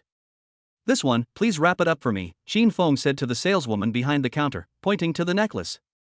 He was greeted by a saleswoman named Lon Lon, who looked to be in her mid-20s, with exquisite makeup, and belonged to the mature woman type. She quickly and efficiently issued invoices and packed packages, her movements professional and fluid. After Qin Feng successfully paid with his card, her attitude became noticeably warmer. Sir, you have excellent taste. This necklace is one of our best-selling items this year, and it would be perfect as a gift. Lon Lon smiled radiantly, her voice sweet, and winked at Qin Feng as she said, would it be convenient to add you on social media? I can notify you immediately when new products arrive or when there are exclusive member discounts. Customers with discerning taste like you are exactly the kind of people we want to focus on. As she spoke, she proactively pulled up her own QR code, her eyes filled with anticipation. Xin Feng glanced at the well-mannered and pretty saleswoman in front of him and then thought about his special funds of more than 4 million yuan that needed to be digested. He knew that similar expenses would be inevitable in the future, so having more insider information channels like this didn't seem to be a bad thing. Sure. Without much hesitation, he took out his phone, scanned the QR code, and added the friend. After accepting the friend request, Lan smiled even more sweetly, quickly tapped her fingers on the screen, and sent Xin Feng an emoji with red lips. As she was leaving, Lan suddenly peeked out from behind the counter, gave Xin Feng a flirty wink, and said in a sickeningly sweet voice, "Have a good day, handsome. Come visit again anytime if you need anything, just let me know." Her meaningful gaze and almost explicit tone gave Xin Feng a strong feeling if he wanted, he could probably ask her out tonight and something might happen. Xin Feng understood, but on the surface he just smiled noncommittally, picked up the beautifully packaged gift bag, and turned to leave the counter. Behind him, he could still seem to feel that burning, suggestive gaze. I must say, the money this system issues is actually quite useful. Chapter 30 The Charm of the Mature Woman Lin Wan. It was 6:30 p.m. on Sunday evening, and the streetlights were just coming on. Following the location sent by Lin Wan, Xin Feng appeared precisely at the entrance of a renowned 5-star hotel in the city. The gilded revolving door slowly turned, leading him into a tranquil world completely different from the bustling traffic outside. A faint fragrance filled the air, and the gleaming marble floor reflected the dazzling crystal chandelier on the dome. To be honest, he was quite surprised when he received the address from Lin Wan. He had expected it to be a cozy and unique private restaurant, or at most a relaxed restaurant, but he never expected it to be such a formal and expensive Western restaurant. Before the waiter in his crisp uniform came to greet him, Xin Feng quickly made a mental calculation. He casually asked the usher in a low voice, "Excuse me, did a lady surnamed Lin already pay the bill?" Xin Feng had a hunch that if Lin Wan hadn't paid yet, he might find an opportunity to pay the bill in advance. According to the judgment rules of his bazaar system, treating Lin Wan to dinner should definitely be considered a womanizing expense, which would just help to digest some of that troublesome special fund. However, the answer the waiter gave after checking it surprised him slightly. "Yes, sir. Ms. Lin has already settled the bill in advance." Xin Feng glanced at the bill. Good heavens! It wasn't cheap at all, over 5,000 yuan in total. And it was just for one meal. I still don't understand the world of the rich. Xin Feng shook his head with a wry smile and muttered to himself. What he didn't know was that when he bought the necklace for Lin Wan yesterday, the saleswoman Lan saw him as a wealthy man, buying a necklace worth over 3,000 yuan without batting an eye. Most people would ask for discounts or something, and still might not buy it in the end. Soon, Xin Feng, led by the waiter, arrived at the table where Lin Wan was. It must be said that Lin Wan's outfit tonight was absolutely stunning. She had clearly prepared carefully. Her exquisite makeup wasn't heavy, but rather perfectly highlighted her already charming features, adding a captivating allure to her eyes. Her cloud-like hair was piled high at the back of her head, forming an elegant bun. A few slightly curled strands of hair casually fell to her ears and neck, which not only perfectly showcased her slender and fair swan neck, but also made her whole temperament appear even more noble and elegant. What's most eye-catching is her black stepmother dress, which perfectly accentuates her slightly plump yet curvaceous and tall figure, with every curve exuding the unique charm of a mature woman. On her feet were a pair of black suede stiletto heels, which subtly added a touch of fatal allure to her dignified and elegant demeanor. The woman in front of me is incredibly feminine. She can absolutely be described as a stunner. Honestly, Xin Feng didn't know why Lin Wan was dressed so formally. Was it some important day tonight? With this question in mind, he slowly sat down opposite Lin Wan. "Hello, little brother, long time no see." Lin Wan smiled with a perfectly timed curve, raised her hand slightly, and greeted him with an elegant gesture. "Sister Lin, long time no see. You've become even more beautiful." Xin Feng didn't know what to say, so he just started praising her. "Really? You've got a good way with words." Lin Wan was amused by his straightforward praise, and her eyes sparkled with even more charm. She instinctively wanted to make a gesture of playing with her hair to cover up her momentary shyness, but as soon as she raised her fingertips, she suddenly remembered that her hairstyle today was a high bun, with no loose strands of hair for her to play with. A barely perceptible embarrassment crossed her mind, but she reacted quickly.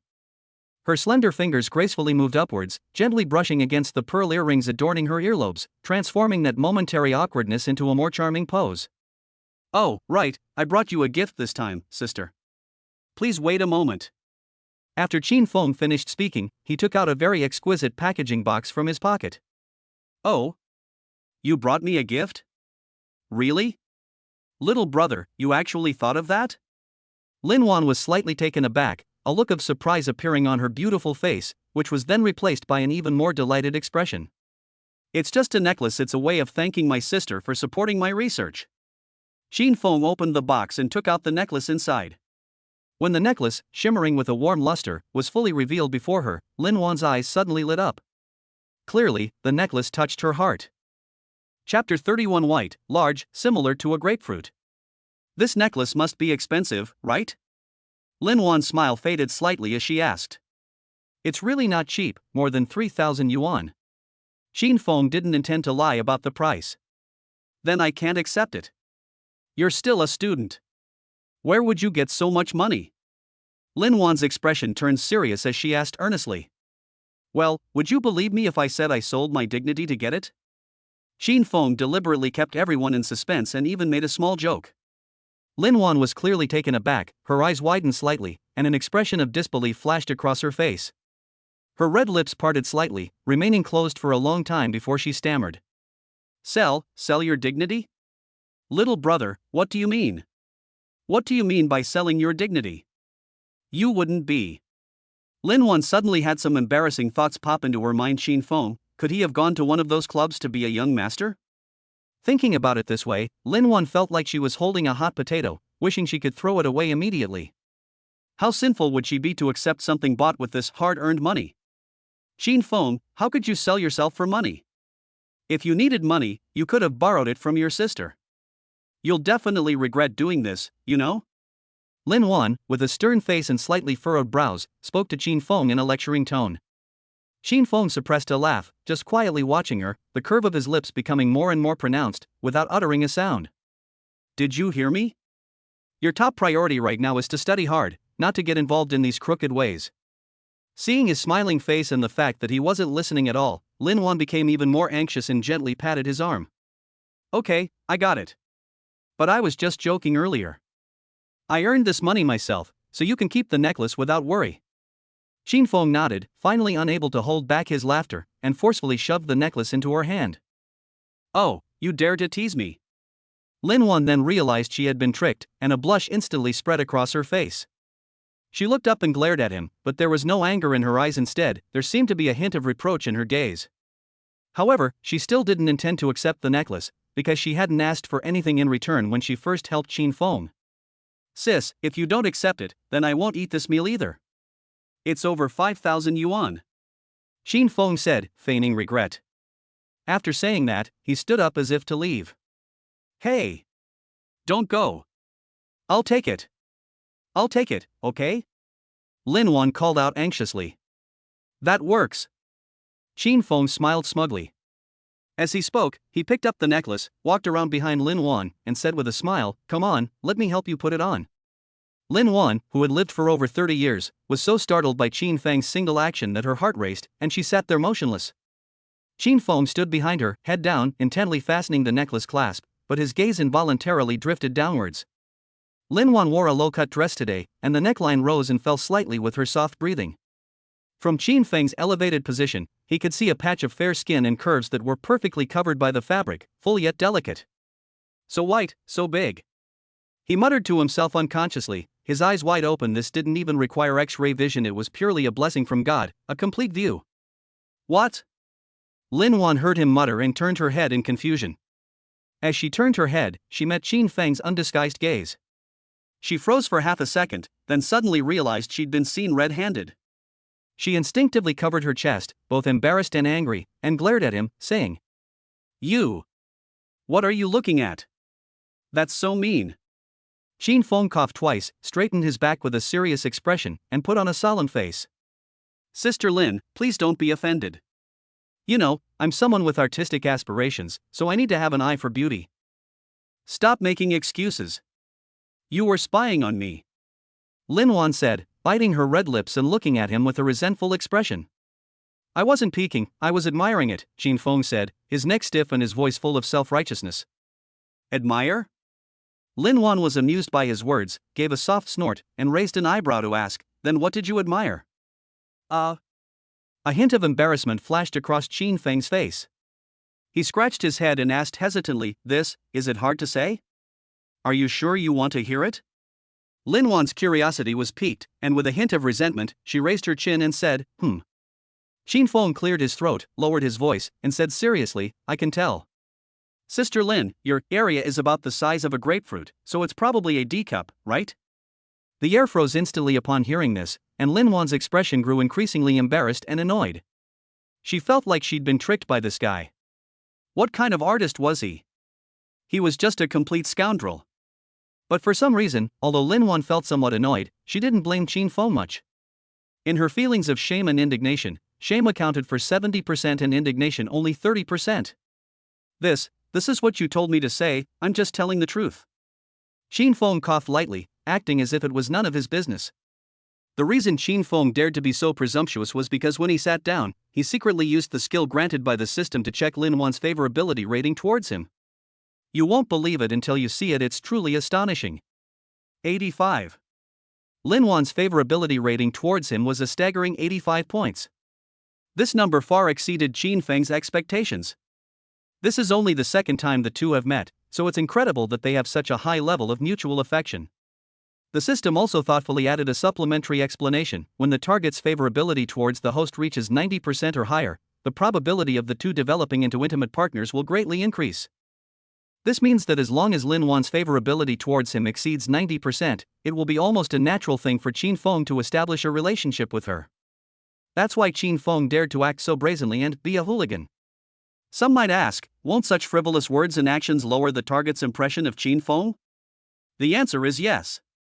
It will definitely decrease. Just now, due to Qin Feng's series of actions, the system notified that Lin Wan's favorability rating had dropped from 85 points to 82 points. But this is exactly the result Qin Feng wanted. He not only doesn't want women to have too much affection for him, but he also deliberately keeps it within a safe range. Because excessively high favorability will seriously affect his ability to complete various tasks issued by the system. Imagine this: if Lin Wan's affection for him exceeds 90, or even reaches the level of lovers, then when the system issues tasks that require confessing to other girls, Qin Feng will be in an extremely awkward situation. If Lin Wan finds out, she will definitely try her best to stop it, which may even lead to emotional disputes. If the favorability rating remains around 60 or 70, which is considered ordinary friend or even a complete stranger, then who Qin Feng confesses to is simply Qin Feng's private matter to Lin Wan. She has no right to interfere and will not care. Although Qin Feng's system is called saving single dogs, his vision extends far beyond simply using the system to find a partner. Completing the system's tasks, acquiring more skills, and strengthening himself, that's what he wants. Qin Feng's plan was well thought out, but he never imagined how complex women's psychology was, or perhaps he forgot the saying, women don't love men who aren't a little bad. Sometimes, simply distancing yourself will only make those women chase after you even more relentlessly. Unfortunately, Qin Feng didn't understand this principle at the time, he only grasped it after experiencing countless chaotic battles later on. Chapter 32. Did you end up eating your own melon? Qin Feng had a well thought out plan in mind, but his face still wore that I'm innocent expression, and he even went so far as to add, actually, sister, you don't need to be embarrassed. It just means you have a good figure, which is an advantage. Lin Wan was speechless, glaring at him fiercely. Shut up. Don't talk nonsense. Okay, let's skip this topic. By the way, sister, you must have something to say to me today, right? Qin Feng knew when to stop, and that he couldn't go too far or let his favorability drop too quickly, so he changed the subject. Lin Wan glanced at him helplessly with a look that said, I really can't do anything with you. She took a deep breath, calmed her emotions which she had stirred up, and then, in a composed and elegant tone, slowly asked, speaking of which, at your Imperial University, isn't there a student who's, well, rather special, or rather, someone who, in other people's eyes, seems a bit like a lunatic? A mentally ill student? Upon hearing this, Qin Feng's face immediately showed just the right amount of confusion. He frowned slightly and asked, who is it? I've never heard of them before. I'm asking you, aren't I? Lin Wan rolled her eyes at him, annoyed. If I knew who it was, would I need to ask you? I don't know. Where did this crazy student come from at Imperial University? Sister Lin, who told you that?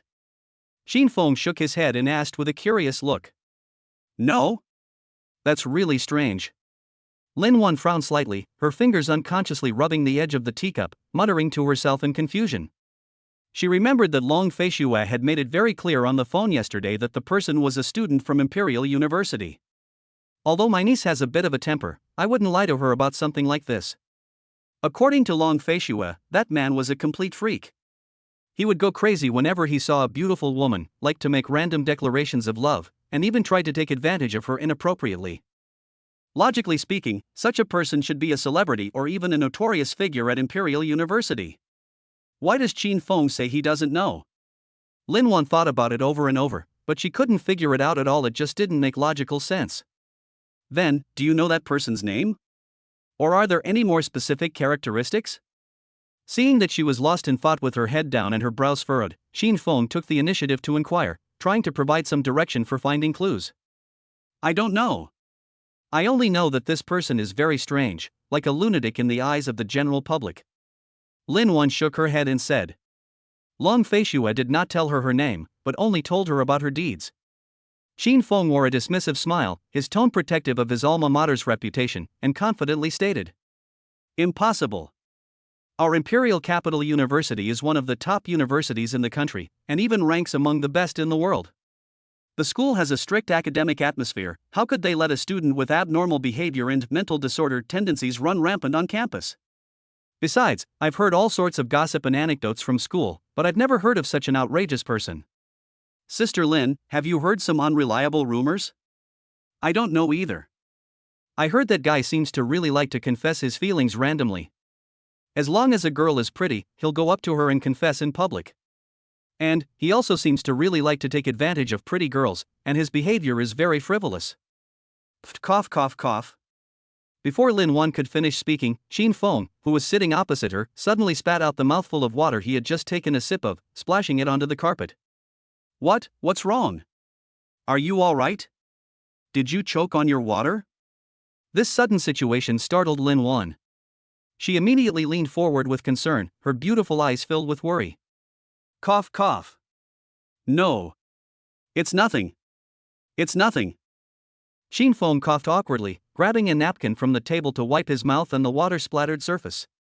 He waved his other hand repeatedly at Lin Wan, indicating that he was all right, but his eyes flickered, hiding a hint of indescribable panic. God! The more Lin Wan described this lunatic, the more it sounded like him.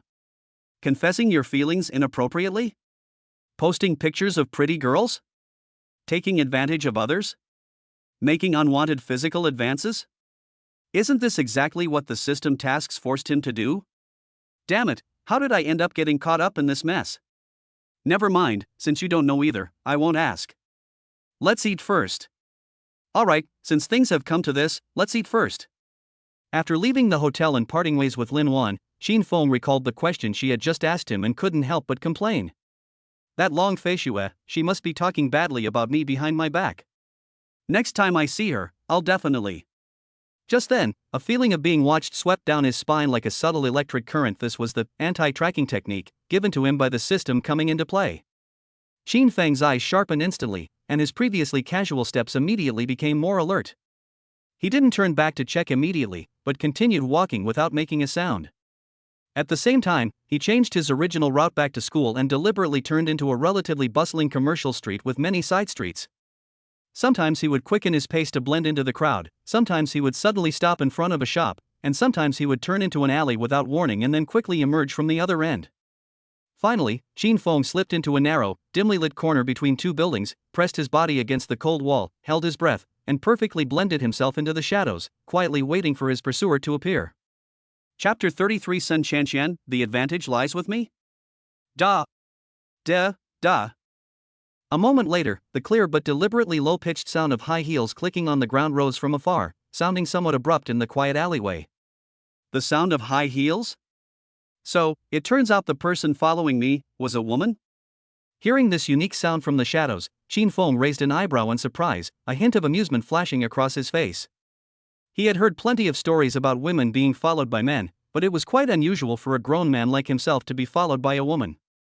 Soon, the sound of high heels grew closer, and a slender, graceful figure appeared at the alley entrance with a hint of hesitation, her blurry outline outlined in the dim light. Qin Feng didn't care whether the newcomer was male or female. Adhering to the principle of the strike first and suffer the consequences, he suddenly darted out of the darkness like a ghost the moment the figure paused and looked around. The movement was as fast as lightning. Before the woman could react in time, she was slammed against the cold wall. Ah! Before a short, terrified scream could escape her lips, Qin Feng's large hand precisely covered her mouth, silencing any further cries for help. The woman's body trembled slightly from the impact and shock, her beautiful eyes wide open, filled with disbelief and fear. Speak! Who are you? Why are you following me? Qin Feng lowered his voice, his tone cold, and was about to interrogate the follower when, in the dim light coming from afar, he suddenly felt that the pretty face in front of him, so close yet filled with terror, looked strangely familiar. He subconsciously leaned closer to examine her closely. Those eyebrows, those features, holy crap. Isn't this Sun Chanxian, the senior student who almost ruined his mission in the cafeteria yesterday and made him grit his teeth in hatred? It's you! Qin Feng looked at her with some surprise. Ugh! Ugh! Sun Chanxian was having trouble breathing because he was covering her face. Her cheeks turned red, and she slapped his arm hard, desperately signaling with her eyes for him to let go. Qin Feng frowned slightly, hesitated for a moment, and finally slowly released his hand from her mouth, but he did not completely remove the pressure on her shoulder, still maintaining the suppressive posture. Cough, cough, cough. Having regained her freedom to breathe, Sun Chanxian took several deep breaths of fresh air, then raised her pretty face, flushed with shame and indignation, glared fiercely at Qin Feng, and said angrily, Qin Feng! You're out of your mind. How could you hit me so hard? I'm crazy? You're the one who's crazy. You've been sneaking around following me the whole way. What are you trying to do? Are you looking for a thrill? Qin Feng was so angry that he laughed, released his hands from her shoulders, took half a step back, crossed his arms, and retorted with a cold laugh. I didn't follow you. Don't make false accusations. A fleeting look of guilt and unease crossed Sun Chanxian's face. She instinctively avoided his sharp gaze and forced a denial. Qin Feng grinned, revealing a mocking and disdainful smile, and said, Really? Coming out of the Tianqing Hotel, crossing 2 intersections, turning into the commercial street, and then going around to this alley. Senior Sun, do you really think I didn't notice you? Your tracking skills are a bit too amateurish. Sun Chanxian's face turned pale and then red when he accurately pointed out the tracking route. She was so embarrassed that she wished she could disappear into the ground. She was initially quite confident in her tracking skills, but she never expected to be completely exposed to the other party from the very beginning. Senior Sun, can you tell me now? Why did you go to all this trouble to follow me? I don't think I've offended you, have I? Qin Feng watched her ever-changing expression with a calm demeanor, his tone seemingly casual but actually carrying an invisible pressure. Knowing she couldn't hide it any longer, Sun Chanxian revealed some details in fits and starts. No. Nothing special, I just happened to see you in the hotel restaurant, sitting and eating with a very beautiful and elegant woman. They seemed quite familiar with each other. I was just a little curious. Qin Feng couldn't help but laugh as he listened, and said self-deprecatingly, So why were you following me? To see if I'm being kept by a rich woman? When asked this question, Sun Chanxian was speechless for a moment, her eyes flickering as if she was quickly organizing her thoughts. After a moment's hesitation, she seemed to have finally found a logic she considered impeccable. She straightened her back and began to analyze with unwavering certainty, her tone carrying an air of I have seen through the truth. Isn't that right? The woman you were having dinner with just now was dressed in expensive clothes and had an outstanding temperament. She was obviously rich and noble. Moreover, she was clearly older than us students. Isn't this the typical rich woman and male college students setup? Aren't these kinds of dramas common in social news and gossip forums? Qin Feng did not immediately refute, but fell silent for a moment, staring at Sun Chanxian with an extremely strange and incomprehensible look, his eyes seemingly mixed with surprise and amusement. Sun Chanxian misinterpreted his silence as guilt and acquiescence, and a sense of smug satisfaction welled up inside her. She gave a soft snort, crossed her arms over her chest, striking a victorious pose. She then scrutinized Qin Feng from head to toe with a condescending, appraising gaze before slowly speaking, her tone carrying a condescending leniency. I guessed right, didn't I? But don't worry, Sun Chanxian, am not a gossip. I have no interest in spreading your private matters around for the time being, and I won't tell anyone else about your affairs. However, she suddenly changed the subject, her voice becoming slightly deeper as she said.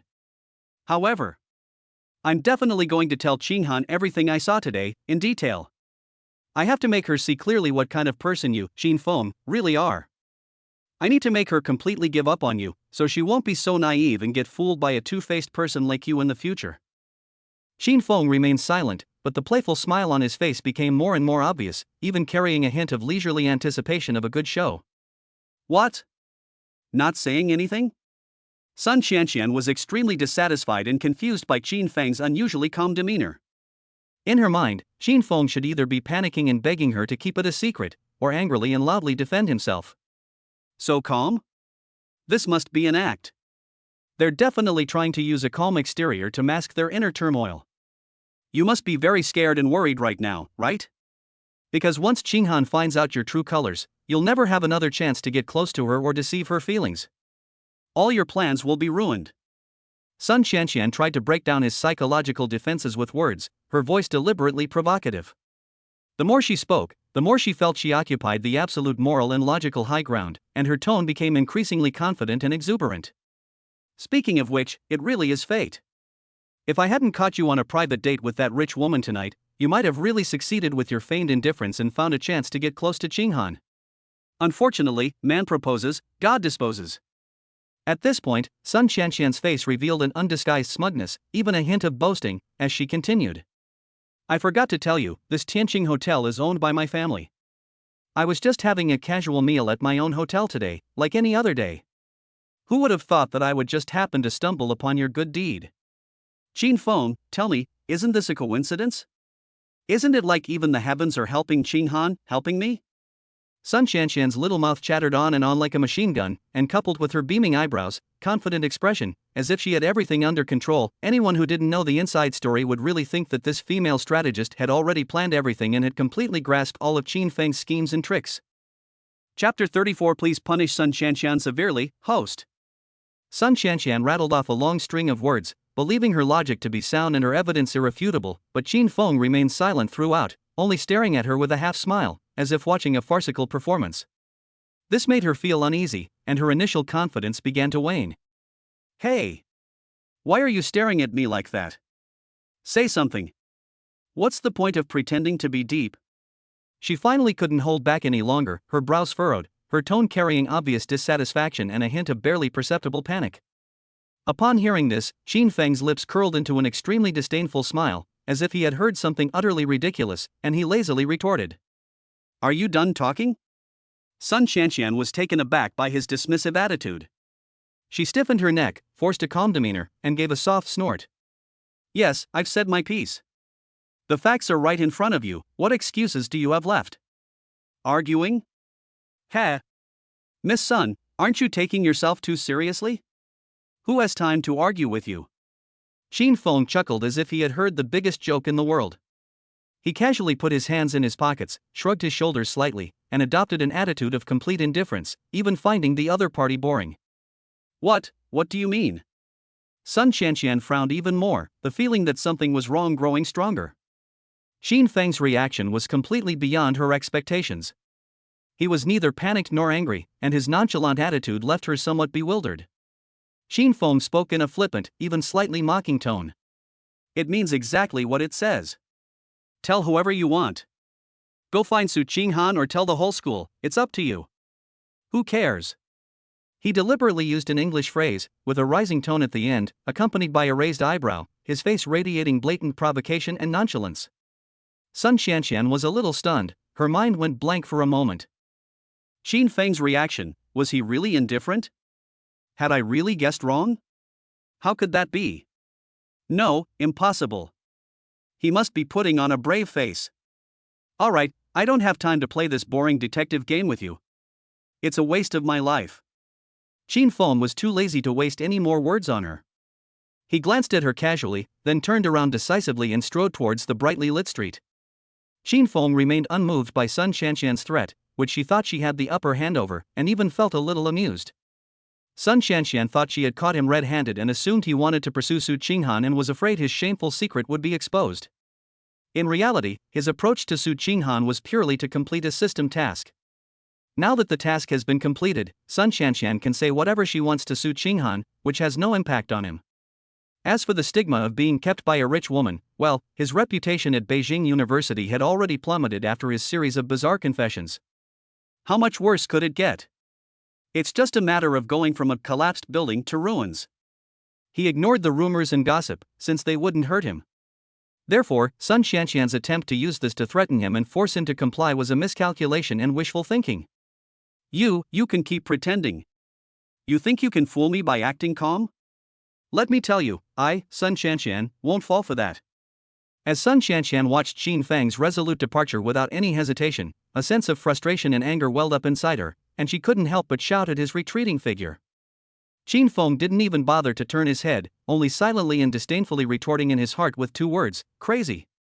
Just then, the system sent another task. Urgent mission issued. Mission objective: a man's constant tolerance will only embolden a woman. The host must take the initiative and severely punish the stalker, Sun Xianxian. Make her feel humiliated. Mission reward: none. Task time: 1 hour. Qin Feng abruptly stopped in his tracks, an overwhelming surge of joy instantly rising to his face. Punish Sun Xianxian? Make her feel humiliated? This task is just what he wants. The system finally did something human and issued a normal task that made him feel good. The only thing that made him grimace slightly was that the reward section for this mission clearly stated none. Seemingly sensing his slight emotional outburst, the system immediately offered a reasonable explanation tinged with a certain mischievousness, more like a rhetorical question. Isn't punishing a beauty like Sun Xianxian the best reward for the host? Upon hearing this, Qin Feng was taken aback at first, then his smile became even brighter, even taking on a hint of wickedness. That sounds quite reasonable. When Sun Xianxian saw Qin Feng suddenly stop and turn around to look at her with shining eyes, she immediately got goosebumps and muttered to herself. Why is this guy staring at me like that? It's creepy. At this moment, Qin Feng suddenly started walking slowly towards her. Sun Xianxian suddenly panicked, instinctively taking a step back, and said while trying to appear calm. Qin Feng, what do you want to do? This is a society governed by law. If you dare to do anything to me, you can expect to go to jail. Chapter 35: Senior Sister? Senior sister is even better. Mature, sensible, and charming. Sun Xianxian's threat was like a stone sinking into the sea. Qin Feng not only did not stop, but quickened his pace, instantly closing the final distance. His tall figure completely enveloped her in shadow. Qin Feng chuckled lightly, his laughter devoid of any warmth, and said, a society governed by the rule of law? When Senior Sun was following me, why didn't you think of a society governed by the rule of law? You stop right there. Sun Xianxian shouted, trying to maintain her composure, but her voice trembled slightly. Her feet seemed to have a mind of their own, uncontrollably retreating step by step, her high heels clicking out a chaotic rhythm in the quiet alley. Seeing the increasingly deep, wicked, and playful smile on Qin Feng's face, Sun Xianxian's heart sank to the bottom, and endless regret surged into her heart like a tide. Why did she suddenly decide to follow this guy? Following me was bad enough, but to be so easily led into this remote, dark corner. There aren't even any security cameras here, what if he really?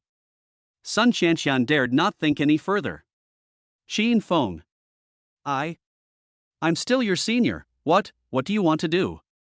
She tried to play the senior card, her voice carrying a hint of pleading, her hands unconsciously crossed in front of her chest in a defensive posture, and she continued to move backward with difficulty, trying to create distance.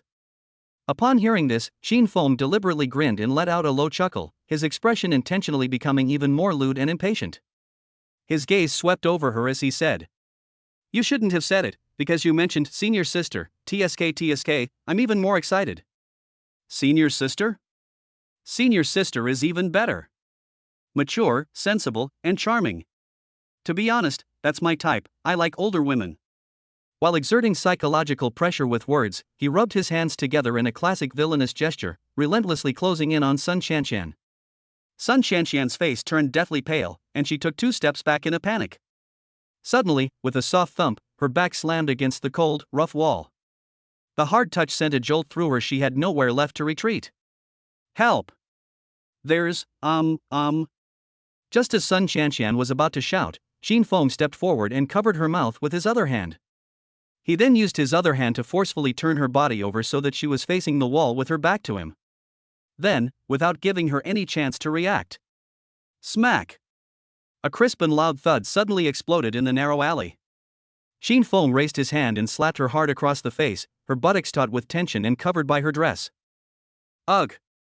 Sun Qianqian let out a suppressed groan as the burning pain in her buttocks and the unprecedented humiliation instantly overwhelmed her reason. She simply couldn't believe that Qin Feng would actually dare to act so rudely towards her. Senior son, you'd better keep your voice down. If you really piss me off, I don't mind using some more special methods to shut you up. Qin Feng leaned close to her ear, his hot breath brushing against her sensitive earlobe, his voice carrying a playful yet dangerous warning. After saying that, Qin Feng seemed to think that the warning had been given, and he slowly loosened his grip on her mouth. However, the moment he let go, Sun Qianqian, blinded by shame and indignation, suddenly turned around. Her beautiful eyes were practically spitting fire.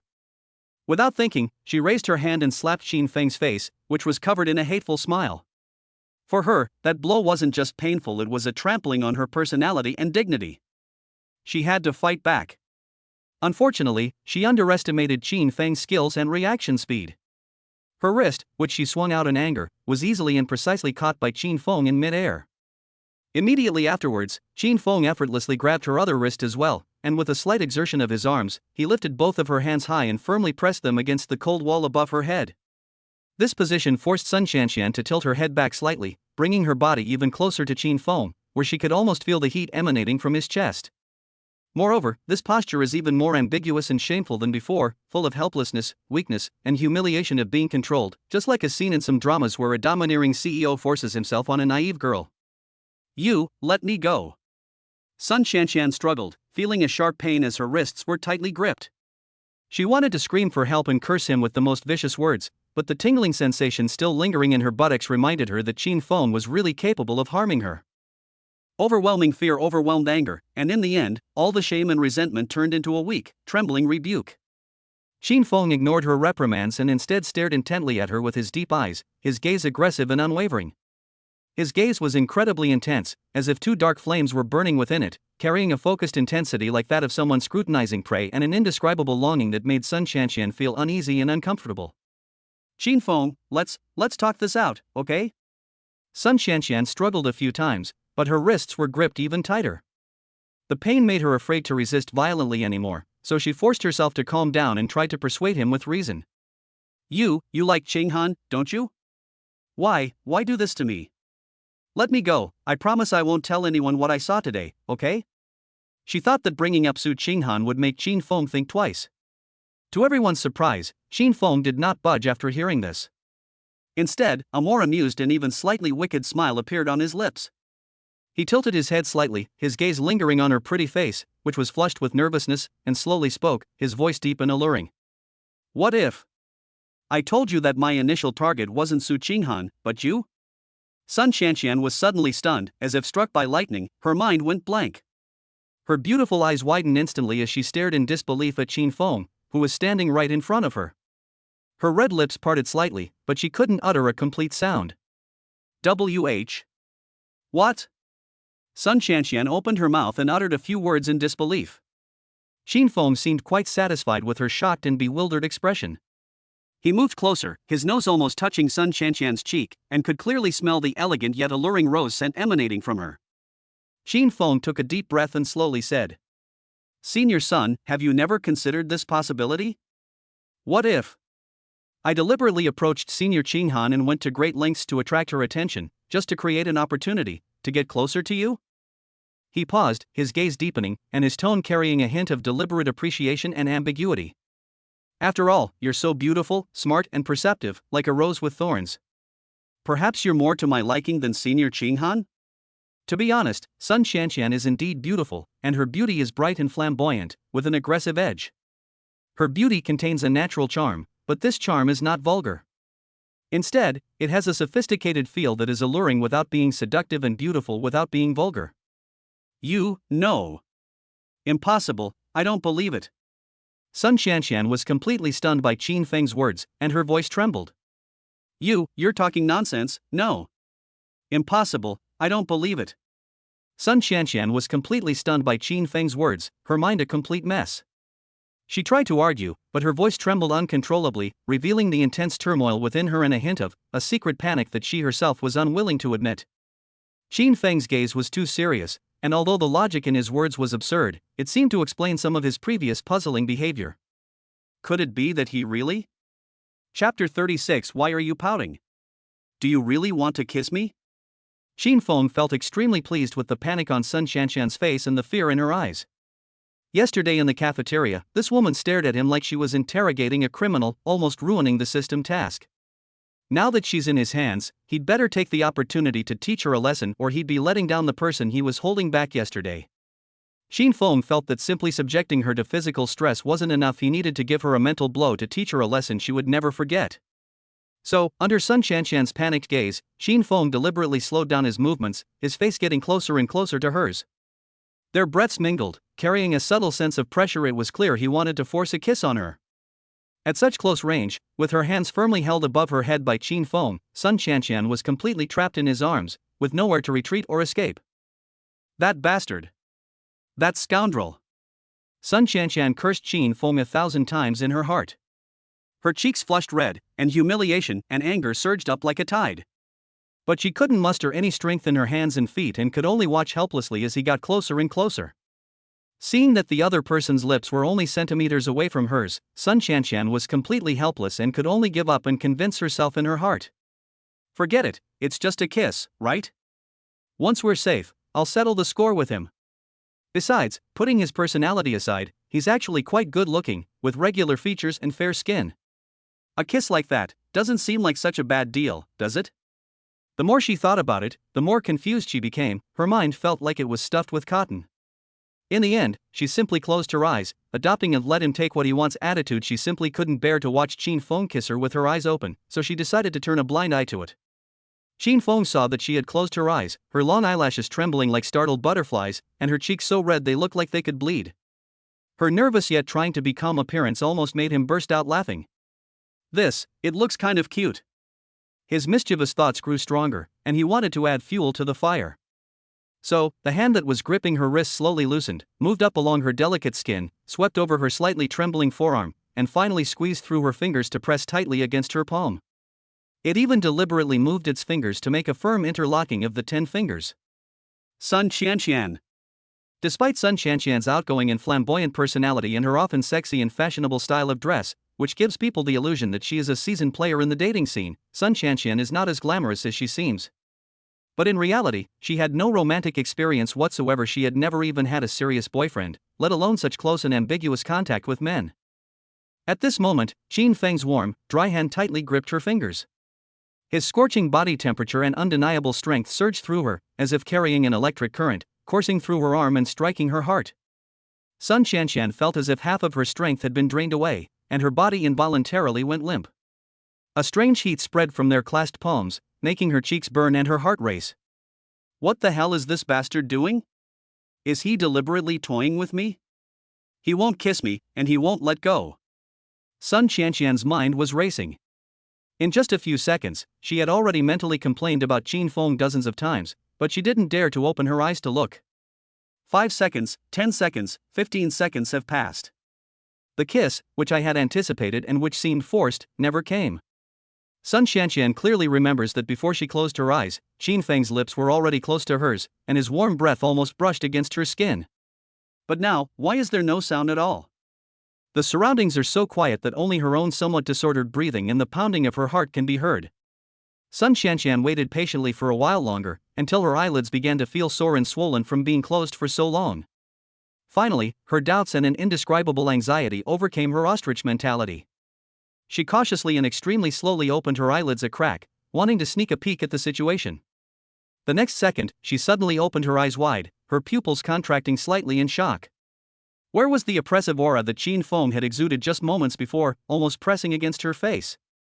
Although he was still holding her hands, he had somehow pulled his upper body back and was now tilting his head slightly, looking at her with a smile that was a mix of amusement, teasing, and undisguised mockery. That look in his eyes was as if he were watching a farce that she was performing all by herself. Sun Shanshan was completely dumbfounded, her brain went blank on the spot, and she couldn't understand what Qin Feng's sudden withdrawal was all about. Qin Feng chuckled and asked in a flippant tone. "Oh? Finally opened your eyes? Why were your eyes so tightly closed just now?" I saw you even pouting your lips slightly? What's wrong? You're not really trying to kiss me, are you? He deliberately dragged out the last syllable, then put on an extremely disdainful expression, shook his head, and looked her up and down with a gaze as if she were an idiot, continuing to tease her. Is that possible, Miss Sun? I just casually complimented you on your looks, and you've really gotten carried away and started overthinking things? Aren't you getting a little too self-important? This sudden reversal and merciless mockery left Sun Shanshan's mind blank. She stood there stunned for several seconds before finally recovering from the extreme embarrassment and the huge psychological gap. You're playing me? Chapter 37 Unrequited Love? Frustration and anger? A surge of overwhelming anger at being mocked and treated like a fool instantly overwhelmed all of Sun Shanshan's confusion and shyness. She felt like a clown. All her tension, fear, and even the slightest bit of absurd self-comfort were seen as utterly ridiculous performances by the other person. Playing you? No way. Qin Feng raised an eyebrow, feigning surprise, but his face wore an undisguised mocking smile. Honestly, I just wanted to get closer and talk to you seriously about something. Who knew you'd act so dramatic, closing your eyes completely and then? He deliberately drew out his words, his gaze lingering on her slightly reddened lips, and said. She even unconsciously pouted. What's wrong with her? Senior Sun, you don't actually think I'm going to kiss you, do you? He scoffed, adopting an arrogant posture, his tone deliberately disdainful. Dude, I'm not that easy. I don't just go for anyone. You? TSK, you're definitely not my type. Even if you offered yourself up someday, I'd still politely decline. Although Qin Feng said those words, his face clearly said, dude, I'm just messing with you. What do you want? You. Qin Feng. You are a complete bastard. Sun Shanshan was so angry that she was trembling all over, and her blood rushed to her head. Having made such a fool of herself in front of Qin Feng, and being toyed with like a cat to a mouse for so long, she was already filled with shame and indignation.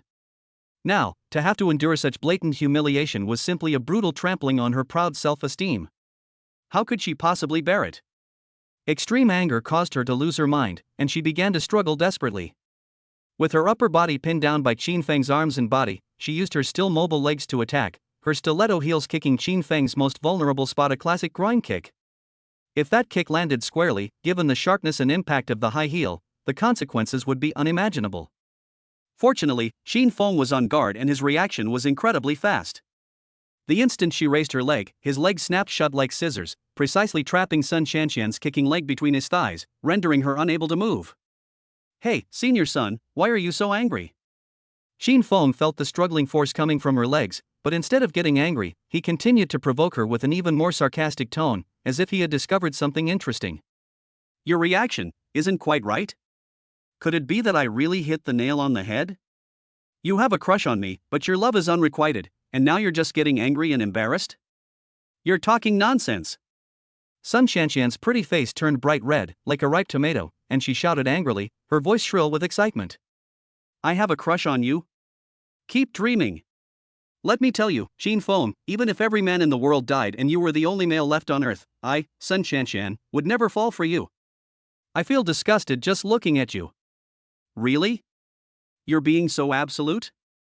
Qin Feng's smile deepened, like a hunter who had seized the opponent's fatal weakness, slowly repeating the question that made her feel utterly ashamed. So what were you trying to do by closing your eyes and pouting like that?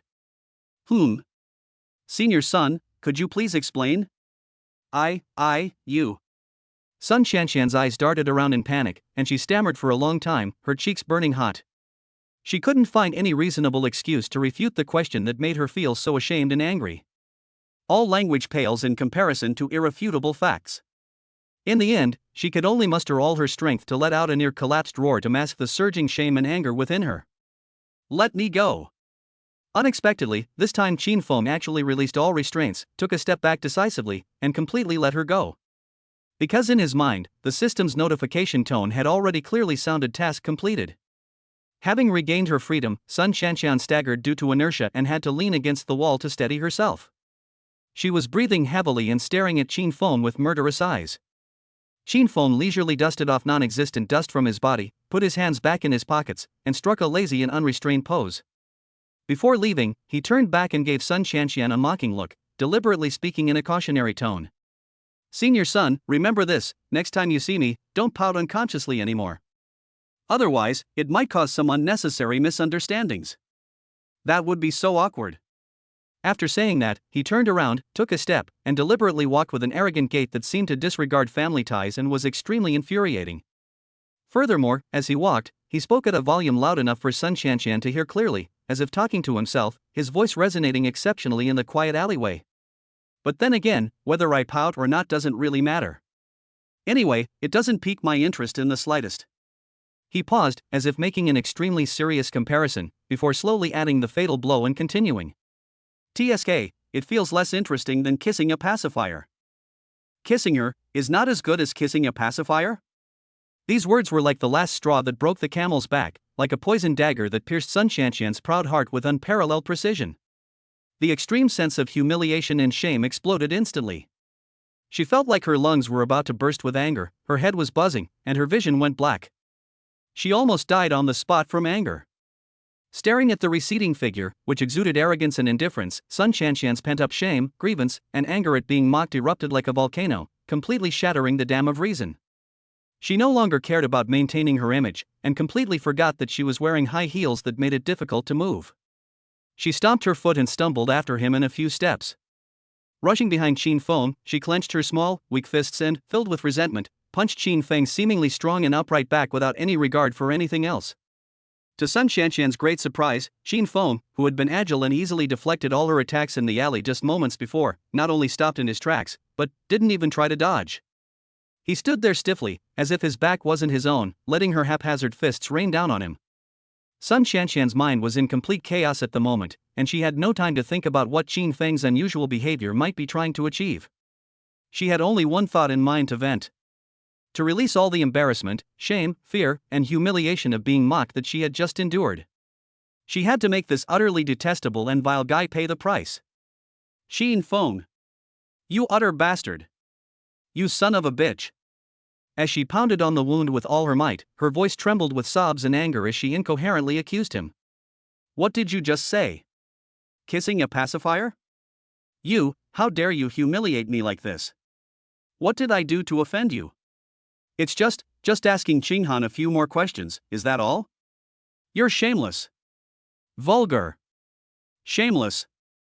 She kept cursing and venting her emotions, and her hands didn't stop moving at all. She grabbed Qin Feng's back and started hitting him with a bunch of unskilled blows.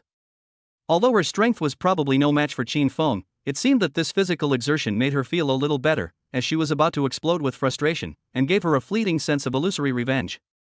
However, when she was pounding until her arms ached, her wrists were weak, her breathing became disordered, and her chest heaved from heavy breathing, she finally had to stop. Only then did she belatedly realize that Qin Feng had remained motionless and silent throughout the entire ordeal. He didn't resist, didn't dodge, and didn't even show the slightest reaction of pain. He simply endured all her anger quietly.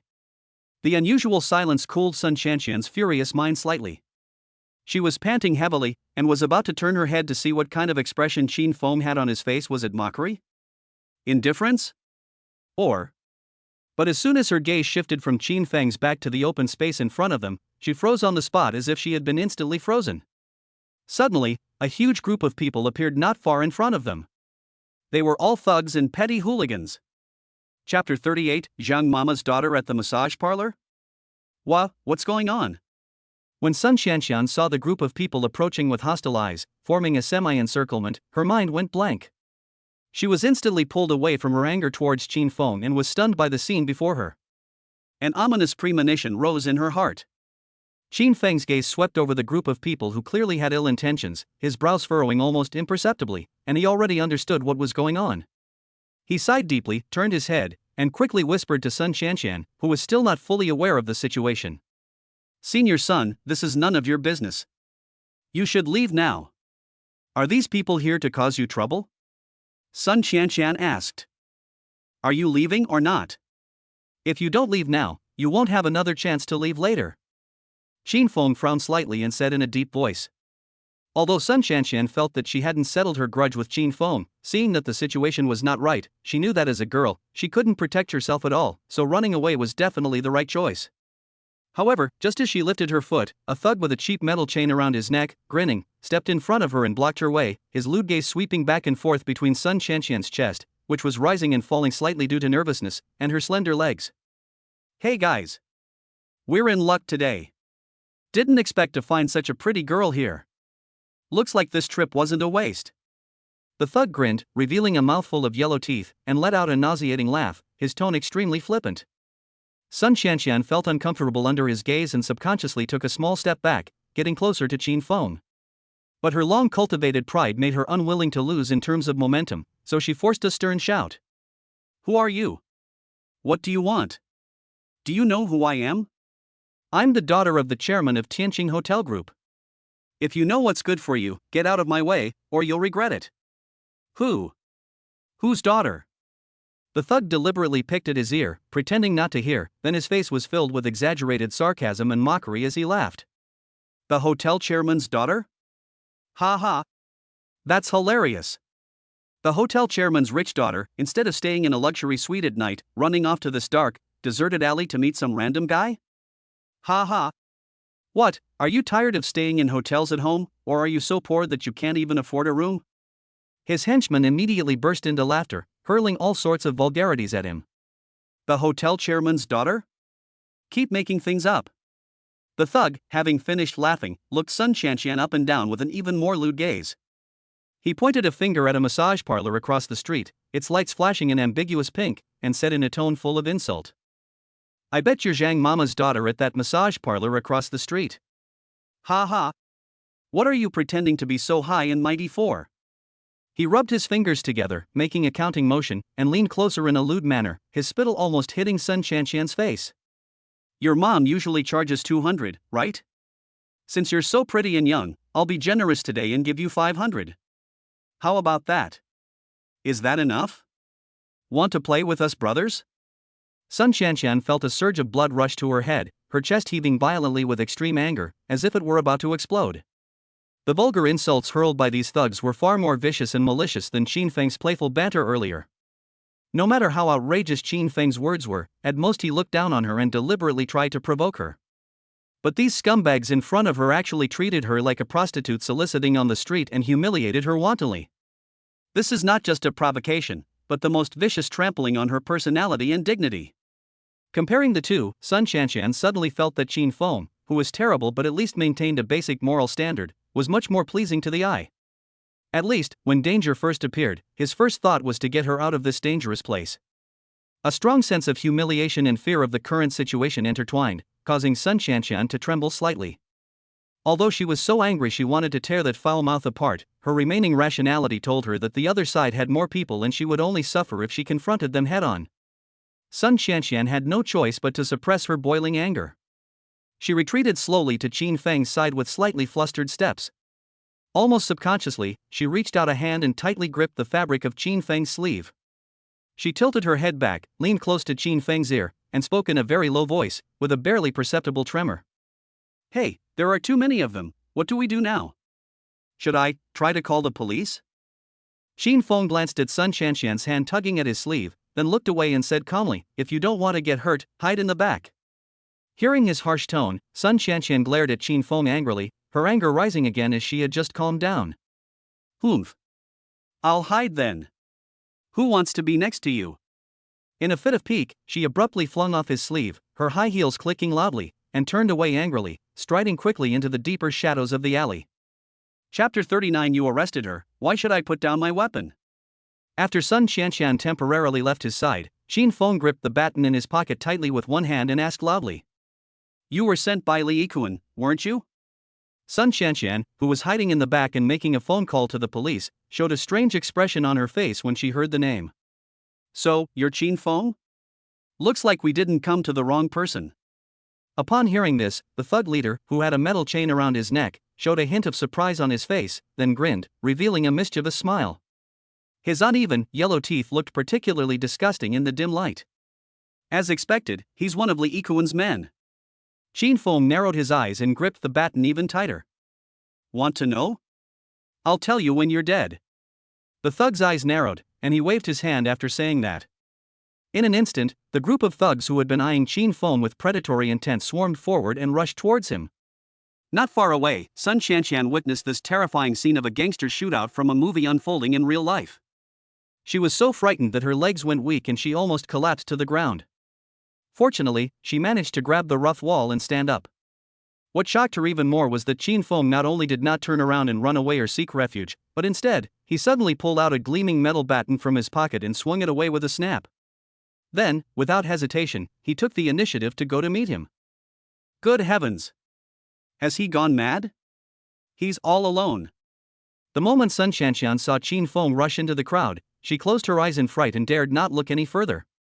However, when he heard the constant whistling of clubs, the dull thuds of flesh being struck, the groans of pain, and the angry curses and screams of the thugs, his intense curiosity and an indescribable worry eventually overcame his fear. Sun Shanshan's heart leaped into her throat. Trembling, she slowly opened her eyelids a crack and looked fearfully at the chaotic battlefield. What she saw utterly shocked her. She could hardly believe her eyes. The scene that was expected, Qin Feng being instantly knocked to the ground and howling in pain, did not occur. On the contrary, the guy she originally thought was just a smooth talker and somewhat annoying was now like a god of war.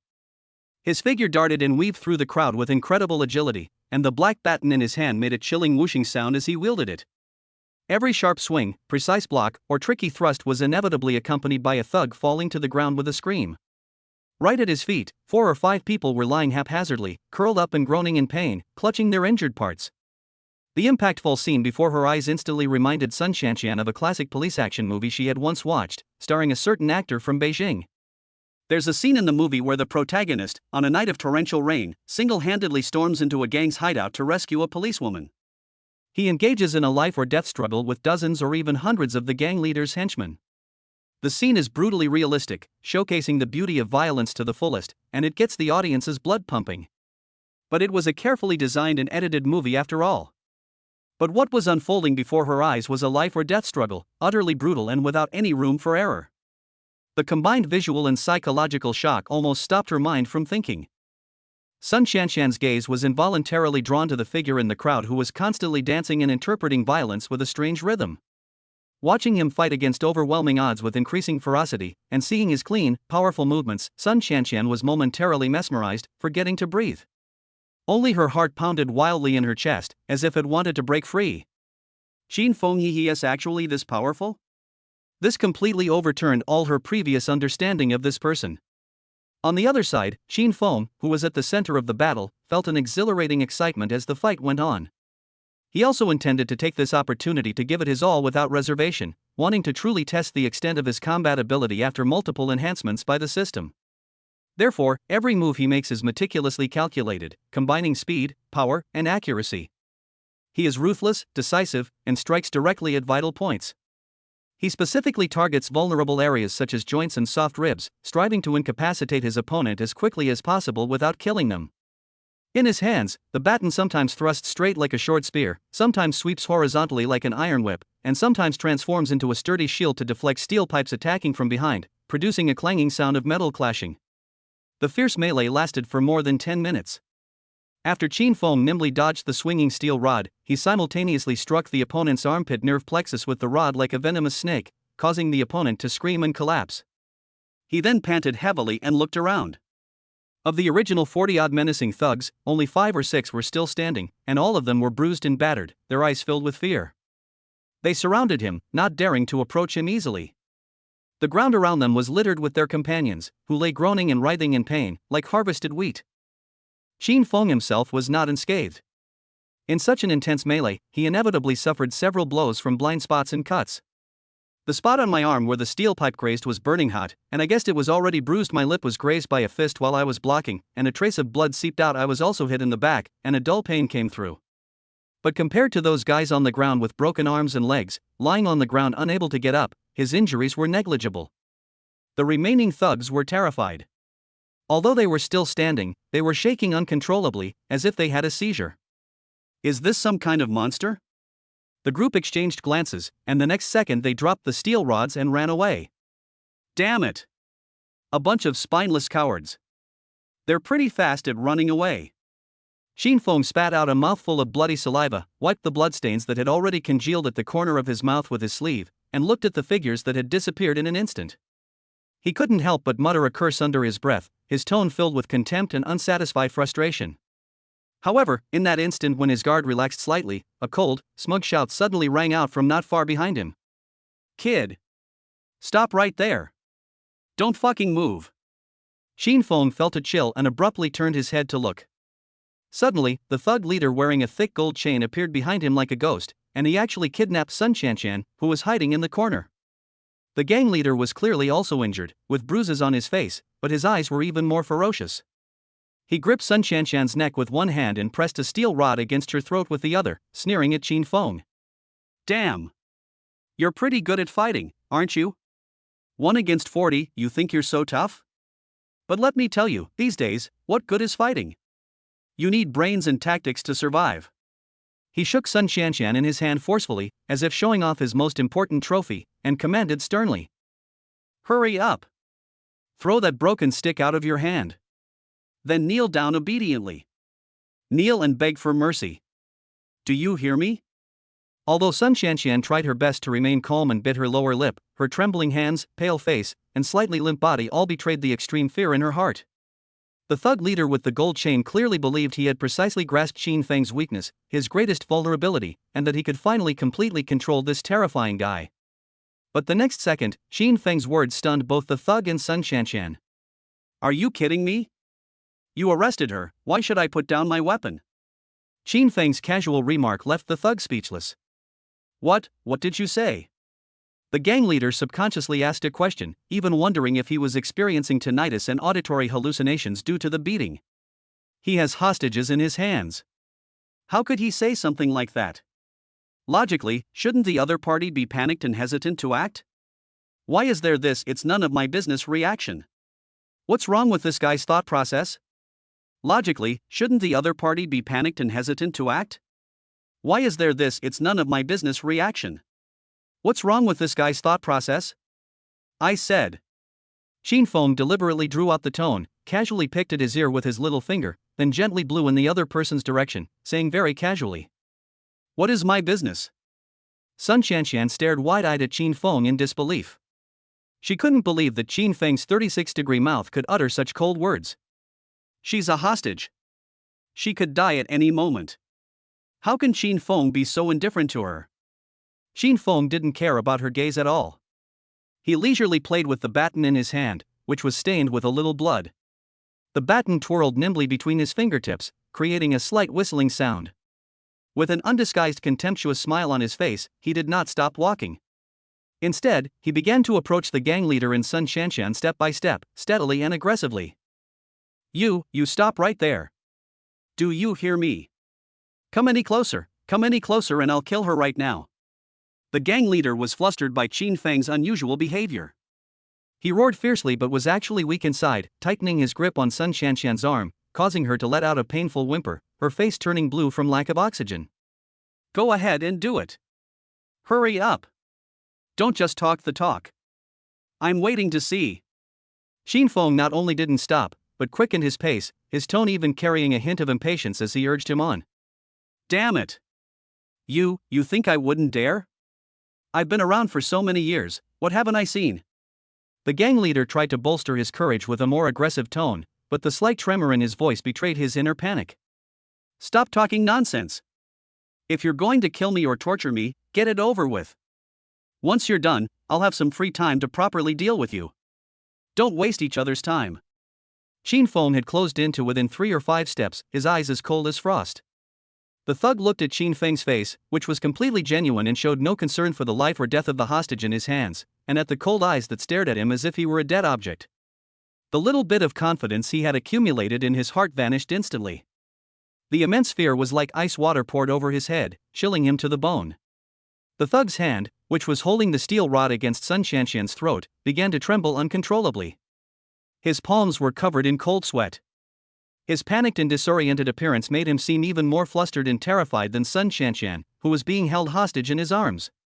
When Shin Feng, radiating a chilling killing intent, closed in to within 2 or 3 steps, the gang leader's taut nerves finally snapped. He suddenly released his grip on Sun Shanshan's arms, and with a clang, dropped the steel rod that was pressed against her throat to the ground. His hands even subconsciously rose slightly, making a gesture that was almost one of surrender. Xin Feng pulled Sun Qianqian behind him, and almost at the same time, he used his waist and hips to twist his body and thrust his shoulder forward. A swift and precise right hook, like a cannonball, landed squarely on the thug leader's jaw. The thug didn't even have time to utter a sound before falling into a deep sleep. You've been babbling on, but you still don't dare to make a move. If you really do make a move, I'll be the one who panics. Xin Feng sighed and muttered in a voice that no one else could hear. Behind her, Sun Qianqian stared blankly at Qin Feng's back, then looked at the thugs groaning on the ground and the leader who had been knocked out with a single punch. Her mind went blank. After a long while, her wildly beating heart finally calmed down a little, and she realized that she was really saved. You? Qin Feng. What did you mean by those words just now? You did it on purpose, didn't you? Your goal was to mislead the other party. After taking a deep breath to calm herself down, Sun Qianqian couldn't help but ask. No, that's not true. It's all the truth. You and I have nothing to do with each other, why would I be threatened by him? Qin Feng shrugged and said seriously. Sun Qianqian pursed her lips and continued speaking to herself. Ha! I don't believe you. Don't try that on me. You're just pretending not to care about me so he won't get the upper hand and have you under his control. That's why you're acting like you don't care about me at all, so he'll think you're useless to me. Actually, if he had really gotten desperate and attacked me, you would have panicked, right? You're just bluffing. Believe it or not, it's up to you. Qin Feng was too lazy to argue with her and turned to leave. Suddenly, a police siren sounded around them, and soon several police cars with flashing blue and red lights sped over. After a screeching sound of brakes, the car doors opened, and several uniformed police officers quickly surrounded the scene and took control of the situation. You called the police? Qin Feng turned his head and glanced at Sun Qianqian. Yeah. I'm afraid they'll beat you to death. Sun Qianqian puffed out her chest, deliberately raising her chin and revealing a cold smile with a hint of revenge in order to retaliate against his cold-blooded remarks. Chapter 40 Senior Son, do you prefer a sense of fulfillment or a sense of security? Through Sun Qianqian's machinations, they successfully landed themselves in jail. This was the first time Qin Feng had ever ridden in a police car, and the first time he had ever been taken to the police station by a police officer. He didn't blame anyone but himself, blaming himself for not warning Sun Qianqian beforehand and telling her not to rush to call the police. Inside the police station, the lights were bright and the atmosphere was serious. The two people who had completed the initial registration were temporarily seated on benches in the waiting area.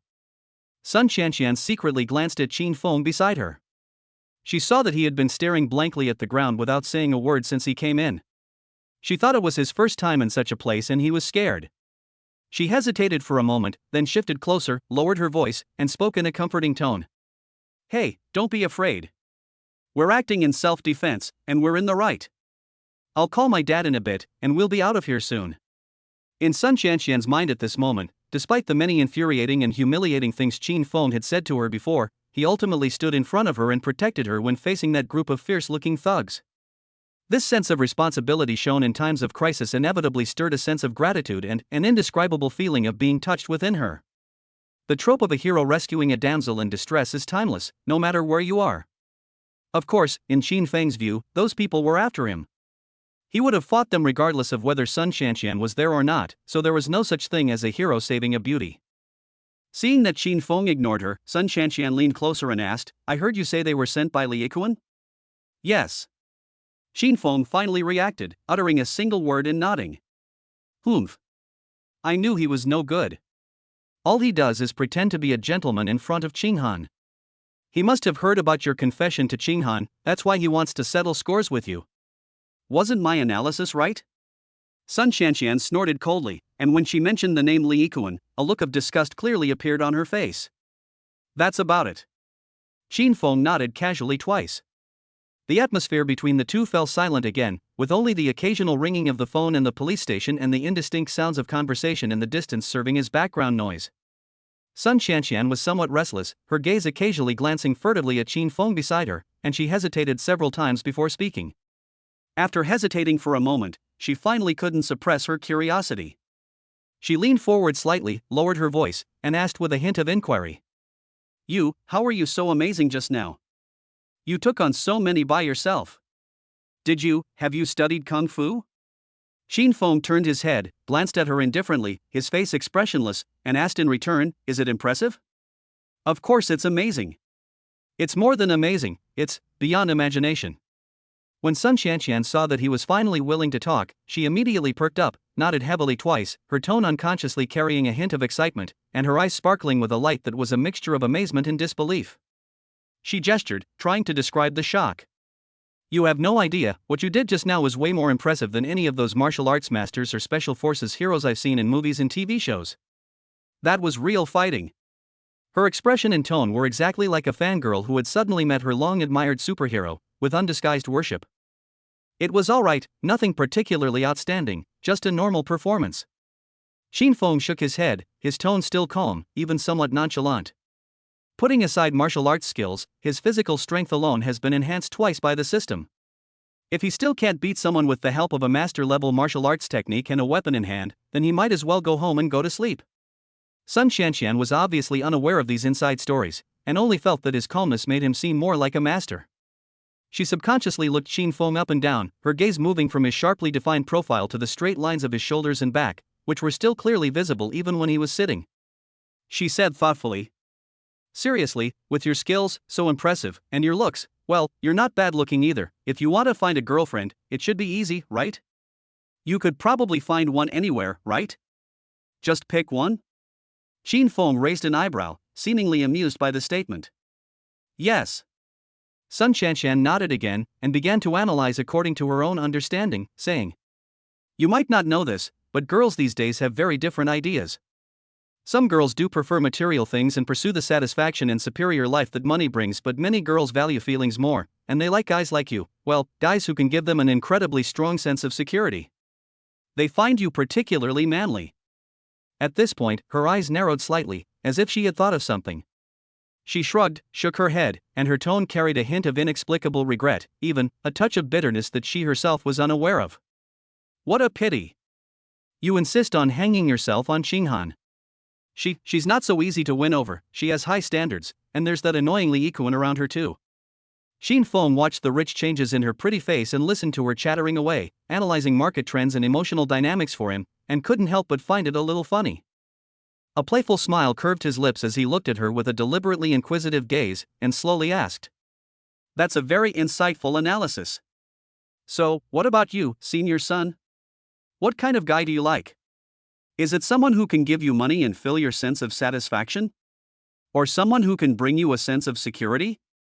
Xin Feng's question was too direct and abrupt, like a sharp arrow that instantly pierced through all of Sun Qianqian's psychological defenses. She was startled at first, as if she hadn't heard him clearly. After she realized what he had asked, her fair face flushed red in an instant, spreading all the way to the back of her ears. I. She suddenly stammered, her heart pounding erratically. Faced with Xin Feng's sly and knowing gaze, she felt a strange sense of panic and embarrassment. Sun Qianqian almost instinctively looked away, avoiding his gaze, and forced herself to raise her voice to mask her inner turmoil as she spoke. I don't like either of them. Oh? Is that so? Xin Feng chuckled. Of course. Sun Qianqian felt even more uncomfortable at his smile, her cheeks burning. Just as she was wondering how to evade the topic, a sudden inspiration struck her. Her tone abruptly changed, becoming somewhat arrogant and embarrassed. She glared at Xin Feng and said emphatically, who I like is none of your business. It's none of your concern. He. Xin Feng chuckled and said nothing more. Chapter 41 The Gangster's Daughter Rescues People Online. Xin Feng. You can leave now. A serious yet gentle voice suddenly rang out, interrupting their conversation. A look of astonishment appeared on Xin Feng's face. He could leave already? Sun Qianqian, standing to the side, was also stunned. She blinked her beautiful eyes several times. She hadn't even had a chance to call her father for help. How could Xin Feng have left already? Can I really go now? Xin Feng asked again, somewhat uncertainly, afraid that he had misheard. That's right. The formalities have been completed, and you can leave now. The police officer nodded affirmatively. Having received a definite answer, Xin Feng, though still harboring doubts, acted swiftly, immediately standing up from the bench and following the policeman toward the door. Hey! Officer, wait a minute. What about me? What about me? Upon seeing this, Sun Shanshan immediately stood up, pointing anxiously at herself and asking, her face filled with helplessness, as if asking, what should I do? Miss Sun, please wait a little while and cooperate with us to complete some follow-up work. The police officer gestured for her to calm down, his tone calm but official. Ha! Sun Shanshan's beautiful eyes widened instantly, her small mouth slightly open, revealing an extremely incredulous expression as she watched Qin Feng and the policeman's figures disappear around the corner. Qin Feng actually managed to leave the police station before her? What's going on? She, the good citizen who called the police, was the one left behind? This isn't how the script works. On the other side, Qin Feng was politely escorted out of the police station. He had only taken a few steps up the steps, and before he could fully adjust to the chilly night air, suddenly, squeak! A black sedan suddenly stopped in front of him, blocking his way. Qin Feng's alarm bells rang loudly, and he subconsciously took 2 steps back, instantly going into a state of alert, thinking it was another of Li Yikuan's men. But then I thought, this is the entrance to the police station. Even if the other party is arrogant, they wouldn't dare to cause trouble openly in such a place, would they? Sure enough, just as he was filled with doubt and surprise, the rear window of the car slowly rolled down, revealing a profile that surprised him greatly, exquisite yet cold. Long Fei Shui? It's you? Qin Feng exclaimed in surprise after recognizing the face.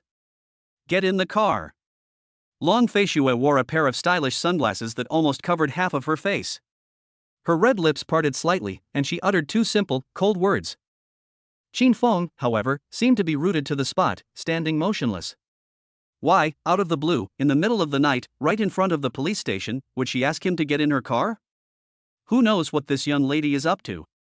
Qin Feng's obviously uncooperative behavior seemed to have made Long Fei Shui feel somewhat dissatisfied. Even though her beautiful eyes were completely hidden by dark sunglasses, Qin Feng could still clearly feel 2 cold, displeased beams of light piercing through the lenses and shining directly on him. What, I just got you out of the police station, and this is how you repay me? Long Fei Shui sneered. Qin Feng was stunned for a moment upon hearing this, and a clear look of surprise flashed across his face. You're the one who rescued me? What else? Do you think the police station is your private property, where you can come and go as you please? If I didn't use my connections to pull some strings, do you think you could be standing here talking to me so quickly and easily? Long Fei Shui slightly raised her chin, her expression behind her sunglasses was unclear, but the impatience in her tone and the implication that isn't that a pointless question, were very obvious. Upon hearing this, Qin Feng frowned slightly and quickly weighed the options in his mind. Although we don't know what this young lady's purpose is, it seems that it's true that she got herself out of the police station. He hesitated for a moment, but finally stepped forward and reached out to open the passenger door. Hey! Sit in the back. What are you doing in the front? Who told you to sit in the passenger seat? What, are you trying to turn your head and talk to me the whole way? You don't get tired, but I get tired just looking at you. When Long Fei Shui saw him open the passenger door, she immediately called out in a somewhat annoyed tone. Qin Feng froze, startled by her series of disdainful retorts. He then awkwardly touched his nose, silently closed the passenger door, went around to the other side, obediently opened the rear door, and sat down next to Long Fei Shui. Drive! Seeing that Qin Feng had finally settled down, Long Fei Shui seemed too lazy to even glance at him again, and directly gave instructions to the driver in the front seat, who was as silent as a background figure. After the car started, Long Fei Shui seemed about to say something to Qin Feng, but Qin Feng first looked at her with the eyes of someone scrutinizing a strange creature, and then suddenly blurted out. I mean, it's so late at night, and you're sitting in the car wearing sunglasses. How can you even see the road in the dark? There's no need to be so pretentious, so concerned about your appearance, is there? Upon hearing this, the driver in front, who was focused on driving, twitched almost imperceptibly on the shoulder. He was clearly trying his best to suppress a laugh, probably thinking through all the sad things in his life to barely maintain a poker face and not let himself burst out laughing. Who else would dare to treat this powerful and authoritative young lady like this? Besides the reckless Qin Feng in the car, you probably couldn't find anyone else. After all, this ruthless guy not only dared to take advantage of his young lady last time, but also confessed his love to her in public in such an unbelievable way. In the past, these subordinates wouldn't even dare to imagine such a thing, but Qin Feng not only dared to think about it, he actually dared to do it. What's even more outrageous is that, judging from the young lady's cryptic attitude afterwards, it seems she has no intention of settling this score with him yet. This completely overturned their understanding of the spoiled princess's temperament. So at this moment, when he heard Qin Feng actually dare to criticize the young lady for pretending to wear sunglasses, the driver, although struggling to suppress his laughter, was surprisingly not very surprised. It seemed that it wouldn't be surprising for this guy to do anything outrageous. When Long Fei Shui heard Qin Feng's obviously teasing words, she was so angry that she felt her teeth itch and a vein throb on her forehead. She suddenly raised her hand, her movements swift and defiant, and with a whoosh, she ripped off her sunglasses and tossed them onto the chair beside her. Instantly, those clear yet icy eyes glared unflinchingly at Qin Feng, her tone chilling. Qin Feng, don't be so presumptuous. Don't think that just because I let you into the car, you have the right to push your luck. If I wanted to deal with you, it would only take a minute. Faced with her threat, Qin Feng showed no fear whatsoever. Instead, he immediately retorted with a nonchalant question. Then, why did you let me leave last time? Chapter 42, Favorability Increases Instead of Decreases. Long Fei Shui was taken aback by his sudden and incisive question. Her red lips parted slightly, but all the words of rebuke and threat she had prepared in her mind suddenly froze, leaving her speechless for a moment, unsure how to explain that decision that even she herself found somewhat unusual afterward. One question wasn't enough, Qin Feng immediately asked again. Furthermore, since you keep saying you're going to deal with me, why did you use your connections to get me out of the police station this time? Wouldn't it be better for you to let me stay in there a little longer and suffer a bit? He paused, leaned forward slightly, and sharply observed every subtle change in Long Fei Shui's expression, lowering his voice slightly. And, how did you know I was in jail so quickly? How are you so well informed? Could it be that you had people monitoring my every move ever since I left school, or even earlier? Long Fei Shui narrowed her eyes and sneered. Humph. Do you think you're worthy of my attention and constant monitoring? Stop being so presumptuous. I just happened to be passing by that area and happened to see someone being attacked by a bunch of thugs, beaten up and looking disheveled. What do you mean in a sorry state? Can't you use your words? They're the ones lying down. I was the one standing the whole time. Okay? Please respect the objective facts. Qin Feng's eyes widened immediately, as if he had been stepped on, and he straightened his neck to correct him. Long Fei Shui's icy gaze swept over him. Although she was extremely unwilling to admit it, she had to face the fact that Qin Feng's terrifying skills had far exceeded her expectations, and even carried a kind of chilling strength. She could only let out another cold snort, forcibly suppressing her surprise.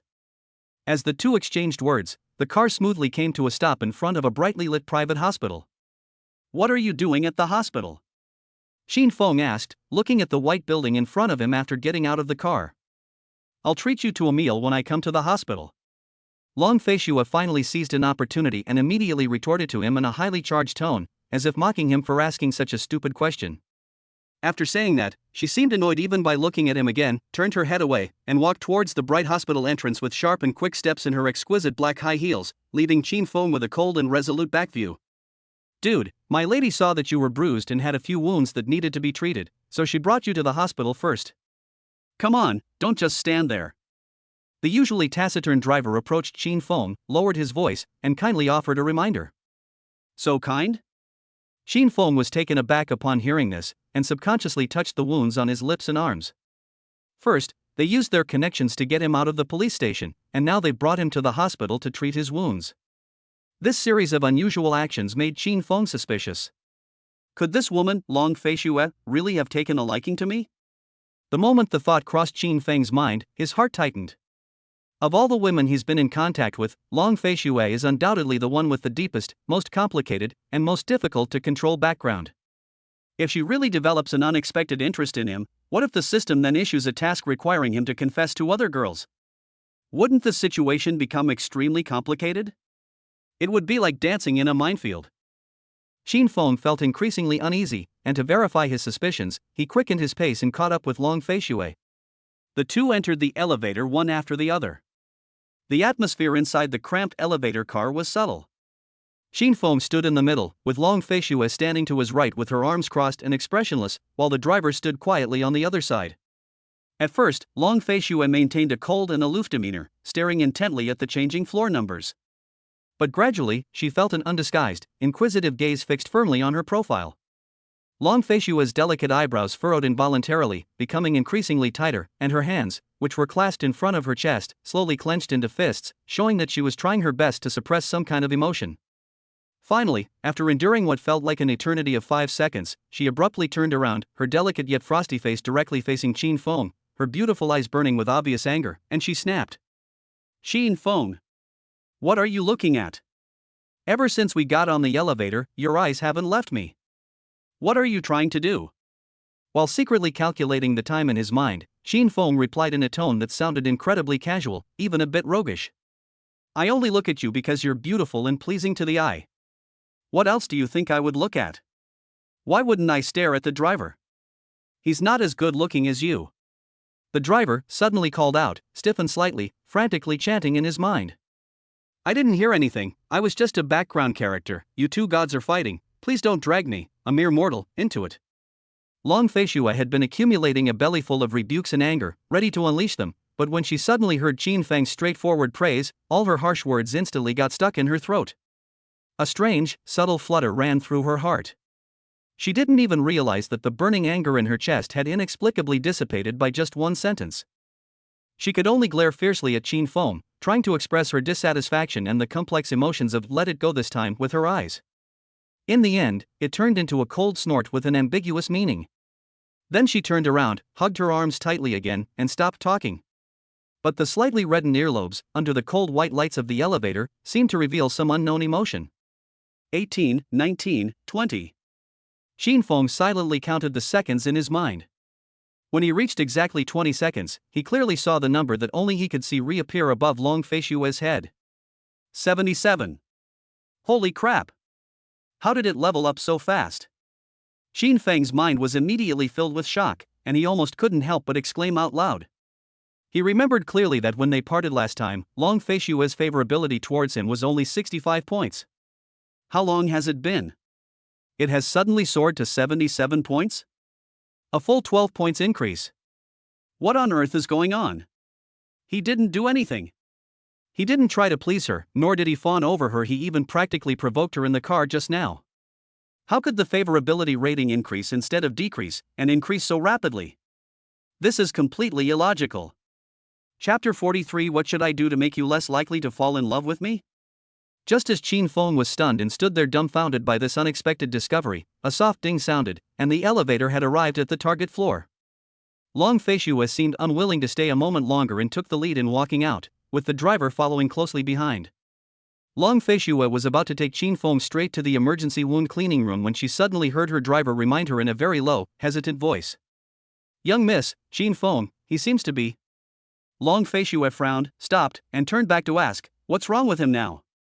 As soon as she finished speaking, she saw Qin Feng standing there blankly, his eyes glazed over, as if his soul had wandered off into the distance. As the elevator doors slowly closed because they couldn't sense anyone, he still didn't react at all. Long Feishua instinctively reached out and blocked the elevator door from closing. The metal door, sensing the movement, slowly slid open again. She frowned and coldly snapped at Qin Feng, who was still standing there in a daze. "Are you stupid? What are you standing there for? Come out now." Qin Feng suddenly snapped out of his daze and mumbled a sorry before hurriedly walking out of the elevator. Long Feishua withdrew her hand, patted the sleeve that had blocked the door with a hint of disdain, glared at Qin Feng with great dissatisfaction, and muttered in a low voice that only she could hear. "Nonsense, this is really sick." Fortunately, Qin Feng didn't hear her complaint, otherwise he would have immediately retorted. "Since you think I'm sick, why is your affection for a sick person so high so quickly, Long Feishua? Does that mean you're even sicker than me?" From the moment he was cleaning and bandaging his wounds in the debridement room until he got back into the black car, Qin Feng remained silent the entire time. His brows were furrowed, his eyes were deep, and his fingers unconsciously tapped his knees. He looked as if he were preoccupied with some problem. After the car started, Long Feishua glanced at Qin Feng, who was unusually quiet beside her, several times out of the corner of her eye. She saw that he remained silent, completely different from the sharp-tongued and even somewhat infuriating guy from before. This unusual quiet made her feel somewhat uncomfortable, and even a little inexplicably concerned. Long Feishua finally couldn't hold back and broke the silence first, her tone carrying her usual coldness and a hint of barely perceptible inquiry. "Hey! Why are you suddenly so quiet? What mischief are you plotting now?" Upon hearing this, Qin Feng slowly raised his eyes to look at her.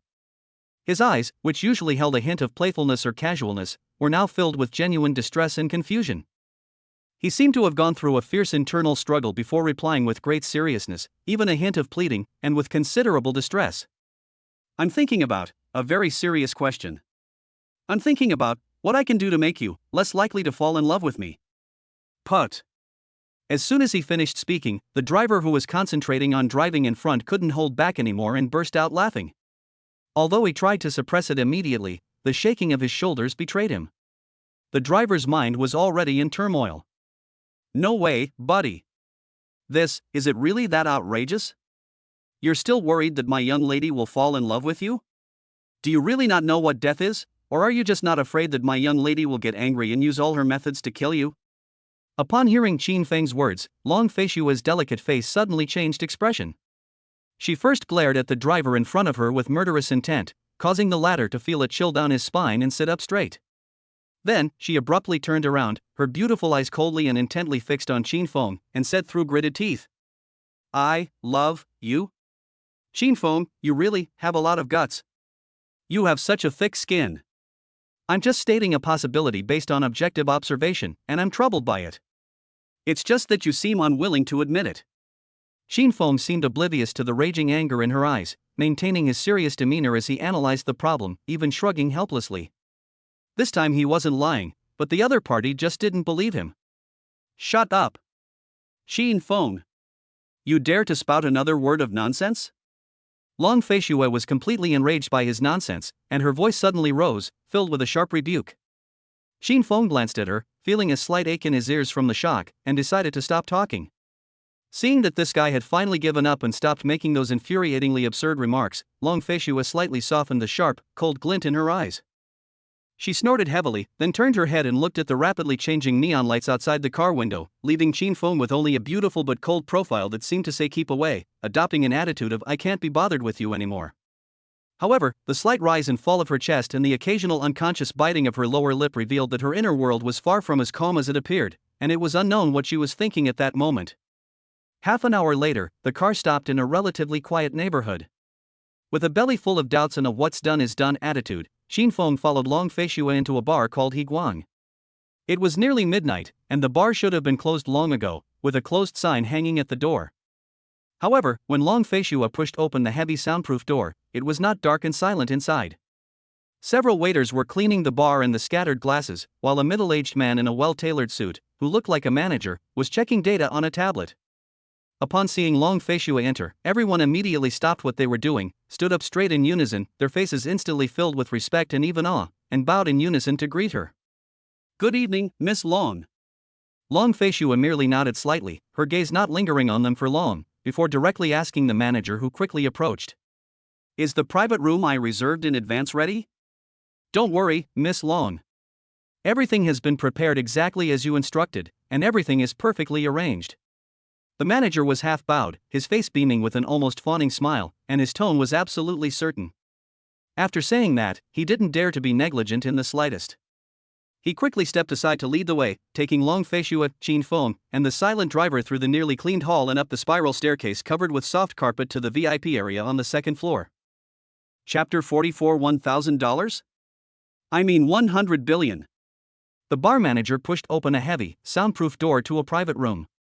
Inside, the lighting was a perfectly warm tone, and the decor was luxurious yet stylish. On the spacious glass coffee table, there were already carefully cut and arranged imported fruit platters, various exquisite dried fruit snacks, and several glasses of well-mixed, tempting cocktails. An expensive bottle of champagne was also chilled in the ice bucket, so everything was obviously ready. All right, that's all for you. Get out of here. I'll call you if I need anything. Long Feishue walked straight to the most comfortable leather sofa in the center, sat down, elegantly crossed her legs, and said indifferently without raising her head. As soon as he finished speaking, the driver and manager left the private room, and Qin Feng subconsciously followed them out. You! Stay here! Long Feishue noticed his movement keenly, immediately pointed at him, her brows furrowed in displeasure, and her voice carried a commanding tone. Qin Feng was taken aback for a moment, then pointed to himself, Me? Otherwise what? Do you think I bailed you out of the police station in the middle of the night and brought you here so you could go out with them? Long Fei Shui gave him a look that said, "What nonsense are you asking?" Her tone was clearly impatient. "Maybe you're just bored and looking for someone to kill time with." Xin Feng lowered his voice and mumbled something indistinctly, but it still reached Long Fei Shui's ears clearly. "What did you say?" Long Fei Shui immediately stood up, glaring at him angrily. "Did I say something wrong?" Xin Feng seemed not to sense her anger at all, and instead sat down on the sofa in a rather lazy manner. He picked up a clean cup from the table, poured himself some water, took a sip, and then looked up at the aggressive Long Fei Shui, asking in a light tone. "You, Miss Long, brought me here for no reason. What else could it be but looking for trouble?" "I brought you here for a reason," Long Fei Shui said, narrowing her cold eyes. "All right, then please tell me your reasoning, Miss Long. I'm all ears." Xin Feng put down his water glass, spread his hands, and made a "please begin your performance" gesture. Then, without any politeness, he reached into the exquisite fruit plate, grabbed a handful of nuts and dried fruit that looked expensive, stuffed them into his mouth, chewed them, and mumbled something indistinctly. Looking at his listless appearance, Long Fei Shui's chest heaved slightly, but unexpectedly, she did not continue to lash out. She slowly sat back on the sofa, and her anger vanished in the blink of an eye, returning her to her noble, aloof, and unapproachable self. Long Fei Shui gracefully sat sideways on the sofa, crossed one leg, casually draped her slender arm over the back of the sofa, and focused her gaze intently on Qin Feng's face. A brief silence fell over the private room, broken only by the soft sound of Qin Feng chewing dried fruit. After a moment, Long Fei Shui tilted her head slightly, her eyes filled with interest, and parted her red lips to say, "Qin Feng, you're a strange person. Sometimes you're like a lunatic, and other times you're very serious. I'm wondering, which state of you is the real you? I advise you not to have too much unnecessary curiosity about me." Qin Feng swallowed the food in his mouth, patted the crumbs off his hands, and wore an indifferent expression. "Oh? Why?" The more he said that, the more interested Long Fei Shui became. Qin Feng picked up a disinfectant wipe and slowly wiped his fingers, making sure to clean between each finger. Then he turned his head to meet her probing gaze, a half-joking, half-serious smile playing on his lips. "Because curiosity is often the beginning of falling in love. I'm afraid that if you study it too deeply, you won't be able to control yourself, and will fall in love with me." "Qin Feng, do you think I'm joking with you right now?" Long Fei Shui's eyes instantly turned icy, her fists clenched, and then she forced herself to relax them, her knuckles turning slightly white. "No, but I definitely didn't tell you any jokes. I was seriously reminding you, and I'm also bothered by this." Qin Feng suppressed the smile on his face, spread his hands, and his expression became unusually serious, even a little troubled. Long Fei Shui didn't want to argue with him anymore, so she simply said, "Let me be honest, I'm impressed with your skills. Come work for me as my bodyguard. You can name your salary." "Phew, that scared me to death. I thought you were really after my body. Turns out it was my skills, thank goodness." Qin Feng immediately patted his chest dramatically, let out a long sigh of relief, and muttered to himself with a relieved expression on his face. Looking at his smug, gloating expression, Long Fei Shui felt the veins on her forehead throb with pleasure again. She suppressed the urge to smash the glass, forcing out through gritted teeth, "You. All right, let's get down to business. Miss Long, your appreciation makes me very uneasy. But I must remind you, I am a current student at Imperial University."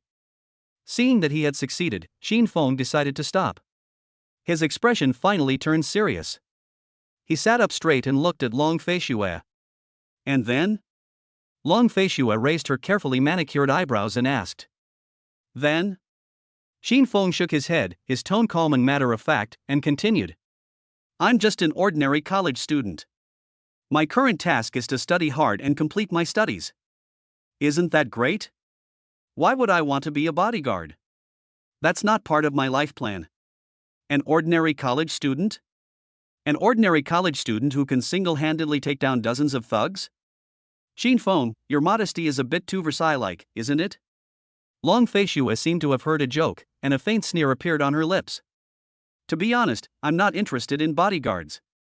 Miss Long, you should look for someone else," Qin Feng said with a smile. "I told you, name your price when it comes to salary." Long Fei Shui thought that her conditions were not specific enough and failed to impress him, so she repeated them with more emphasis, trying to show her sincerity and financial resources. "Really? I can name whatever I want?" Xin Feng raised an eyebrow, a perfectly measured hint of curiosity on his face, as if he was genuinely attracted by the offer. Of course. I, Long Feishue, always keep my word and never make empty promises. Long Feishue raised her beautifully shaped, snow-white chin, her expression haughty and confident, exuding an innate sense of superiority. In her view, anything that can be solved or driven by money is not a problem at all, and there is no need to spend too much effort on it. Okay, then 1,000 a month will do. Xin Feng nodded and immediately stated his terms. Long Feishue was taken aback at first, then frowned slightly, her tone carrying a hint of uncertainty and displeasure at being slighted. $1,000? Are you kidding me? What can you do with $1,000? In this day and age, you can't even find a decent prostitute for that price.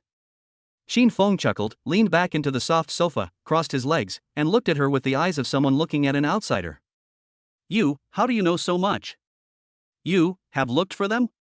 Long Feishue's eyebrows furrowed instantly, a hint of displeasure and disgust flashing in her eyes. When she asked that question, there was a subtle tension in her voice that she herself was unaware of. Xin Feng clicked his tongue impatiently, as if he had heard a stupid question, and said, "TSK. Even if you haven't eaten pork, haven't you seen pigs run? With the internet so developed now, just watch some learning materials and short films on those websites, like the Top Scholar series, and you'll know everything, right? Seriously, do you really need to do it yourself?" After he finished explaining, he added a disdainful emoji that said, "You don't even understand this?" Long Feishue felt a tightness in her chest from his twisted logic, but she forcibly suppressed her surging anger. Then, with a slight pang of regret, she said, "So you mean, 10 million? 10 million is not a huge sum for her personally, but if it is a fixed monthly salary, it adds up to 120 million a year, which is by no means a small amount that can be easily ignored, even for the Long family. Hiring a bodyguard seems a bit too expensive. Are you kidding me? How could it possibly be 10 million? Can't you use any more imagination?" Xin Feng seemed startled by her offer and glared at her irritably. Long Feishue was annoyed by his roundabout way of chatting, which never got to the point, and her temper was rising. Why can't you just state the conditions directly? Why do you have to be so mysterious here? The next second, Xin Feng leaned forward slightly, looked into her eyes, and casually uttered a sentence. "I meant 100 billion. Chapter 45, How to Cool Down Miss Long. At this point, Long Feishue could no longer sit still. She stood up abruptly, her chest heaving with intense anger, her cold eyes filled with rage, and pointed at Xin Feng, shouting, "Xin Feng! You're utterly outrageous. Are you playing me for a fool?" Xin Feng spread his hands, his face full of innocence and seriousness, and said, "I didn't. Didn't you tell me to just mention it casually? I was just following your instructions and casually mentioned it, wasn't I? Does the word casually have a limit on the amount of money involved for you?" Then, he seemed somewhat disappointed and helpless, pursing his lips. He shifted his gaze from Long Feishue's pale face to the fruit plate on the table, and muttered softly in a voice loud enough for Long Feishue to hear. "Sai, if you don't have the ability or that much money, don't just casually say anything goes to people, lest they develop unrealistic expectations and then complain that the other person's request is excessive? Honestly, isn't that just playing with people's feelings? Xin Feng. You." Long Feishue was so angry with Xin Feng that she was dizzy and couldn't say a word for a long time. She couldn't understand how there could be such a person in the world. Seeing that Long Feishue was so angry with him that she was about to explode on the spot, Xin Feng nodded to himself, feeling that his goal had been initially achieved. He had to find a way to curb Long Feishue's inexplicable and rapidly growing affection for him, otherwise the consequences would be unimaginable if it continued unchecked. However, Xin Feng also knew that Long Feishue had a powerful background and he couldn't afford to offend her too much. The best approach was to use a slap followed by a sweet treat strategy and be careful to maintain a proper balance. So, the nonchalant expression on his face softened a bit, and he picked up another untouched, beautifully colored cocktail from the table and handed it to Long Feishue. Xin Feng softened his tone, even adding a hint of barely perceptible reassurance, and said softly, "All right, have a drink first, calm down." To everyone's surprise, Long Feishue, who was in a fit of anger, wasn't buying it at all. Without even glancing at the wineglass, she simply raised her hand and swung it sharply. Snap! Crack! The exquisite glass was violently knocked away, crashing into the ornately decorated wall of the private room and shattering instantly. The crimson wine splattered like blood, mixing with glittering shards of glass, spilling onto the expensive carpet and walls, leaving a mess. Looking at the mess, Qin Feng's lips twitched involuntarily, revealing a helpless, bitter smile. He thought to himself. Oh no, it seems we've really angered this young lady this time. Urgent mission issued. Mission description: detected that the temper of gangster heiress Long Feishui is currently at max level, and her emotions are extremely unstable, seriously threatening the host's physical and mental safety. Please take immediate and effective measures to calm her down. Mission time, unlimited. However, it is recommended that the host cherish life and complete the task as soon as possible. Mission failed, grant the host menstruation. The system, which had been dormant for a long time, struck again, and its first move was such a hellish punishment. Granting him menstruation? Isn't that just the same tactic as threatening to forcibly change his gender? For Qin Feng, this was 1,000 times worse than being killed. Just imagining that scene made him feel a chill run from the soles of his feet to the top of his head. At the same time, Long Feishui glared fiercely at Qin Feng. Her extreme anger made her feel like her nostrils were about to burst into flames, and her voice, as if pulled from an ice cellar, carried a chilling coldness. Qin Feng. Do you really think that I, Long Feishui, am completely helpless against you, and that you can just play around and provoke me here?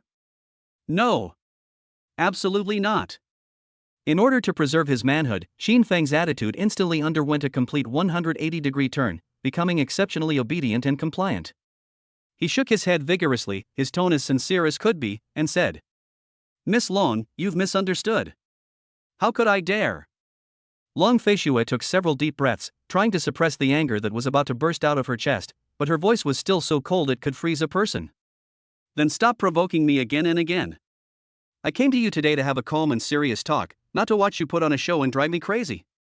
Don't push your luck. Yes, okay. Let's talk business properly, let's get down to business. Qin Feng echoed repeatedly, his tone extremely cooperative. As he spoke, he stood up and walked to Long Feishui's side. He gently put his hand on her shoulder and pressed her back down on the soft sofa. He then picked up a glass of wine from the table and handed it to her. Long Feishui was completely taken aback by his series of sudden, seemingly docile actions. She widened her beautiful eyes slightly, her gaze filled with surprise and deep suspicion as she looked Qin Feng up and down, not understanding why his attitude had changed so quickly and completely.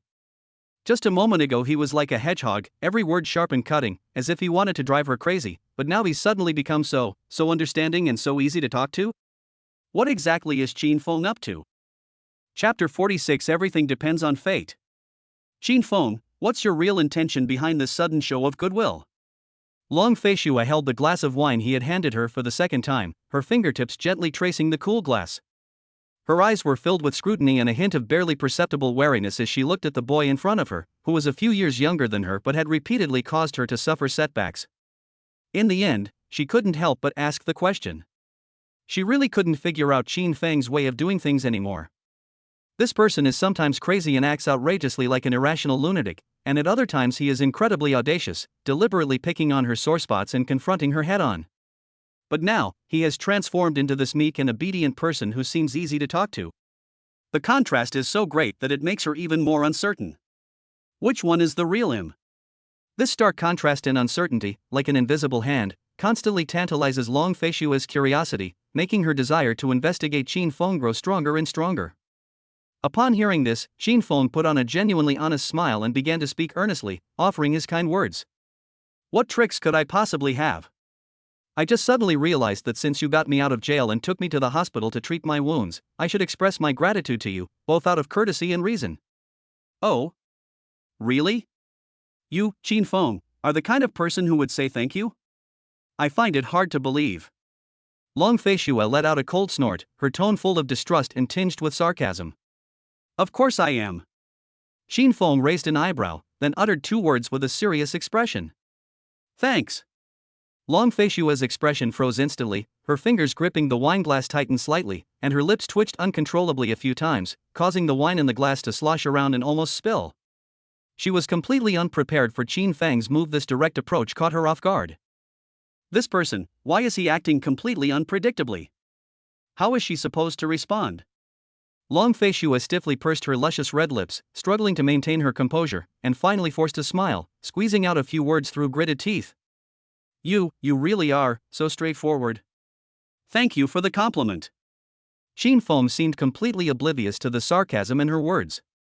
Instead, he acted as if he had heard a genuine compliment, waving his hand with a cheerful smile and saying with a proud expression, "To be honest, all the older folks who watched me grow up have praised me like this." Long Fei Shui?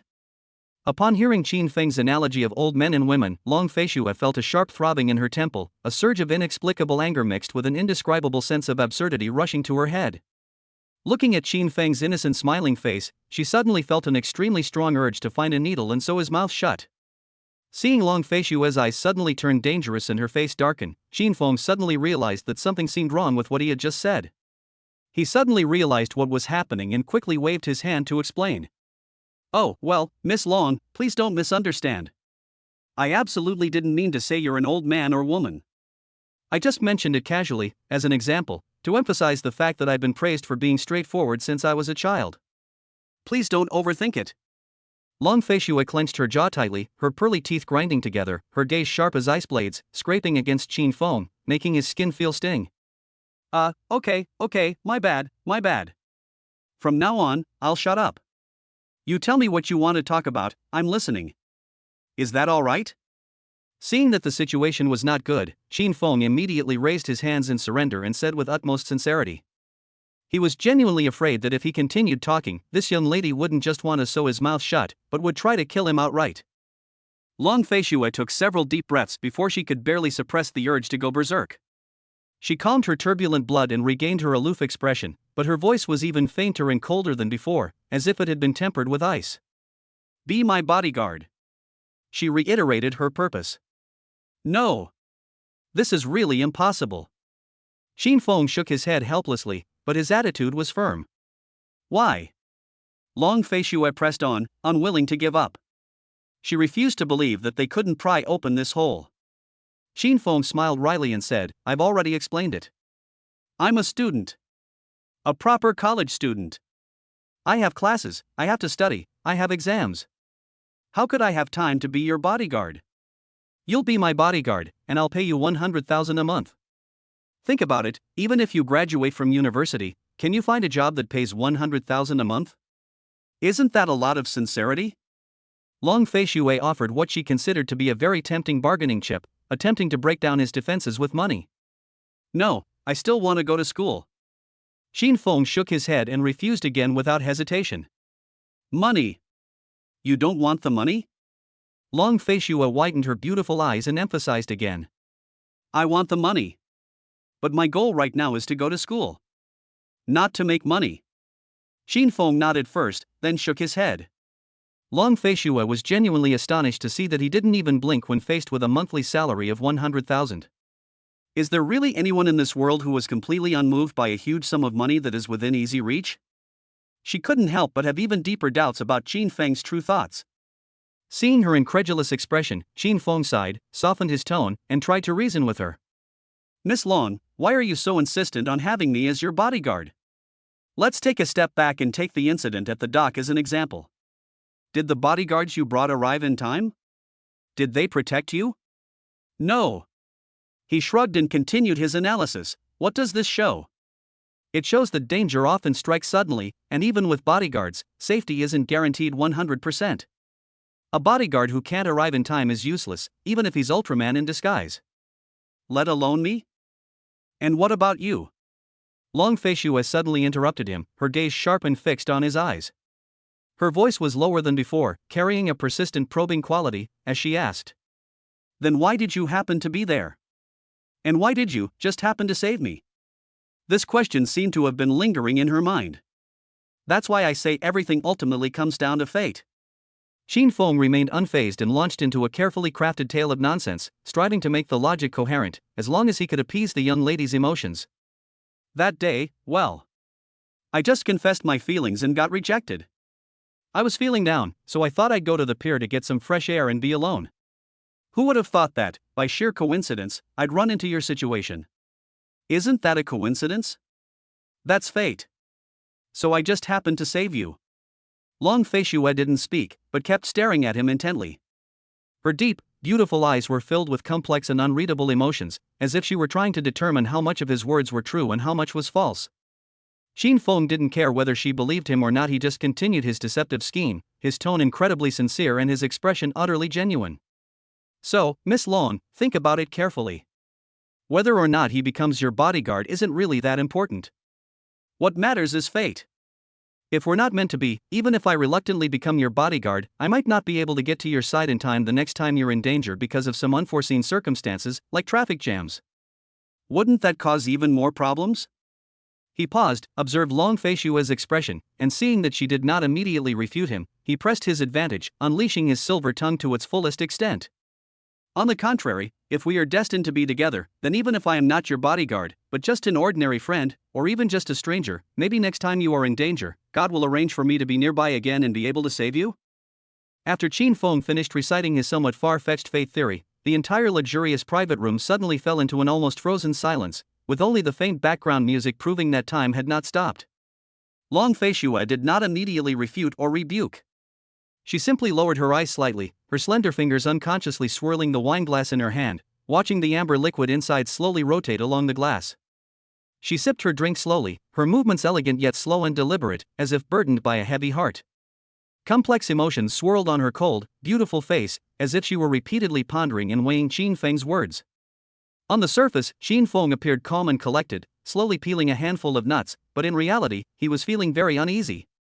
He mechanically chewed the tasteless dried fruit while his eyes would occasionally dart towards Long Feishua, nervously observing every subtle change in her expression, trying to decipher her reaction to his rambling. He had already prepared for the worst. If Long Feishua still insisted on making him her bodyguard, then in order to complete the system's ridiculous task and preserve his manhood, he would have no choice but to bite the bullet and agree. As for the troubles that follow, well, we can only take it one step at a time. Things will work themselves out. Smack! A crisp, light sound broke the silence. Long Feishua placed the nearly empty glass in her hand lightly on the crystal tabletop. Chapter 47. Who did you confess to? Qin Feng stopped what he was doing and turned to look at her. Long Feishua slowly raised her eyes, her beautiful eyes slightly narrowed, flashing with a complex and intense light that Qin Feng couldn't understand. Her red lips parted slightly, her voice carrying a peculiar tension. So, after listening to you go through all this trouble and ramble on, what you're saying is that there's some kind of fate between us, right? She deliberately slowed down her speech, emphasizing the word fate with particular clarity. Maybe, probably, possibly, more or less, it seems, yes. Qin Feng subconsciously reached out and touched the tip of his nose, his eyes starting to wander, but he ultimately gave an uncertain answer. However, after hearing his seemingly insincere reply, Long Feishua's slightly furrowed eyebrows relaxed almost imperceptibly, and a faint, elusive ripple seemed to pass across her cold and beautiful face, like a corner of ice and snow just beginning to melt. She didn't press further, nor did she get angry. Okay, Long Feishua nodded to herself and gestured towards the door of the private room, saying, "It's getting late, you can leave now." At the same time, the system's voice rang in Qin Feng's mind. "Congratulations, host, on completing the mission. Mission reward has been issued, danger warning passive skill." Upon hearing that not only was the mission successfully completed, but he had also been rewarded with a practical skill instead of an empty promise or exemption from punishment, Qin Feng was overjoyed and almost burst out laughing. This was truly an unexpected delight.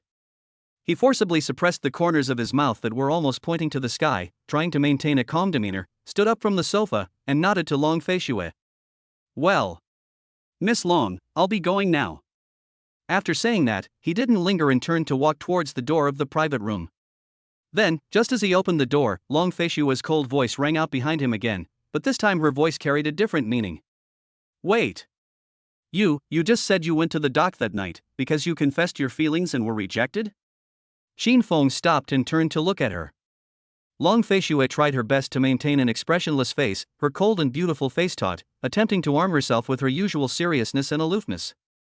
However, deep within her beautiful, deep eyes, a barely concealed emotion flickered, a strong curiosity stirring within her, and even a subtle tension that she herself might not have been aware of. "Yes." Although Qin Feng didn't understand why she suddenly brought up this topic again, he nodded frankly, confirming her statement. This was originally one of the reasons he made up to explain why he was at the dock.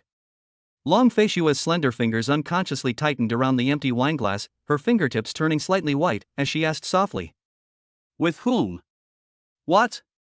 Qin Feng was taken aback by her abrupt question, his mind not quite processing what she meant. Tell me, who did you confess to but were rejected? Long Feishua's tone became slightly anxious. When she asked that question, a sense of bewilderment also crossed Long Feishua's mind. She had indeed used her connections to investigate Qin Feng's glorious deeds at school, and knew that he had pulled off some astonishing confession farces, but she didn't delve into which girl he was targeting at the time, and thought it was irrelevant. But at this moment, the question seemed to have a life of its own, slipping uncontrollably from between her lips. It's as if the mouth suddenly betrayed the brain's reason, determined to seek an answer. This feeling of being out of control caused a strange ripple in her heart the moment she asked the question. Chapter 48 No Fate? I, Long Feishue, create fate.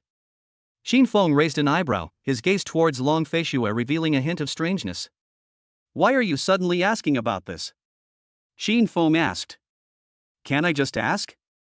Long Feishue forcibly suppressed the inexplicable flutter and embarrassment in her heart, trying her best to make her voice sound calm and even, as if it were just a casual remark. However, the slightly tense jawline still betrayed that she was not entirely indifferent. Sure. Of course. Miss Long, you are free to ask whatever you want. Qin Feng nodded and said.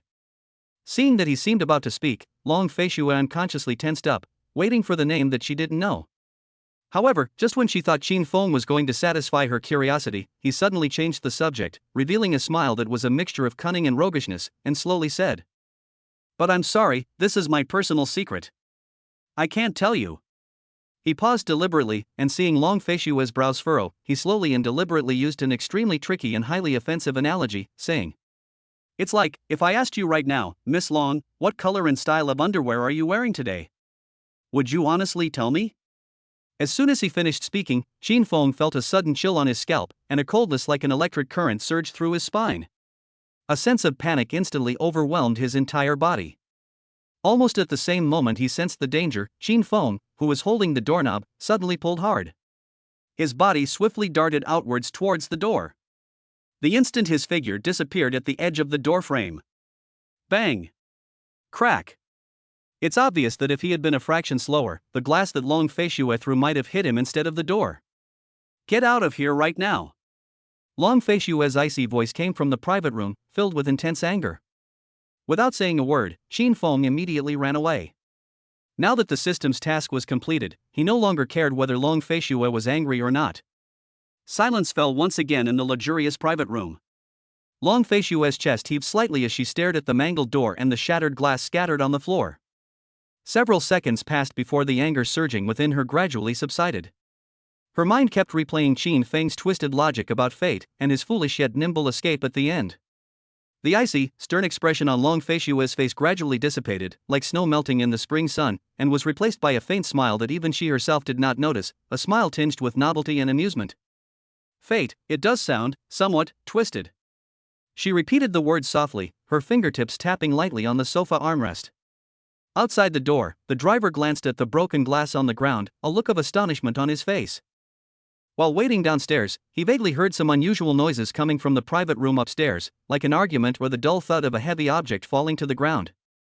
Now it seems that the commotion inside is far more intense than he imagined. This Qin Feng really knows how to precisely target the young lady's nerves every time. Old Xia, come in. There are 2 things I need you to do. Long Feishue remained seated, her gaze never leaving the rubble, and spoke in a very decisive tone. Old Xia immediately composed himself, gently pushed open the door, avoided the mess on the floor, and stood bowing in the doorway. Young miss, please give your orders. First, go and find out who Qin Feng confessed to at Imperial University. I need a detailed list, no one should be missed. Long Feishue blurted out. Upon hearing this, a barely perceptible hint of surprise flashed in Lao Xia's eyes. Investigating this? This seems unrelated to official business, it's more like personal curiosity? But he immediately suppressed his doubts and nodded respectfully. Yes, miss. I understand, I will definitely give you a definite answer tomorrow. Very good. Long Feishue expressed satisfaction with the efficiency, and then raised the second question, her tone turning cold and stern. Secondly, who are the people who surrounded Qin Feng tonight? Have you found out? Miss, we've confirmed it. It was Li Yikuan who sent them, the driver said. Li Yikuan? Where did this thing come from? His name alone is repulsive. Long Fei Shui's beautiful eyebrows suddenly furrowed, and a hint of doubt and disdain flashed in her eyes. Reporting to Miss, he's just a typical spoiled brat who relies on his family's wealth, is ignorant and incompetent, and acts arrogantly. His family? Old Xia quickly and concisely gave a brief report on Li Yikuan's family background. Upon hearing this, Long Fei Shui's eyes instantly flashed with a cold light, and a mocking smile curled at the corner of her lips. Ha! I thought he was someone important. Turns out he's just someone with a little money at home who doesn't know his place and dares to be so arrogant? She casually waved her hand at old Xia, her tone indifferent, yet carrying a chilling murderous intent. Teach him a lesson. Be clean, don't leave any evidence, and don't let anyone know that we did it. When Lao Xia heard the instruction, a clear look of hesitation appeared on his face. He carefully considered his words, but still forced himself to advise, Miss, if I may be so blunt, what you're doing is drawing the fire to Qin Feng. So what? This is exactly the effect I wanted. Qin Feng refused to come, but when trouble came knocking, he knew that only I could help him. Long Fei Shui chuckled, showing no concern whatsoever.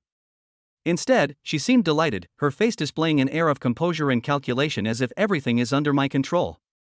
Seeing this, the driver said no more, accepted the order, and left. Once again, only Long Fei Shui remained in the empty, luxurious private room. She poured herself another half glass of wine, leaned back lazily into the soft sofa, and stared unfocused at the blood-red liquid in the glass. A confident smile played on her lips as she murmured to herself in a voice only she could hear. Fate? Ha! I don't care whether God has granted us this fate. If it has, then that's for the best. If not.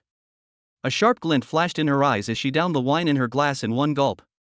I, Long Fei Shui, will create the conditions to make it happen. On the other hand, since it was so late and the dormitory had already closed, Qin Feng found a decent-looking hotel near the school and booked a single room to stay for the night. Lying on his back on the soft bed, Qin Feng didn't fall asleep immediately, but instead carefully recalled the scene at the door of the private room. Just a second before Long Fei Shui threw the wineglass at him, that strange feeling suddenly surged through his body. If Qin Feng wasn't mistaken, then it should be the activation of the new skill, Danger Warning, given to him by the system. The passive skill he had just acquired seemed to be far more effective than he had expected. In his understanding, this thing was like a low-end version of Spider Sense. Being able to give the host both physiological and psychological warnings before danger strikes is simply a life-saving miracle. I wonder what the range of this sensor is. What are the triggering conditions? Is it effective against all types of danger, or only against physical attacks? A series of questions surfaced in Qin Feng's mind, filling him with a strong desire to explore this new skill. In addition, regarding Li Yikuan's matter, Qin Feng felt he had to do something. That son of a bitch keeps sending people to cause him trouble. Does he really think he's easy to bully? Qin Feng believed that if he didn't return it, that bastard would probably not let it go. The problem is that he has no idea where Li Yikuan is. From now on, he has to gather information about Li Yikuan. As he pondered these thoughts, Qin Feng slowly drifted off to sleep. The next morning, Qin Feng heard some surprising news as soon as he arrived at school. Li Yikuan had been in a car accident that morning. Chapter 49: The Unique Way a Straight Man Praises People. It was Sun Qianqian who told Qin Feng about Li Yikuan's car accident. After arriving at school in the morning, Qin Feng went straight to the cafeteria to have breakfast before going to class. He first ordered a bowl of steaming millet porridge, 2 steamed buns with braised pork, and a tea egg from the canteen window. Just as he reached into his pocket to swipe his card, a slender, fair hand with neatly trimmed nails, as if it had been planned, beat him to it and accurately pressed a campus card onto the card reader's sensor area. Beep, card swipe successful. The machine emitted a crisp notification sound. Hey! Excuse me, this looks like mine. Qin Feng was startled for a moment, thinking that someone behind him had accidentally squeezed in and swiped the card by mistake, and turned around to remind the other person. However, what came into view was Sun Qianqian's pretty face with a bright smile. You didn't make a mistake. This meal is on you. Sun Qianqian's lips curled up into a sly smile as she deftly twirled the campus card that had just completed its mission. Compared to yesterday, Sun Qianqian is dressed exceptionally hot and eye-catching today. She wore a simple, pure white, fitted short-sleeved t-shirt, but the clever trick was that she deliberately rolled up the hem and tied it into a playful bow at her lower abdomen. This small design instantly and boldly reveals her flat, firm waist without an ounce of excess fat, as well as her clearly visible, well-toned abs, exuding a healthy and vibrant sexiness. Her lower body was even more revealing, consisting of only a pair of tight-fitting light blue denim shorts with very little fabric, which exposed her long, straight, and dazzlingly white legs almost without reservation, their lines smooth and full of youthful energy. Wearing a pair of clean white sneakers, she added a touch of freshness and vitality unique to the campus to her hot and sexy outfit, making her sexy and alluring while retaining the youthful vigor of a female college student. Sun Xianxian stood there smiling, like a beautiful sight, instantly attracting many eyes, both open and hidden, from those around her. Xin Feng's gaze swept over Sun Xianxian without any attempt to look away, from her long, straight legs to her toned waistline, and finally landed on her face with a bright smile. He raised an eyebrow slightly and immediately uttered a praise that struck right to the soul. "What's gotten into you today? Why are you dressed like that? You look so sexy." Snap. The campus card that Sun Xianxian was holding slipped from her fingers and fell onto the slightly greasy cafeteria floor tiles.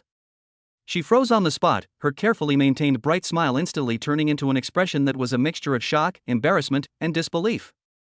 Sun Xianxian's mouth was slightly open, and it took her several seconds to find her voice. With a slight tremor, she asked, What did you just say? I'm dead?"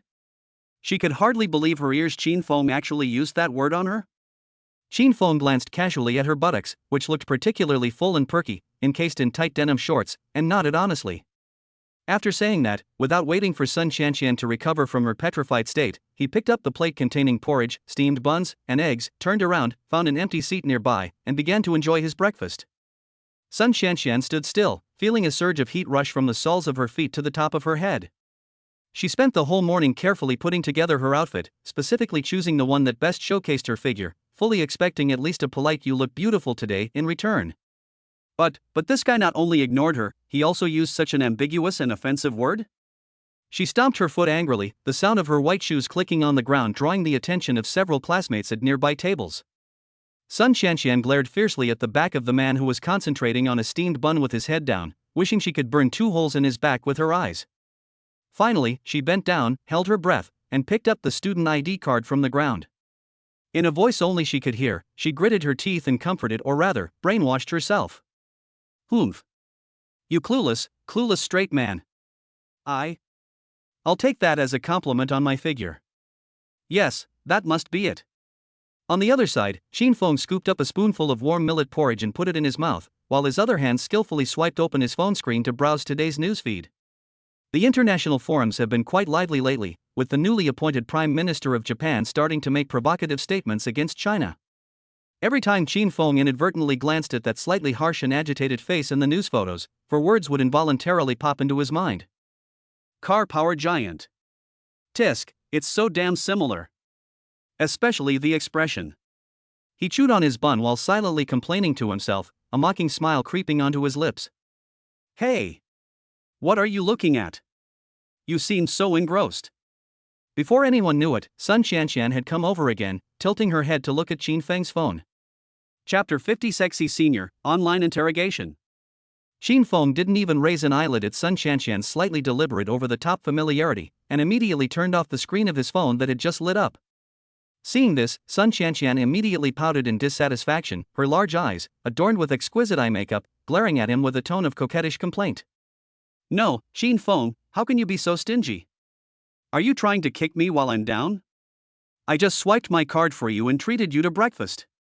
6 yuan, right? Scan it for you, we're even." Qin Feng said calmly, turning his phone back on, skillfully bringing up the payment code interface, and handing it to her. "Who wants your money? Do you think I, Sun Xianxian, am short of 6 yuan? Sun Xianxian snorted and arrogantly tossed her head, her high ponytail swaying behind her. Qin Feng turned his head and glanced at her indifferently, his eyes seeming to say, "So what do you want?" Then, in a quick and easy tone, he said, "Okay, I'll treat you next time to pay back this meal, is that alright?" Qin Feng made up his mind to avoid owing such ambiguous favors. Sun Xianxian seemed to have been waiting for him to say that. A smug smile of triumph instantly bloomed on her face, and she quickly replied, her words even faster. "Okay. A gentleman's word is as good as his bond. Just remember that. As for the time and place, I'll decide." Qin Feng paused slightly in the hand holding the steamed bun, his brows furrowing almost imperceptibly. He then realized that he seemed to have unknowingly fallen into the verbal trap set by this woman. Of course, I never take advantage of others. Since you said you'd treat me to a big meal, I'll also tell you some good news, how about it? Taking advantage of the moment, Sun Qianqian moved even closer to him, elegantly resting her chin on one hand, tilting her head, and looking at him with a bright smile and lively eyes. Qin Feng exclaimed in disbelief. He had only said he would treat Sun Qianqian to a meal, not a fancy one. This woman was setting a trap right off the bat. One wrong move and you could easily fall for her trick. However, when he heard Sun Qianqian say that she had some good news to tell him, Qin Feng weighed the options and decided that it was pointless to argue with her about the details of a meal. So he simply gave up on the matter of inviting her to dinner and focused all his attention on the news she had to tell him. What good news? Qin Feng asked curiously. Before we talk, how about you answer one question for me? Sun Qianqian asked, a sly glint in her eyes. She had a very clever plan, aiming to ensure she wouldn't lose out in any way, trading a breakfast for a big meal, and exchanging one piece of information for another. This woman is so shrewd, she's practically a genius. Qin Feng chuckled at her shrewd I won't do a losing business look, and then, employing a feigned retreat, leaned back, picked up the bowl of porridge, and slowly took a sip. Tell me if you want, fine if you don't, I don't necessarily want to know anyway. When Sun Qianqian saw that he wasn't falling for her trick, the smug look on her face froze for a moment, and then she smiled sheepishly. Knowing that this tactic wouldn't work on Qin Feng, she had no choice but to settle for second best. She adjusted her strategy on her own, adopting a magnanimous demeanor, and said, well, how about this, I'll tell you the good news first, and then I'll ask you that question after I'm done. Is that fair? Qin Feng ignored her and continued to drink his porridge with his head down, making a slurping sound. Sun Qianqian didn't care about Qin Feng's indifferent silence. She smiled to herself, leaned forward, and almost brought her upper body close to Qin Feng's ear. A sweet, fruity shampoo scent wafted over. Sun Qianqian cupped her hand slightly to her lips, lowered her voice, and said, did you know? Li Yikuan was in a car accident. I heard it's quite serious, and he's still in the hospital being treated. Li Yikuan? Qin Feng, who was about to bite into the bun, suddenly stopped and turned his head in surprise. Because he turned so quickly, he almost bumped into Sun Qianqian's forehead, which was too close to his. Yes. It's true. It's Li Yikuan, the one who sent people to cause trouble for you last night. Sun Qianqian nodded heavily, confirming the news. A hint of joy and delight was undisguisedly revealed on her beautiful face. She held up two long, slender fingers and waved them in front of Qin Feng, saying in a light tone, too. I've already answered two of your questions. Qin Feng seemed not to hear him, his brows furrowing slightly as he fell into a brief moment of thought. He subconsciously pressed on, asking, when was he in the car accident? This morning. Around 6 or 7 o'clock, I think. Just as dawn was breaking. As Sun Qianqian answered quickly, as if afraid he would renege on his promise, she immediately raised another finger, increasing the count to 3. Good heavens! Last night they sent 40 men to cause trouble for Qin Feng, and this morning he was in a serious car accident and went straight to the ICU? Isn't that too much of a coincidence? Qin Feng couldn't help but wonder, could this be the legendary karma? Is it really a case of heaven seeing what people do? Or, is there something else going on behind the scenes? Sun Qianqian's bright eyes never left Qin Feng's face, carefully observing every subtle change in his expression after hearing the news. He was initially surprised, then fell into deep thought, and his face did not show much of the joy of getting revenge, but rather some doubt. A thought struck her, and a knowing smile appeared on her face. She tentatively asked in a soft voice. I'm saying, Li Yikuan's accident happened so coincidentally at this crucial moment, could this have something to do with you? As soon as she finished speaking, Qin Feng snapped out of his thoughts, looked up, and met her probing gaze. Hey! I just answered 3 of your questions. You should at least answer 3 of mine. Sun Qianqian immediately brought this up, while holding up 3 fingers to show her. Qin Feng rolled his eyes at her, his tone carrying a hint of absurdity at being questioned. What ability do I have? Who do you think I am? Someone who can remotely control a car to run people over? No. Sun Qianqian clearly didn't believe it. She leaned forward slightly, staring intently at Qin Feng, and posed another substantial question. Then how do you explain what happened last night? We were arrested at almost the same time, so why were you able to get out so quickly and with almost no trouble? I was interrogated for half a day inside. She paused, and before Qin Feng could answer, she immediately raised her second finger, emphasizing rapidly, "That's the second question." "Why are you asking this?" Qin Feng didn't answer directly, but instead frowned and asked back. "Being curious. Is that wrong?" "I don't have many other strengths, but I'm extremely curious." Sun Qianqian snorted and said confidently, her eyes flashing with an unyielding determination that wouldn't let anyone fool her. Recalling her experience last night, she realized that she was basically a bystander in the conflict, but ended up cooperating with the investigation and giving a statement at the police station until the early hours of the morning before being picked up by her family. Qin Feng, as the absolute protagonist of this incident, took down more than 40 people by himself, which was a much more serious offense. As a result, he was released earlier and more easily than she, the victim and the person who called the police. This illogical situation made it obvious to Sun Qianqian that Qin Feng must have someone with considerable influence behind him. Moreover, the level of this energy is probably far greater than that of her own relatively well-off family background. Otherwise, it would have been impossible to get him out so efficiently under those circumstances. What terrified her even more was that Li Yikuan had just sent people to cause trouble for Qin Feng yesterday, and this morning he was mysteriously involved in a serious car accident. The timing of these events is so close together, it's an outrageous coincidence. Sun Qianqian instinctively connected the two events. Her strong intuition told her that this was definitely not a simple accident or retribution. It was highly likely that it was Qin Feng, or the mysterious force behind him, acting as revenge against Li Yikuan. To expect her to believe it was just a pure coincidence? Sorry, Sun Qianqian's intelligence wouldn't allow her to accept such an insulting explanation. Therefore, Qin Feng's quick escape from the police station, Li Yikuan's bizarre car accident that followed, coupled with Qin Feng's hidden terrifying skills and his complex personality that is sometimes crazy and sometimes calm. All of this combined was like a series of punches, striking Sun Qianqian's heart, which was already filled with curiosity about Qin Feng.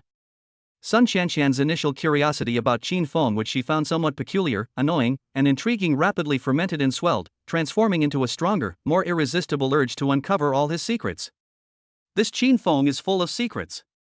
Chapter 51, Swinging Between Asking and Being Asked. For girls like Sun Qianqian who clearly have developed an excessive curiosity about him, Qin Feng once again resorted to his tried and tested trump card, which is extremely easy to break down a girl's defenses. He spoke slowly, a smile that was a mixture of mockery and roguishness on his face. "Oh? You're very curious? That's great, that's a good hobby. Coincidentally, I'm quite curious too."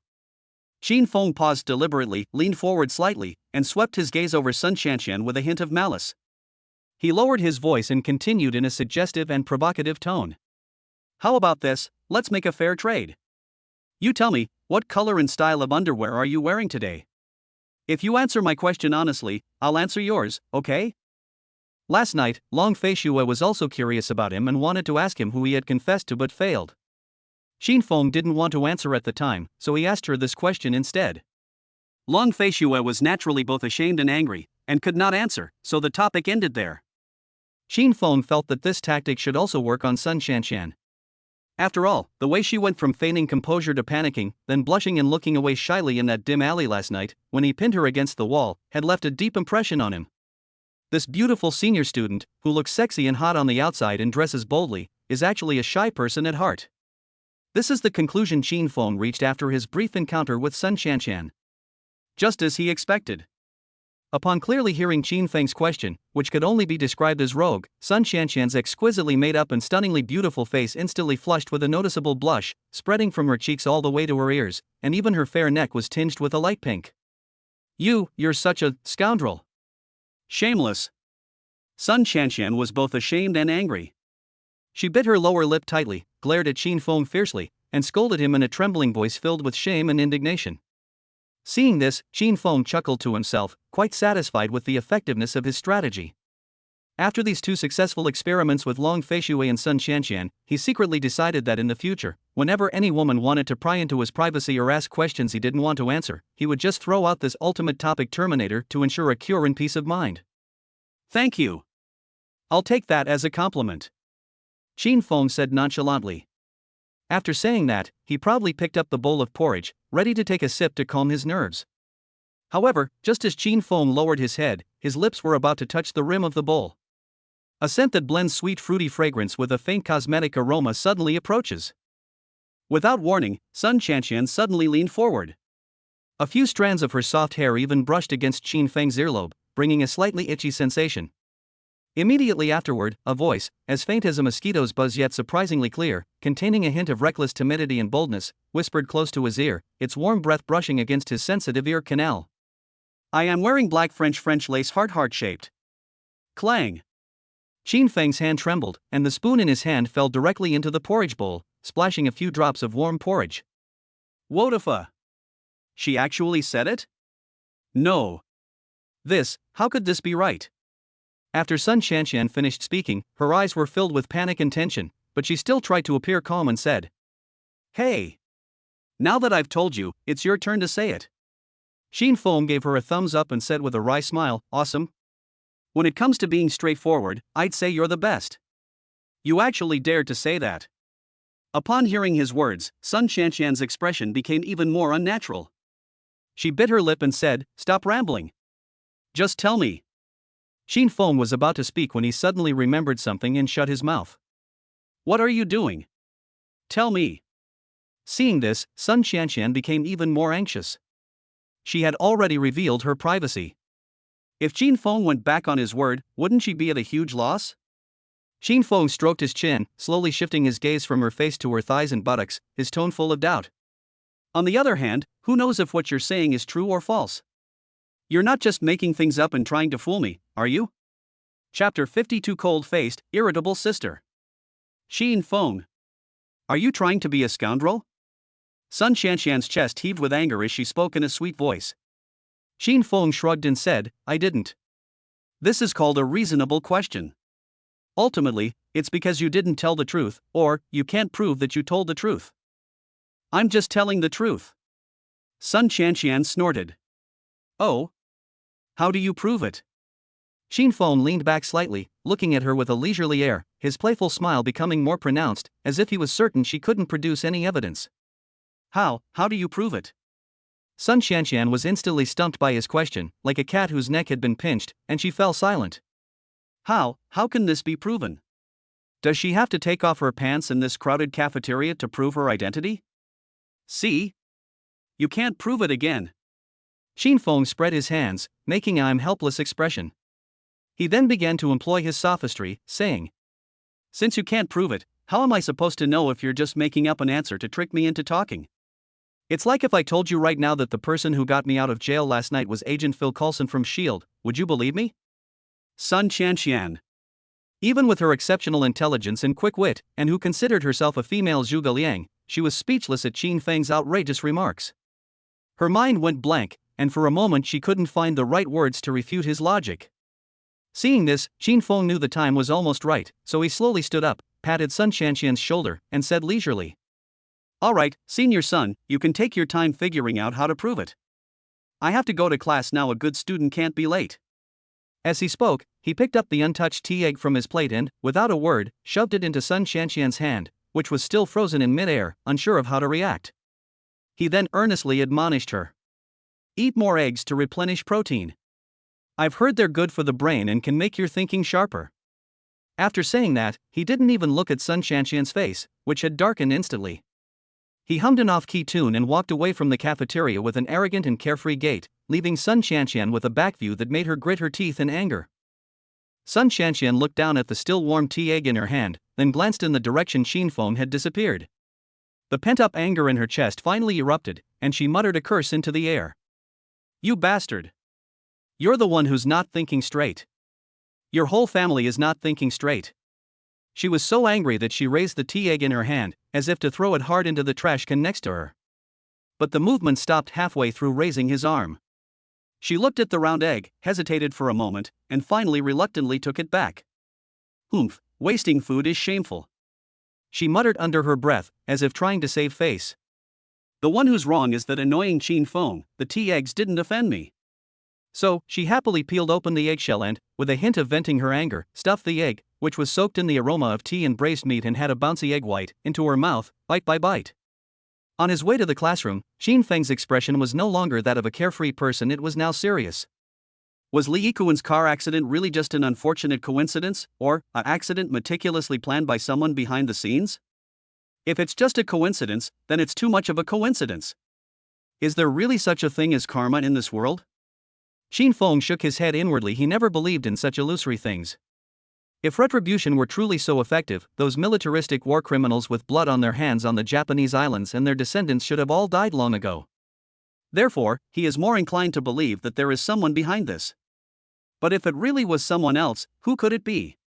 Did Li Yikuan have other unknown enemies who just happened to make their move at this particular time?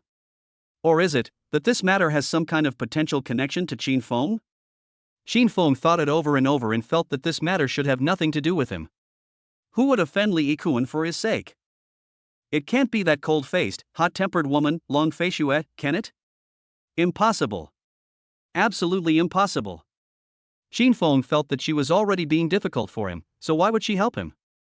Meanwhile, inside a high-end fighting gym in the city center, Long Feishue was lounging on a leather sofa in the VIP viewing area on the second floor, a glass of ice water between her slender fingers, her gaze casually sweeping over the intense and professional fighting match taking place in the lobby on the first floor below. Suddenly, without warning, she felt a tickle on the tip of her nose. Achoo! Long Feishue frowned slightly, gracefully pulled out a tissue to wipe her delicate nose, a hint of doubt flashing in her eyes, and muttered to herself. Strange. Could it be that I caught a chill last night and have caught a cold? At this moment, the driver appeared out of nowhere and tiptoed up to Long Feishue. Young miss, the information you requested has been found. Long Feishue slowly withdrew her gaze from the arena below, turned her head, and the light and shadow cast a clear line on her cold and beautiful profile. She parted her red lips slightly and uttered only one simple word, speak. The driver whispered, so far, we've only found one person, named Su Qinghan. A third-year female college student. Su Qinghan? The moment Long Feishue heard the name, her delicately drawn eyebrows furrowed, and her usual indifference was replaced by an obvious seriousness. She subconsciously repeated it, her tone confirming, and asked, Su Qinghan, could it be the eldest daughter of the Su group, Su Qinghan?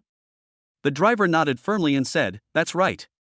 After our investigation, she is indeed the daughter of Su Ao, the chairman of the Su group. Long Feishue suddenly fell silent. The hand resting on the armrest of the luxurious sofa began to rhythmically tap the soft leather surface with her index finger, making an almost inaudible tap-tap sound, indicating that she was quickly weighing and thinking. After a long pause, her tightly pursed red lips suddenly curved into an extremely sarcastic smile, and she let out a cryptic sneer, as if talking to herself, yet also as if addressing the driver beside her, her voice filled with undisguised contempt. Ha! Xin Feng, I thought you had such a unique eye, but it turns out you're just daydreaming about climbing the social ladder by attaching yourself to the Su family? You? Do you think the Su family even notices you? Really, ha? Although the driver could clearly see that his young mistress was smiling, albeit a mocking smile, he inexplicably felt the temperature around him drop several degrees, and a chill ran down his spine. What's going on? Chapter 53. Xin Feng is a lunatic. After laughing, Long Feishue seemed to suddenly remember something, glanced at the driver beside her who was silent as a cicada in fear, and asked another question. How did Su Qinghan respond back then? Did she refuse him directly in front of everyone? Although Xin Feng admitted yesterday that his confession had failed, she still wanted to confirm the details. The driver looked slightly embarrassed, shook his head, and said, well, based on the information we've gathered so far, Su Qinghan doesn't seem to have given any clear public response. So, the people at Imperial University don't know whether she's refused, or tacitly agreed or disagreed? No response at all? Long Feishue was somewhat surprised, her slender eyebrows rising again. Yesterday, Xin Feng confidently declared that he had failed in his confession. Could it be that this guy was lying to her? Or perhaps Su Qinghan didn't refuse him in public, but replied to him privately, which is why the outside world had no way of knowing? Of course, regardless of the truth, deep down, Long Feishue strongly felt that Su Qinghan should kick Xin Feng as far away as possible. Ideally, they should never have anything to do with each other again. Seeing her lost in thought again, her expression shifting between anger and uncertainty, the driver hesitated for a moment before finally stepping forward, his voice even more cautious than before, almost a whisper. Miss, actually there is something else that might be more important for you to pay attention to. Long Feishue was pulled from her thoughts by his hesitant attitude.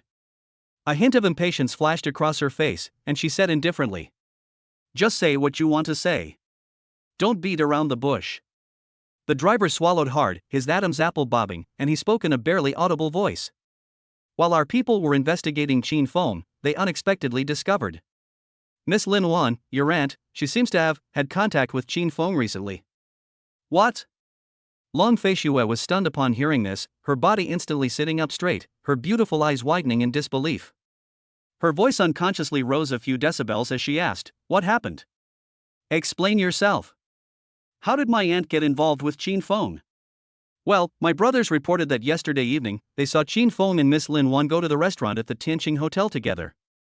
They had dinner together, and the atmosphere seemed quite good. The driver painstakingly recounted the information he had received, beads of sweat even forming on his forehead. Bang! No sooner had the words left his mouth than a piercing explosion suddenly erupted. Long Fei Shue slammed the thick-bottomed glass that she had been using to drink ice water onto the ground. The cup shattered instantly, with transparent glass shards and unmelted ice scattering everywhere like fireworks, startling several of his henchmen nearby. The driver was so startled by the sudden loud noise that he bent over at almost a 90-degree angle, barely daring to breathe. Long Fei Shue stood up abruptly, her once breathtakingly beautiful face now covered in frost, so gloomy it was almost dripping with water.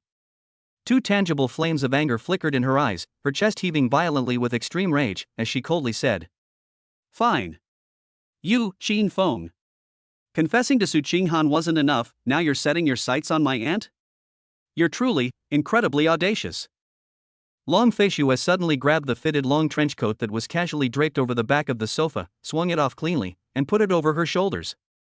She didn't even have the patience to properly put on the sleeves, just letting the trench coat hang on her shoulders, as if she were enveloped in a visible low pressure and chill. "Get the car ready. We're going to my aunt's." "Yes. Yes. Miss." The driver responded immediately, wiped the cold sweat that had instantly beaded on his forehead, and practically ran downstairs. He was inwardly groaning. What kind of mess was this? Qin Feng had been flirting with other women outside, offending the young lady, and in the end, it was they, her subordinates, who bore the brunt of her fury. As for Qin Feng, the instigator, the driver felt a mix of emotions and was speechless with frustration. He seems like a very honest young man, and he's quite skilled, so how come he's so confused when it comes to relationships? It's like dancing on a tightrope, and on 3 tightropes at that. What made him even more convinced that Qin Feng was courting disaster was that 2 of these 3 tightropes were actually his young lady Long Fei Shue and her aunt Lin Wan. This isn't just playing with fire, it's practically sitting on a gasoline drum. If Qin Feng doesn't suffer this fate, it'll be an injustice. When Long Fei Shue rushed into Lin Wan's house, Lin Wan was leisurely sitting in the sunny studio in the back garden. She was wearing a comfortable linen dress, her hair in a bun, quietly mixing colors in front of an unfinished oil painting on the easel. Upon hearing the maid announce that Long Fei Shue had arrived, Lin Wan put down her palette, showing no surprise whatsoever.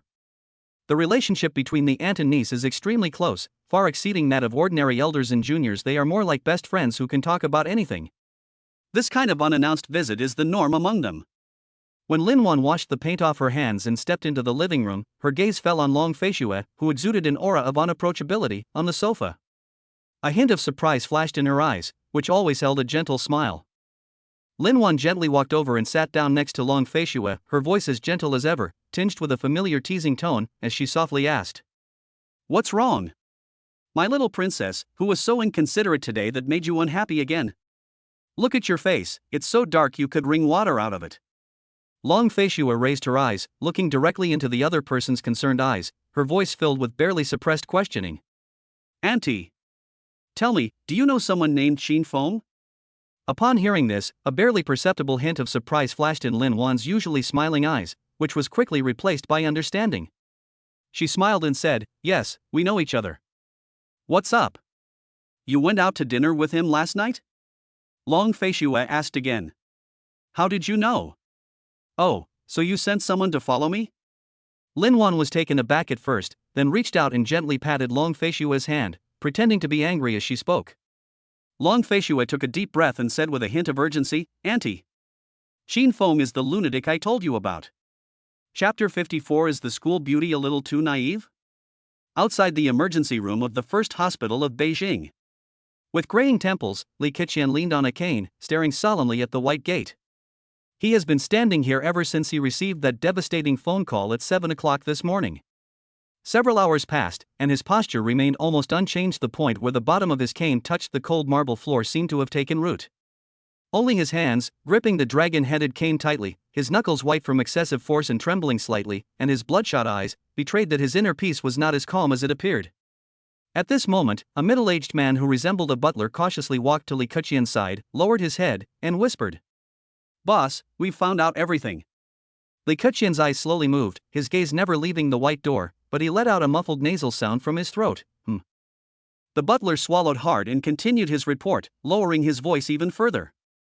"That person's name is Qin Feng, and he is also a student at Imperial University. The cause seems to be that both young Master Yi Koan and he were pursuing Su Qinghan, the daughter of the Su family, so this may have caused some conflict." He didn't dare to continue talking about the details of the conflict and who was right and who was wrong, and stopped speaking at the right time. "Qin Feng, who is this person?" Li Keqian slowly repeated the name, his voice deep and resonant, like muffled thunder rolling in his chest, and anyone could hear the deliberately suppressed, about to burst anger. "He's just a kid from an ordinary family, with no special background." "We've confirmed that," the butler said with certainty. "An ordinary person? An ordinary person would dare to kill Yi Koan?" Li Keqian suddenly turned his head, his bloodshot, sharp eyes fixed on the butler, and his voice suddenly rose. We've found that he's the only one who's had a clear conflict with young Master Yi Koan recently.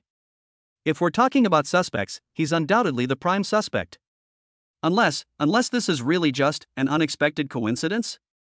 When the butler uttered the word coincidence, his voice was so faint it was almost inaudible. "What a load of bull!"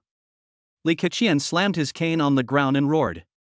The butler was so frightened that he immediately fell silent. Li Keqian's chest heaved violently a few times. He narrowed his eyes, which were gleaming with a cold light. There was no longer any trace of the turbidity that belonged to an old man in them, only the ruthlessness and decisiveness honed by the ups and downs of the business world. His voice was icy cold, every word filled with murderous intent.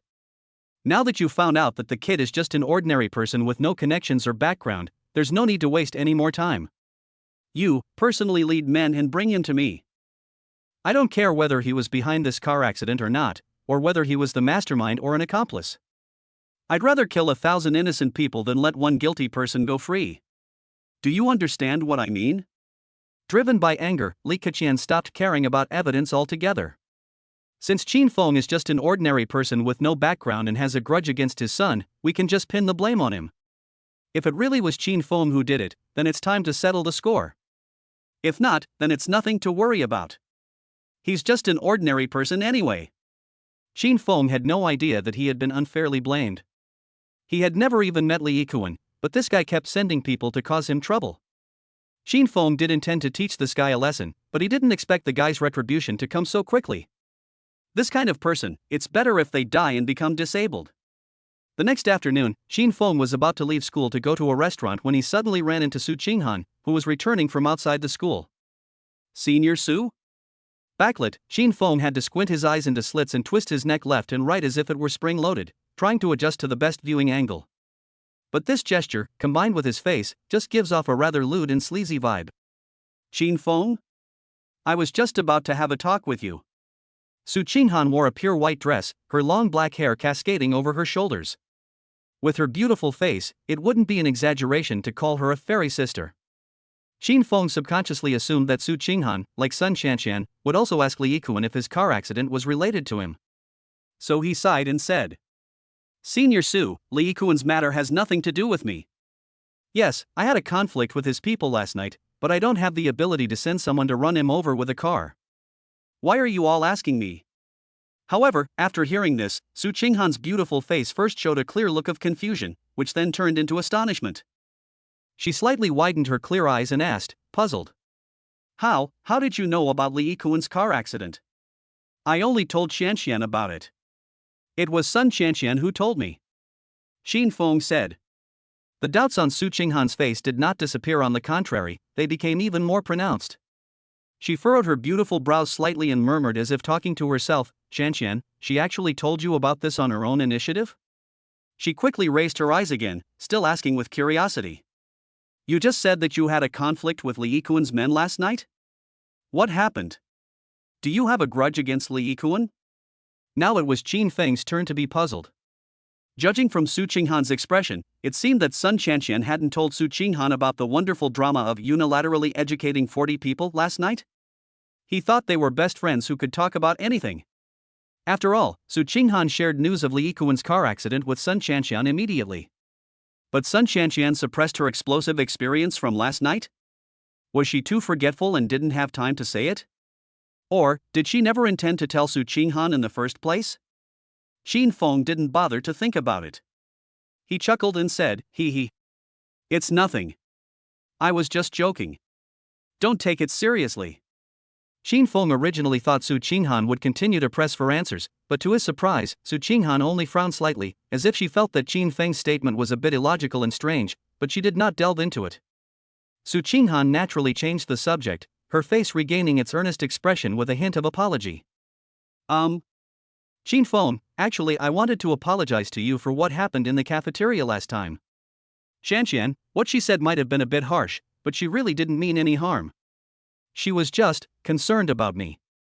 After Su Qinghan finished speaking, she gave Qin Feng a very formal, 90-degree bow. Alright, I'll apologize to you on her behalf. Is that all? I already. Qin Feng waved his hand, looking indifferent. Before he could finish speaking, his gaze was drawn to the view on Su Qinghan's chest. Because Su Qinghan was bending over, and her movements were so perfect that they resembled a textbook example of etiquette, the neckline of her originally conservative dress inevitably opened slightly, revealing a glimpse of alluring spring scenery. The girl didn't react either. Of course, Qin Feng didn't react either, he was just subconsciously admiring the beautiful scenery. It seems, it's not as big as Long Feishua, that cold and irritable woman, or Lin Wan, that gentle older sister. Just then, Su Qinghan straightened up and looked up, naturally catching Qin Feng's burning gaze fixed on her chest. Hey! What are you looking at? Su Qinghan's fair cheeks flushed red, and she instinctively crossed her arms to protect her chest. Her beautiful eyes, filled with a hint of panic and anger, glared at Qin Feng. Senior Su, don't misunderstand. I'm admiring, studying. Yes, studying the cut and fabric of your dress. The design is quite unique. What brand is it? It must be expensive, right? Qin Feng was caught red-handed, but he didn't blush or pant and said something. Once you have thick skin, you won't be afraid of losing face. But to Qin Feng's utter surprise, after hearing his utterly unbelievable nonsense, the panic and anger on Su Qinghan's face actually dissipated by more than half. In her clear, bright eyes, doubt slowly gave way to a simple icy look. Su Qinghan slowly lowered her arms, which had been protecting her chest, her expression becoming serious, with a hint of sharing in her voice, as she softly said, "Oh, so you were looking at dresses, you scared me to death. I thought, looking at dresses is okay, this dress of mine is." Qin Feng. As he listened intently to Su Qinghan's detailed introduction of the dress's brand, fabric, and design features, and looked at her completely unguarded and innocent face, he felt just as shocked as when he first saw Kuan playing basketball. Isn't this school beauty a little too naive? She actually believed such an absurd excuse? Without even a hint of suspicion? How did that clever girl Sun Chanxian become best friends with her? They're not even in the same league. Was he fooling a fool? But she doesn't seem stupid, she's just too trusting. Qin Feng suddenly understood why Sun Chanxian acted so forceful and suspicious when faced with men who tried to get close to Su Qinghan. Without Sun Chanxian as Zhuge Liang, Su Qinghan as Liu Bei probably wouldn't even be able to handle Xing Daoron, let alone Qin Feng as Cao Cao. Chapter 55. Look at the legs, oh no, look at the innerwear. Across the street from the top university in the capital, inside a black sedan. Damn it, are these two filming a campus romance drama here? They've gone from poetry and songs to the philosophy of life? Is this never going to end? A burly man wearing sunglasses, sweat beading on his forehead, lowered his voice and loosened his collar in frustration. Li Keqian's butler looked out the window at the scene, his brows furrowed, and said, "There's nothing we can do. He hasn't left the school, and the Su family's daughter is there too. We can't act rashly." The car was crammed with 5 or 6 burly men, but at that moment they looked like schoolchildren waiting for get out of class to end, staring longingly at the other side. Gurgle. A long, loud rumbling sound came from a corner in the back row.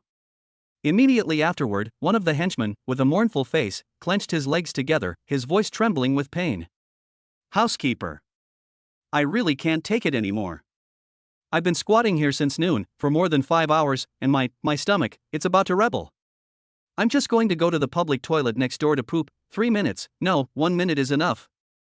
The butler whirled around, his eyes filled with a murderous glint. I told you. Don't alert them. You better hold it in. If you can't hold it in, then fucking poop in my pants.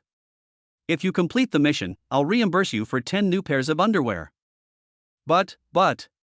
The underling's face was already turning pale, and his body twisted slightly. No buts.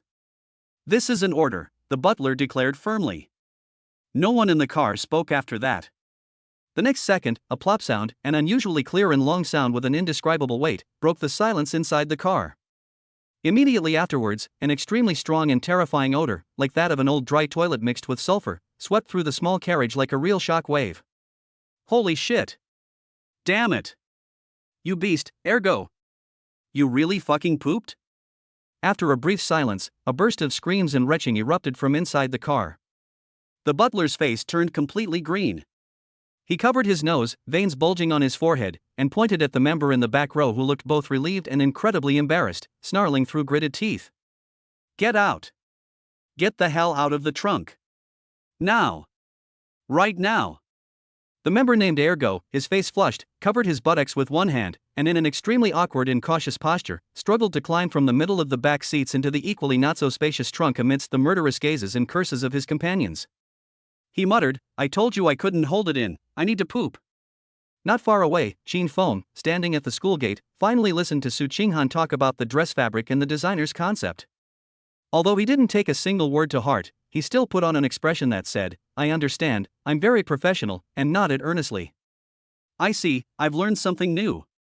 I didn't know this dress had such a story behind it. He gave a perfunctory reply, but his gaze unconsciously drifted downwards, and he blurted out a sentence as if possessed. I understand this outfit. Look at the legs. Oh no, I mean, look at the inner layer. Yes, the inner layer.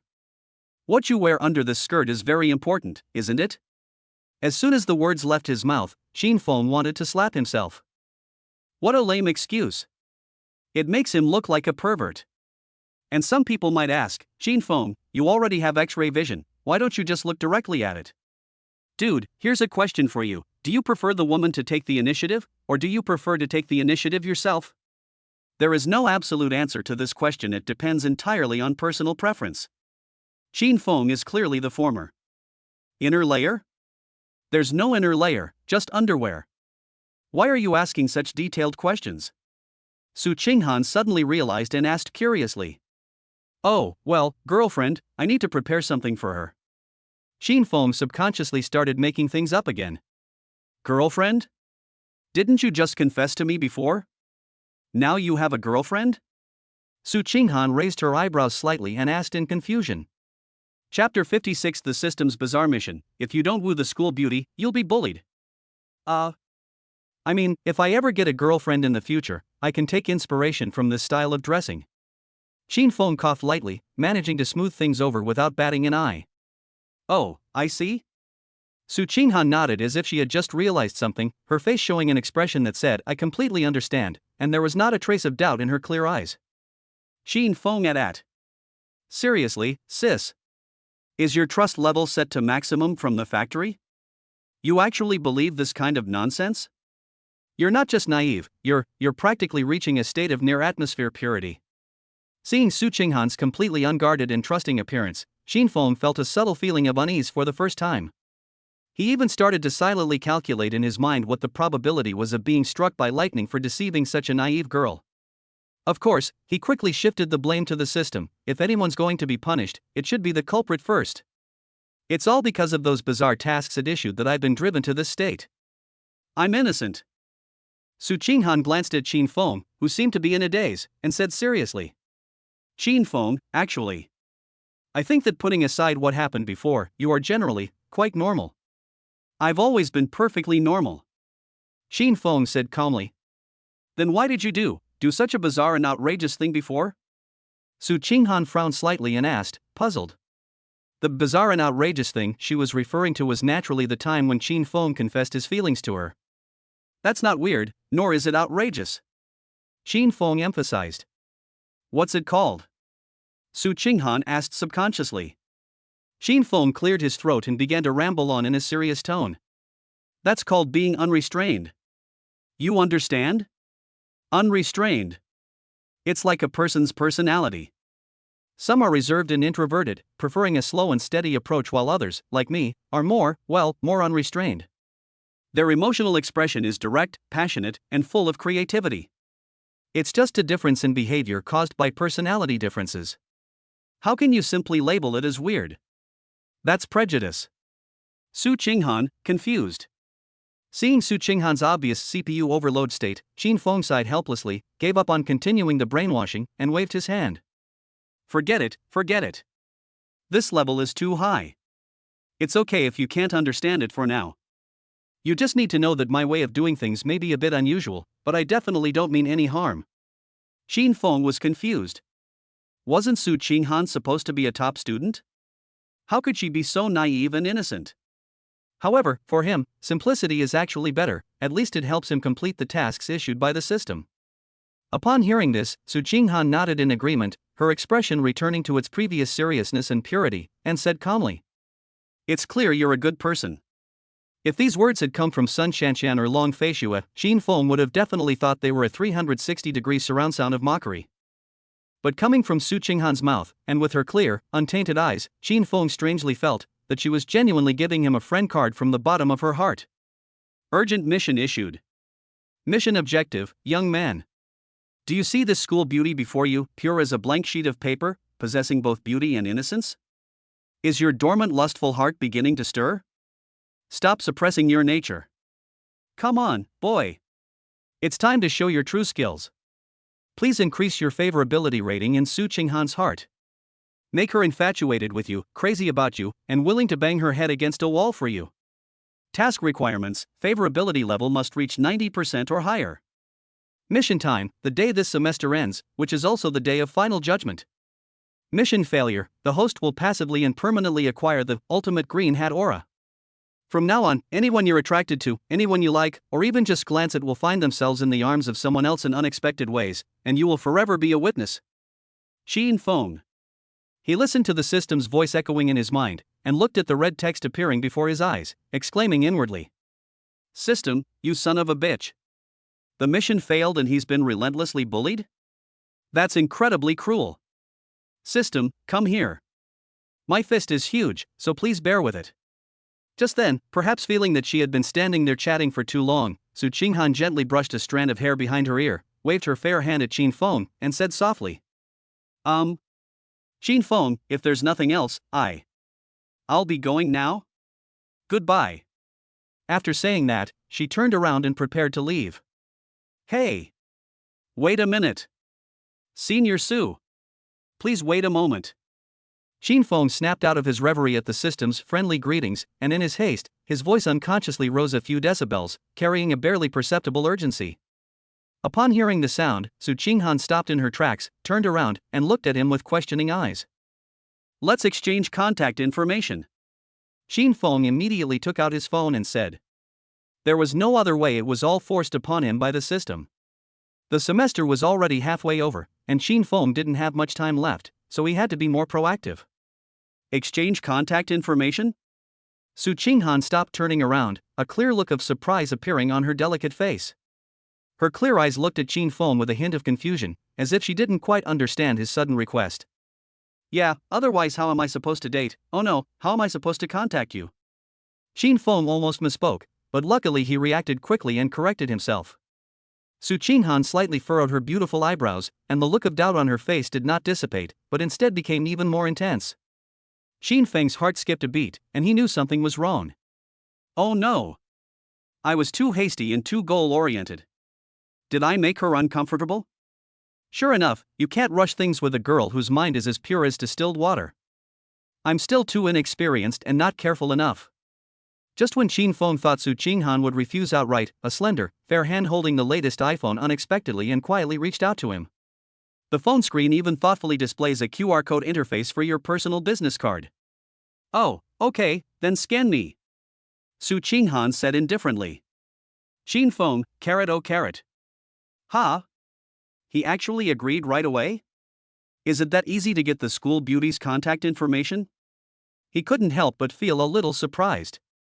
Xin Feng may not yet fully realize just how much the system's two previous charm value enhancements had subtly helped him.